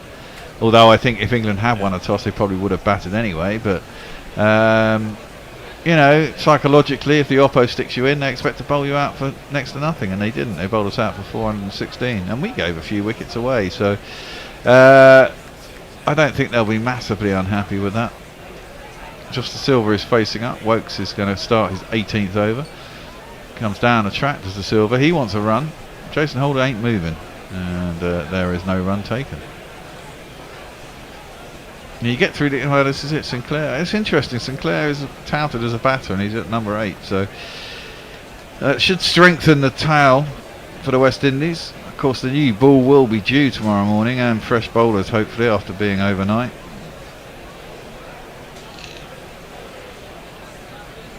Is that... Here comes Atkinson. Ooh, a little bit of in swing. Wokes. Driven up to mid-off where the skipper fields, and there is no run.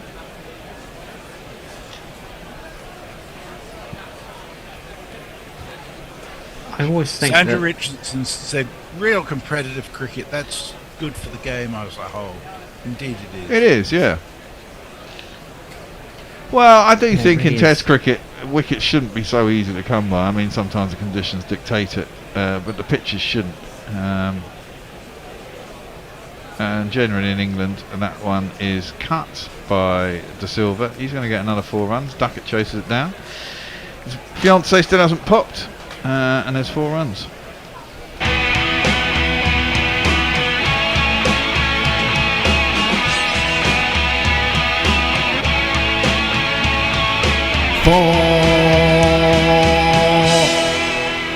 This is too wide from Wokes, that ball.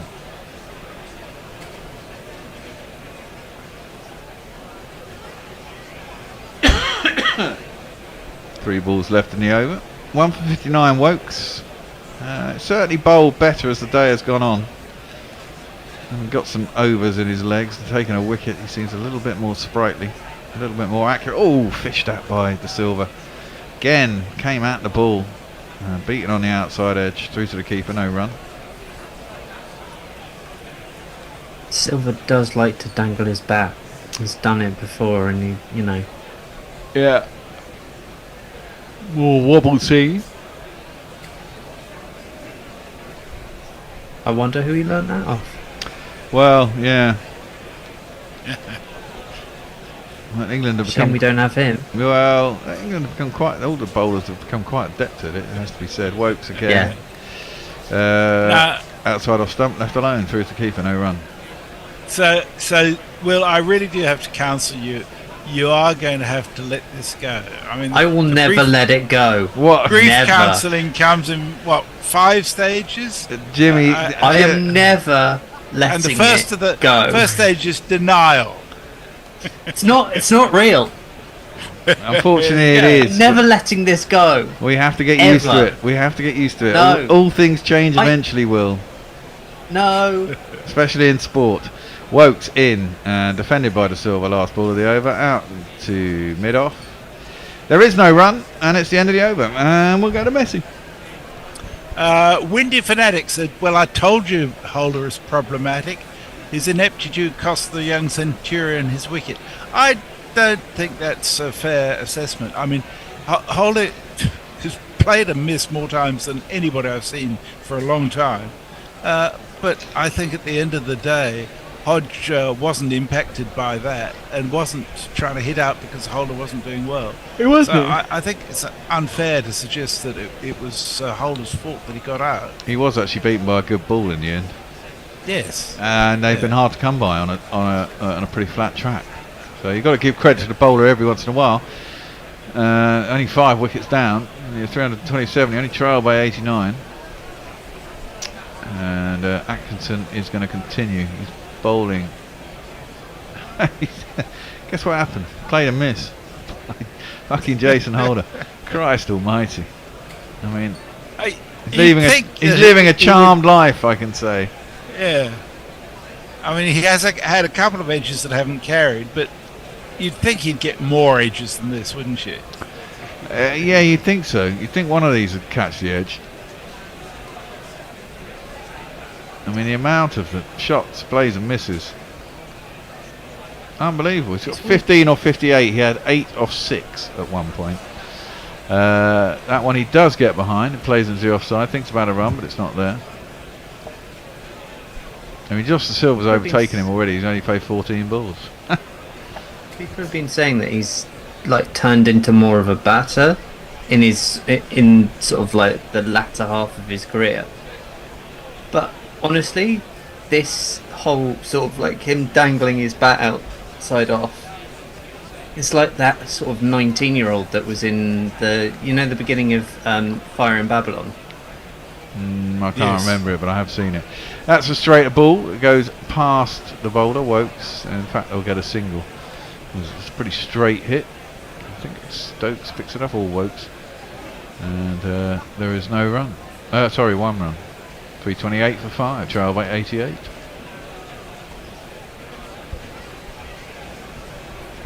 England looking for that wicket.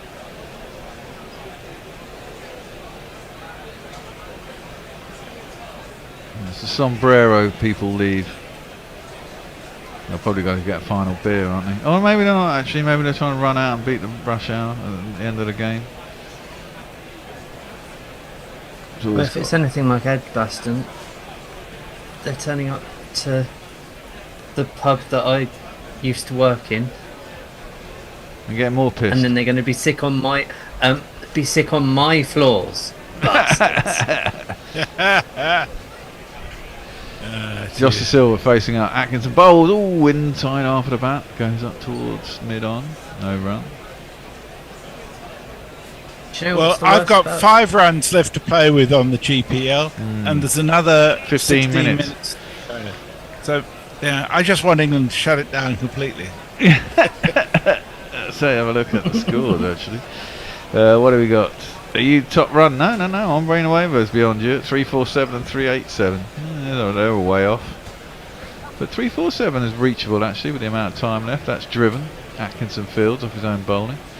Backhands it towards the stumps, misses them.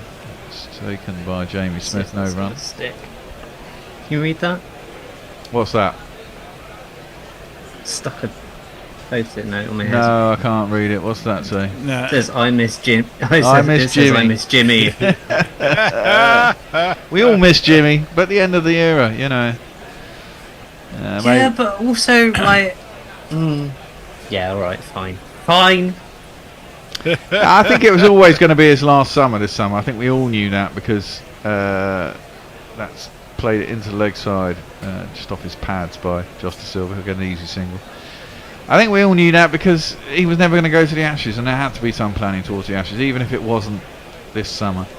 I think we expected much more of him out of the Ashes last summer, and it was noticeable that even though he was in practice, he really wasn't as effective, and it was a sudden drop-off because he'd been so effective the summer before. And sometimes you get bad summers, but it looked like he just sort of lost a little bit. He was just having a bad summer. Well, yeah, but the thing is, when you're 41, bad summers come along more often in sport, you know. That's true. And so, at some point, you don't want to have to push him out the door. That's why they had the chat. I don't know how that went. I find it odd that they only gave him one test. I'm a bit surprised, especially. That's what annoyed me more than anything. Is that don't you give him the whole series? Well, I mean that would have been my thoughts. Definitely, absolutely. Stokes is in. Ooh, inside edge onto pad from Josh De Silva. Because also isn't like is it the last test of the summer that's at Old Trafford, or is it the last test of this series? I think it's next week's Edgbaston. Yeah, next week's Edgbaston. It must be there's certainly one in Old Trafford against Sri Lanka. And you just kind of go, well, don't you do that? I don't. But meh, it's done and whatever. Yeah, exactly. But it's made me absolutely brick it for when Ronnie O'Sullivan stops. Left alone outside the off stump by De Silva, through to the keeper, no run. Sorry, who? Who? What? You stopped. We lost you there. He's frozen. Oh, it's just making me brick it for when Ronnie O'Sullivan actually decides he's actually done with snooker. He's nearly 50 now, isn't he, Ronnie? Or he's 50? Yeah, he's 48, 49, something like that. Stokes defended by De Silva, sort of covers, and there's no run. I think Messi Jez has just frozen. Oh yeah. No, you're back. Yes. Yeah, you're back. Yeah. I think I had a glitch somewhere in the in the stratosphere. Be Microsoft. Is it the whole Microsoft thing? What has that actually done? I have idea. nothing to do with Microsoft. I'm on Apple. Yeah. Kieran Roseblade says everyone's negative in these comments. With Bairstow gone, there really is no need for such negativity. The sun is shining, cricket is happening, and Johnny B is signing one at his local job office. Well, yeah. That's a beautiful drive from Josh Silva, full and wide. Hold on. And it's 4 runs. 4. Now you can carry on. Now they can't The score current any still more exists. runs.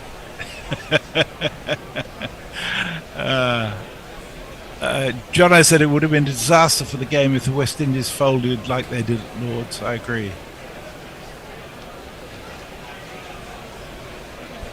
Sorry, that was driven out to mid-off and there was a single. I was just looking at a text from Anna Forsyth on Twitter. Apparently England did offer him Old Trafford. He chose Lords. Clearly, he preferred the big occasion. Good. Well, that's shocking. Well, it is. To be fair, he's I mean, there was someone else who said to me, no, he didn't really worry about getting past Shane Warne. I mean, if it was me, I'd be wanting to get past Shane Warne, but clearly if it doesn't bother him so much, then... into the pads of Jason Holder, and guess what? There's a single. And Messi, you're out. 3-3-5 for 5. Bugger. Never mind. It's all for a good cause. It is. Cricket's a fickle bastard, isn't it? Yeah. I always give it all back anyhow. So. It's very sensible of you, it has to be said. Trailing by just 81 runs now. I mean, these two could quite easily get into parity. Yeah. Well, it's going to make it really interesting, apart from the fact that you don't really want to be in on Monday. Yeah. But, I need to go to Broadstairs on Monday to finish up some shit. At least we're going to get some cricket over the weekend for people in Nottingham. Yeah, very true. I'm absolutely bricking it about Sunday because I'm on air pretty much all day, I think. It's all right. It's all fun. Yeah. You'll fly. You ask Bear. I mean, look at him. He's so relaxed now. He's been on air most of the day. Yeah, I have. It's not being on air that worries me. It's the technological side of it. Fine, if you can open No, Zoom, it'll work. Hey. It's defended out into the covers, no run. Do the Bear thing. Have a couple of spliffs, and it doesn't really matter. Yeah, cut the spliffs, cut the beers, everything's fine, you know. Yeah, that's true. I've got better than that. My girlfriend's on a load of morphine at the moment, so I've got access to the good stuff. I'm not sure I'd recommend that necessarily. No, I wouldn't. I don't know. I've been there. I've done that. Oh, It's now pulled by Jason Holder. Bit top edgy, but it doesn't carry down to anyone. Bashir is down on the boundary. it'll be a single. I might give him a little go at the end of the day. Couple of right-handers though, so maybe not. But they might try something rash and give a wicket away. They did earlier in the day. How many overs They've have got only left? got, 3 overs after this one at most. At haven't they? most, yeah. Which means that England will only have bowled a maximum of 85 overs than today, which is not great. It's less than the West Indies did yesterday. Yeah, considering that they bowled 20 overs of spin as well, it is pretty poor, I have to say. It's off the outside half of the bat, down to Harry Brook, who's at second slip. He stops it, and there is no run.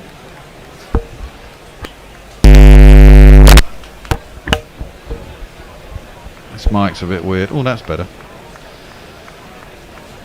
It's a little mid. Are they trying to slow the game down already, eh? I don't know.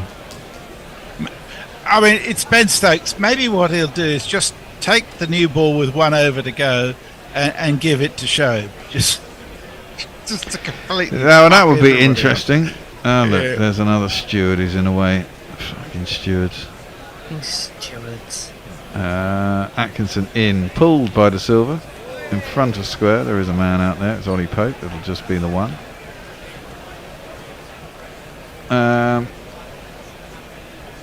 Yeah, but as we said all day long, I think it's a great. Well, I tell you what, if this pitch deteriorates on back end of day 3, 4, and 5, and gives it more to the bowlers, then it'll be a perfect test pitch, won't it? Yeah. Good batting for the first 2.5, 3 days, and then starting to get a little bit more favourable to the bowlers. It's exactly what you want. This is exactly what you want. Pulled by Jason Holder in front of square. Finally, he's unfurling some shots, and that one has gone out to cow corner. 4 runs. 1, 2, 3, 4.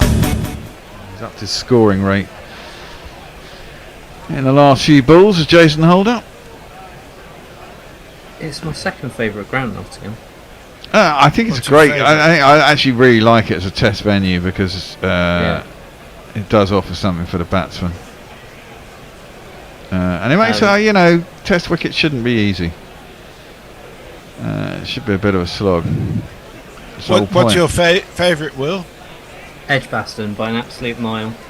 All right. Atkinson in, a nice little away swinger, but Holder is able to leave that through to the keeper, and there is no run. I went to Birmingham Uni just to be close to Edgbaston. Fair enough. That's a perfectly good reason in my view. Yeah, it literally, I was like, 10-minute walk to the ground. Lovely. I didn't really go to many lectures.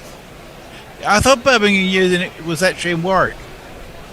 No. So that's Warwickshire Uni is actually in Coventry. Oh, yeah, Warwick, where my daughter wants to go, is actually in Coventry. Which is a bit weird. Of course it is.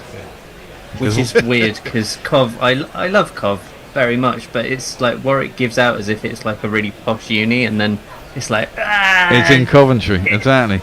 Yeah, because Warwickshire is quite posh and it's quite nice. I remember shooting some doco at Warwick Castle. It's quite nice all around there. That's driven by Justice Silver up to mid-off, and there is no run. Oh, it's a no ball. Stokesy once again. Another one. Aye. Jesus. It's an awful lot. So far today, Stokes has bowled 4, I think. He's bowled a few. That's his 4th, and Wokes, Atkinson, Wood and Bashir each bowled 1. Nice drive from Josta Silva, a little bit too full, and he can push that through the covers. Fast outfield, off down to the boundary once more, 4 runs. You ask where I live, is the address I give, the phone. He's looking good, isn't he? Yeah. De Silva. Well, it's a nice flat batting track, isn't it? You can play through the line of the ball. England's bowlers do look tired. I think they'll be glad that the end of the day is coming. I think he spent quite a long time here recently as well. Well, he did. He played with Jono, didn't he? For old Wimbledonians in the Surrey League, Premier League. That's left alone outside the off stump. There's no run, which is a pretty good standard. It's not international, obviously, but it's a pretty good standard. And he was very successful in that. He's had the most amazing kind of jumping career. It's really fun. Yeah. It's not all that long ago that he was in the Surrey League. Well, exactly. That's driven back to the Boulder and there's no run. Well, it was the last tour here, wasn't it, in COVID years? Yeah. First year of the COVID years, first test of the COVID was when he was picked, wasn't it? Yeah. He had a reasonably successful series, and then he scored his first ton against England when we went back to the West Indies in a reciprocal test a year later. He really won one of the games, didn't he? We were kind of ahead of the 8 ball in that test, and then he came in and scored a ton. It's down the arse by Stokes to hit the keeper and there's no run. Oh, actually, you know, Hombre Nuevo has 3-4-7, I think. Oh, wow. But there's probably going to be one more over after this. He's got 3-4-7 and 3-8-7.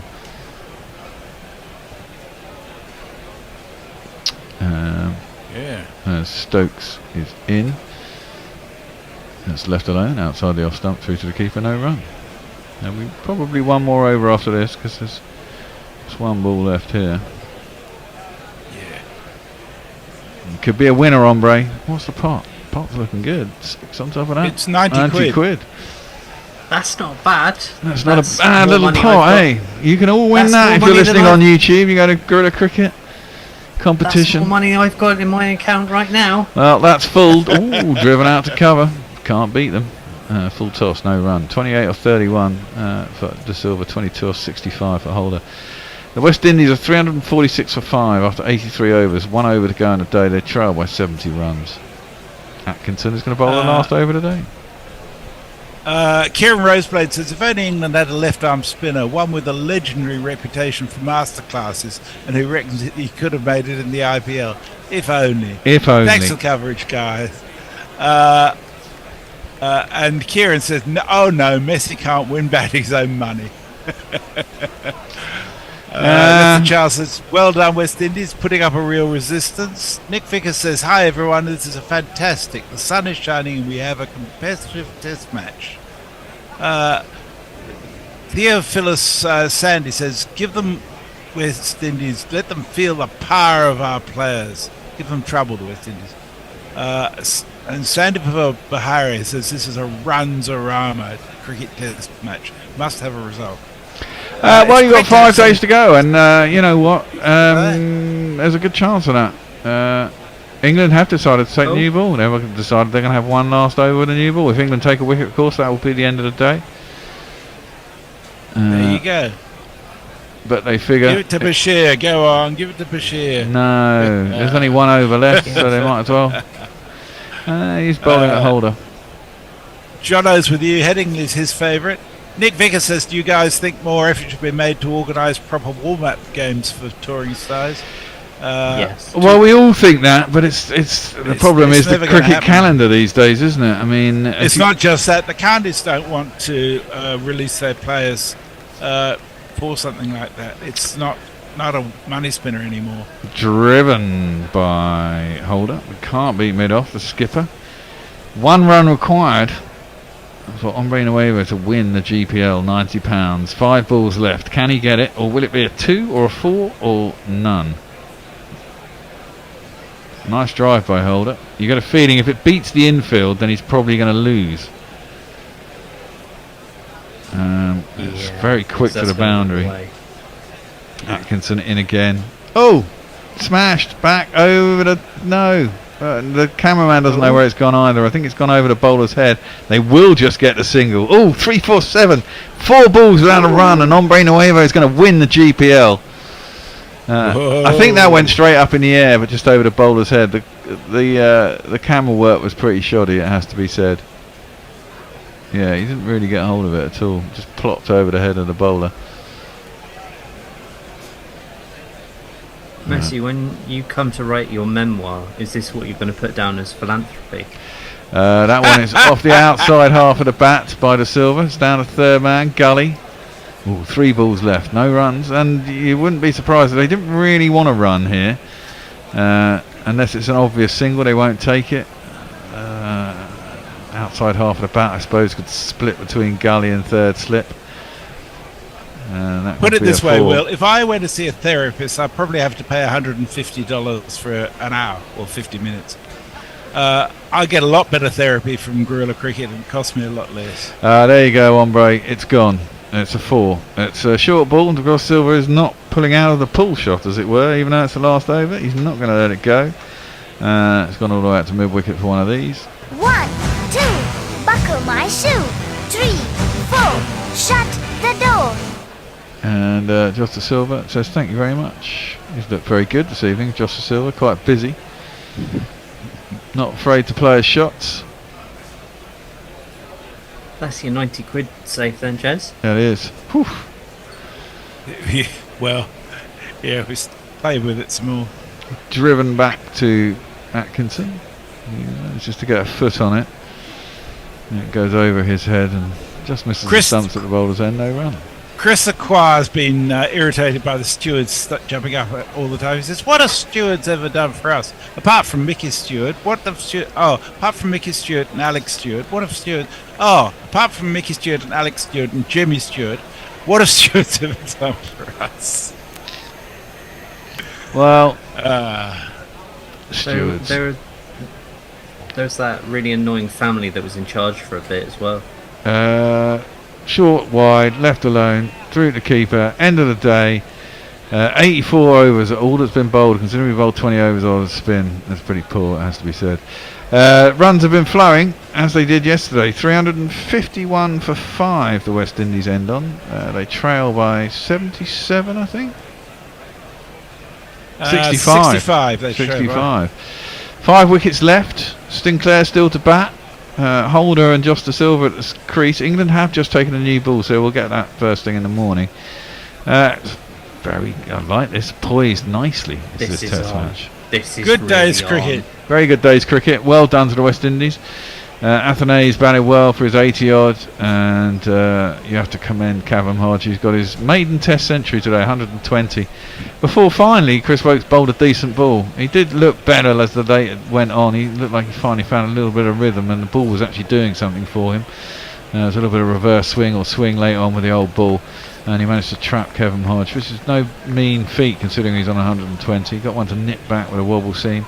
Trapped him in front. He reviewed and he was upset that he was out, but it was out. It was given by the umpire and it remained with the umpire on the field. England have toiled in the field. It's not been easy. It is a great batting track, it has to be said. It's pretty flat. Would have been interesting if West Indies decided to bat first, to be honest, having won the toss, giving England the chance to score runs first. It could develop into pretty much a one innings game, one would have thought. I mean, West Indies might get a lead of 20 or 30. I think England will still have pretty good batting conditions when they do come to bat tomorrow. I think progressively it may well get harder going through day 4 and into day 5, if anything. If the ideally, from the West Indies point of view, they'd really like to bat at least until lunch tomorrow. They would indeed, and if they do, it's certain to have a 50 or 60 run lead. Yeah, and the conditions may be more challenging for England by then if it does get overcast. Well, if it comes down to one innings games, there's pressure on everyone, and actually, you'd say in an ODI you want to chase, don't you? And if it comes down to a one innings game, it'll pretty much be like that. Although obviously the pitch won't be a new fat wicket that you get in an ODI, but West Indies batting is their weaker suit, with a pitch that hopefully deteriorates in test match fashion and becomes more helpful for the bowlers. They will have to bat last on it, and hopefully they won't be wanting to chase too many. I wouldn't have thought. You don't want to be chasing more than England chased down 300 here pretty happily, but that was the beginning of Bazball, and let's face it, Johnny Bairstow went absolutely mental. 4 minutes ago, Hombre Nuevo tweeted, "Oh, this may not age well," and then, more money for the pot. Cheers for the commentary, and there's sadly a fair share of Mini Me's university fund in the GPL too. Yeah, well, you know, it's the way it goes. If everyone entered every day, someone will win every day. That's just the way it works. And it would be fun. But there you go. So I guess that's it for today. We should all say goodbye. We will be back in the morning. Hendo is supposed to be in tomorrow. The lesser spotted Hendo. Hey. He's bringing someone in with him. Oh, There's a viewing on the flat. team. There's a viewing on the flat while we're on air, which will be quite entertaining. Although I won't be here at that point. Someone will come in and go, "What's this?" No doubt. But until tomorrow, thanks, boys. Good to have you on. Cheers. Thank you. I will Thank see you you for anon. being with us. And we'll see you later. Bye. Be good. Bye. Bye. Guerrilla crickets. Whoa. Guerrilla crickets. Whoa. Guerrilla. Take guard, man the barricades, patrol the cover boundary. At last the time is come, this is a cricketing emergency. Hear this call to arms for every cricket revolutionary. Take up your bats and stumps for the test match insurgency. At first they tried to silence us, but we would not be silenced. They threatened us with lies, so we threatened them with violence. Che Guevara, Sangakkara, Joseph Stalin, Douglas Jardine, Robespierre, Darrell Hare, Vladimir Lenin, O'Brien Kevin, guerrilla crickets. It's not about the winning, it's about how many rules you break. Even in cricket commentary, this is the best advice to take. Pick guerrilla cricket, it's the finest choice you'll ever make. There's so much more to cricket than rev counters and a slice of cake. At first they tried to sanitize us and clean up our act. But people like it filthy, and we know that for a fact.